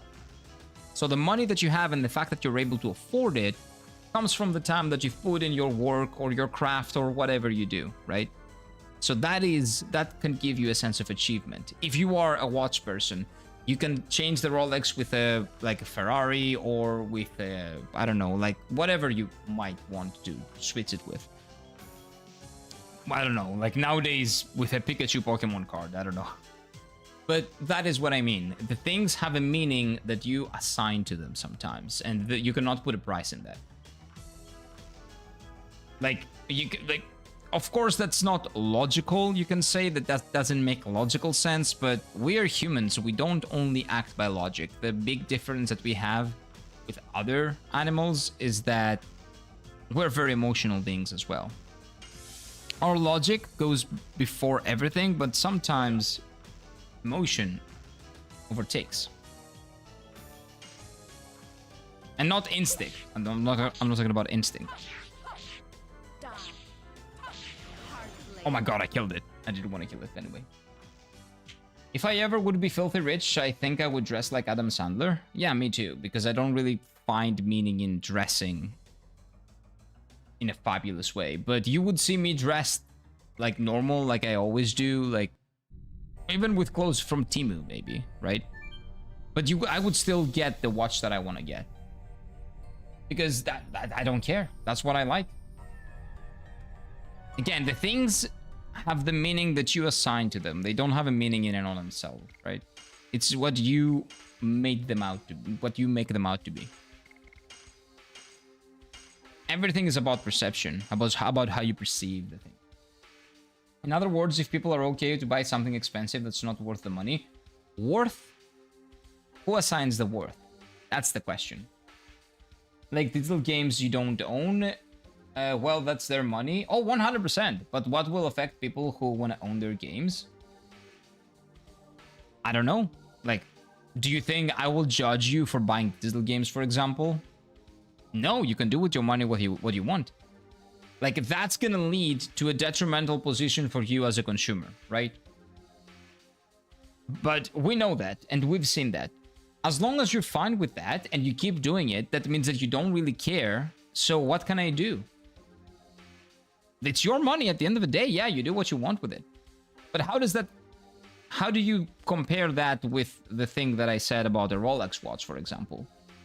Are you saying that because people are willing to pay a lot of money to buy a Rolex, the perceived value of Rolex has gone up, and now a poor person cannot afford the Rolex? Historically, a poor person was never able to afford the Rolex. That's why I don't have a Rolex. And the perceived value came from the actual value that it had back in the day because of the craftsmanship value that it provided. And over time, it became, through really good marketing, genius marketing, I might add, it became a symbol of, you know, like success to a degree. So that's not a one-to-one. That's not the same. But like, we're talking about the preservation of something and ownership with just the, I don't know, upping the price. That's not the same, right? In one case, the stakes are you don't own anything. You lose your ownership rights as a consumer. And the other is, okay, you don't have the money to buy it because it's more expensive. That's not the same. You can still buy it, just make more money, forehead, but it's still there and you can still own it. But losing your rights, that's a completely different conversation. But at the end of the day, I cannot make anyone do anything. They do what they want with their money. I can talk to you about it. We can talk about it. We can discuss about what is ethical, what is not, what should happen and what not, because we don't like losing our rights that we've fought for, right? But at the end of the day, people do with their money what they want. But it's not a one-to-one. It's not the same. The stakes of losing your rights as a consumer with just losing the ability to buy something temporarily until you make more money is not a one-to-one. Well, yes, if I like Rolex, were the only watches to exist. Yeah, but if they were the only watches to exist, so they're not. So why are we taking that as the assumption? That exists in other realms now, like digital games? What? What do you mean? People are okay with that. So one of them, PlayStation just exploits that. No. What do you mean? What? Wait, it doesn't make any sense to me. Give me a second. If Rolex were the only watches to exist, which is not the case, so why are we even discussing about that? That exists in other realms now, like digital games. So let's say, okay, so let's assume that Rolex was the only brand? Okay, that's not a good comparison, okay? It's just a bad comparison. It's a very... Not all cases are similar. Not all cases are the same. Though that's not a good example. That is a very, very different case. Losing your rights as a consumer to losing the ability to buy a Rolex, you can just buy a different brand, you can just buy a different watch, or you can just wait until you make enough money to buy a Rolex. On the one hand. On the other hand, you lose the ability to purchase. You lose your right to be a consumer, to buy that product, because that product does not exist anymore. Those are not the same. Those are definitely not the same. There's nothing... We cannot parallel those. It's weird, back in my school days, people were noticing what shoes you're wearing. Everybody does that. Yeah, everywhere. Shoes, bags, what do you call them? The brand of your clothes sometimes, like your wallet, what brand your wallet was. Yeah, sure. So what? You're stupid kids. That's what you know what to do. Like, some kids didn't. If their parents teach them better, you know, if their parents show them that they shouldn't care about those things, But some kids cared, and okay, so what? How did that change your life significantly? It doesn't. It doesn't affect your life. It doesn't affect you. If you let it affect you, it does. But that's up to you. How much you let it affect you. That's a personal thing. Again, that's our feelings. My feelings are gonna get hurt if they say that I don't have the, you know, the expensive thing. They can say whatever they want as long as it doesn't hurt me. It doesn't hurt me. That's pretty much it. I will not get into my feelings about something else, something that somebody else will say that is not true. Right? Or that I don't find valuable as feedback. Like, sure. Does it matter at the end of the day? No. With enough marketing, everything is possible. At one point, Marlboros were the symbol of manliness. True. True. Back in the, I want to say, was it 50s or something? 60s? Like all the way back in the day. Not now. Like, not even in, like, modern, not in the world that I live in, at least. That I've lived in. Maybe during the 70s, the 80s? Probably earlier, even. Do you remember Lucky Strike? Like, the actual Lucky Strike back in the day? If Rolex was the only brand to exist, someone would make a cheaper watch and immediately get 90% of the people. Yeah, like, that's how competition works. But then if you... And that's what has happened, by the way. That is the actual watch market. Economic would kill for that situation. Yeah, it would kill the situation. Yeah. But the problem with you not having the ability to purchase watch, that's a different case. Like, that would be a one-to-one. Like, Rolex making digital clocks. Okay, you know what? No. Do you know smartwatches? So if people would only purchase smartwatches and then watches became a non-thing, they were just wiped out from existence, and I wanted to buy a watch, but even for a like very, very high price, I was not able to do that. I was not able to buy a watch. Then that would be a one-to-one. But that is never going to happen because watches have a perceived value. Like, if they, yes, maybe the price will go up. Yes, there are a lot less made nowadays than they were made back in the day because they don't have a functional reason to exist. It's more like a jewelry, basically, nowadays, or a status symbol if it's a like very high price. But it has a perceived value, and it will always have a perceived value. Video games also have a perceived value. The big problem with video games is that it's much easier for companies because in the space of watches, there are like a million watchmakers.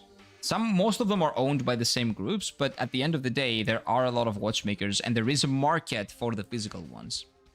If the market for physical games keeps being there is going to be someone that is going to come and pick up all that trash that Sony is putting down, okay? Don't worry. That is going to happen. Is it going to be Sega? Is it going to be Atari? Nobody knows. But physical games are not going to die completely. The market is going to provide a solution as long as there are enough people that want them. Because there were enough people that wanted physical watches, like actual watches. The question is, are there enough people that like owning their games? That is the question. Are there enough people that care? Because at the end of the day, that's what it is. That's their money, but that will affect the people who want to get their own games. It's different from watches. Yeah, it's very different. That's what I'm telling you. Like, I have more of a case judging you for buying digital games and not caring what will happen to physical games, because you're basically... It's like not voting. You just hand over your rights as a consumer, and not voting means you're handing over your rights as a citizen. That's what you're doing, essentially. But at the end of the day, I cannot make you do anything. We can talk about it, we can discuss, I can try to convince you, you can try to convince me otherwise, and at the end of the day, it's your decision to make. A legend conspiracy theory about the first Lucky Strike said that was in some packs. One of the SIGs was spiked, hence why it's called Lucky Strike. Yes, exactly. It had some, if you don't know, that's not a legend, that was true. The first Lucky Strike packs, the value proposition was that one of them had weed in it. That was the value proposition, and that's how they became very popular. Of course, after a point, they stopped doing that because it was illegal. But yeah, that's how they became popular. That's how they were popularized. That was back in the day when the doctor told you smoking was healthy and smoking would do them. No, I don't think that they ever told you that. I don't think there was a time like that. Spend like 5 minutes looking for old Stinky once upon a time snoozing under the brother's desk. Ah, that's cute. It's so blended into the floor color. Oh, it's dark brown as well. Be careful. It's not the mat, it's Stinky. Well, yes, same thing. As long as people are okay with buying games that they don't own, Sony will push that and keep adding more bad policies. Yeah, if people don't care, that's what you need to like. That's what we all need to understand. Not you, everybody. The market, the people dictate the market, and the market dictates what's happening. That could be the market of ideas. That could be the actual market. That could be the stock market. Whatever market it is. It exists because people need something, right? If people care about something enough to go and interact with it, to buy it, or to vote for their wallet in the case of the money, in case of the video games, they're gonna do it. If not enough people buy digital games and, you know, the sales go down, or the physical sales of the games, sales of the physical game goes up, physical games go up, like that is gonna give them a sign that, oh, look, I shouldn't do this because they're not letting me do this, because the people have the power. But if most people don't care, then there's nothing you can do about it. It's the same thing about democracy, right? We have democracy until we don't. You have a right to vote until 60% or 70% of the people stop voting.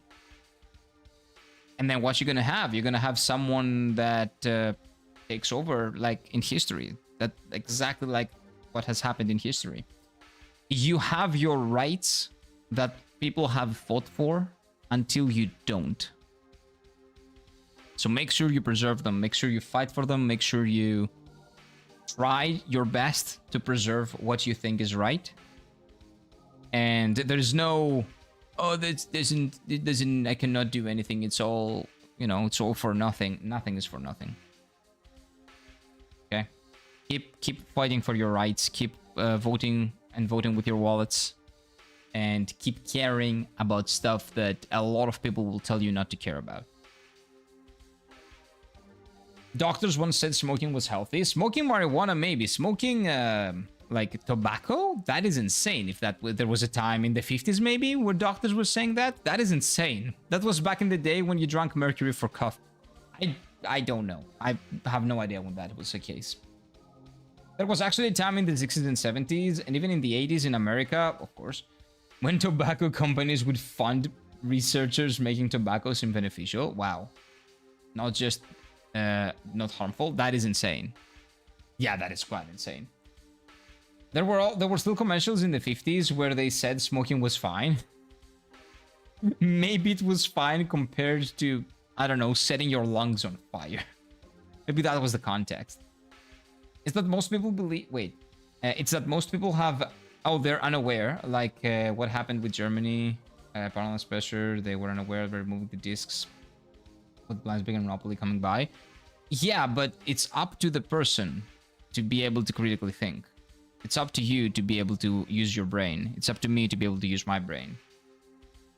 I cannot, like, put things inside your brain physically. I cannot do that. We can talk about it, but sometimes people just don't want to think. So even if we talk about something, people will just get a whiplash. Oh, this is too much. This is information. No. This goes against everything that I was thinking. No. This is different. No. This is fucked up. No, I cannot think. I feel bad. No. I feel bad about myself, about what I was thinking. Why do I feel like that? I don't want to feel that. I will reject outright everything that I hear about the thing that I like. Like, people think like that. People do that a lot. Even I do that from time to time, and then I stop doing it because I realize that I'm doing it. So people don't like thinking critically nowadays because that might go against what they feel and what they know to be right for a long time, or they just didn't care about it, and now it is very difficult for them to get out of the position of not caring into a position of caring because they care about other things. But what can you do, man? What can you do? That's what the world is. Like, at the end of the day, the only thing that you can do is do your best. That's pretty much it. You do your best. You try to inspire people, to help them do their best, to be the best version of themselves. Think critically, judge. Sometimes you'll be wrong, sometimes you'll be right, sometimes you will say things that might not be true or might not be like accurate, given that you haven't done enough research or whatever, sure. Or maybe you make a, make a lot of predictions that are wrong, sure. It happens, we're human. We're not fortune tellers.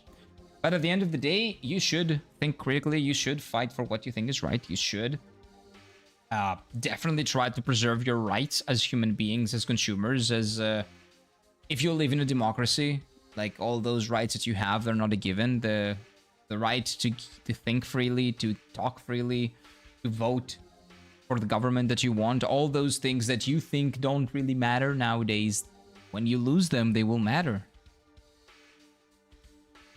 And you will lose them, because that's what history shows us, and nobody cares about what history shows us nowadays, but yeah.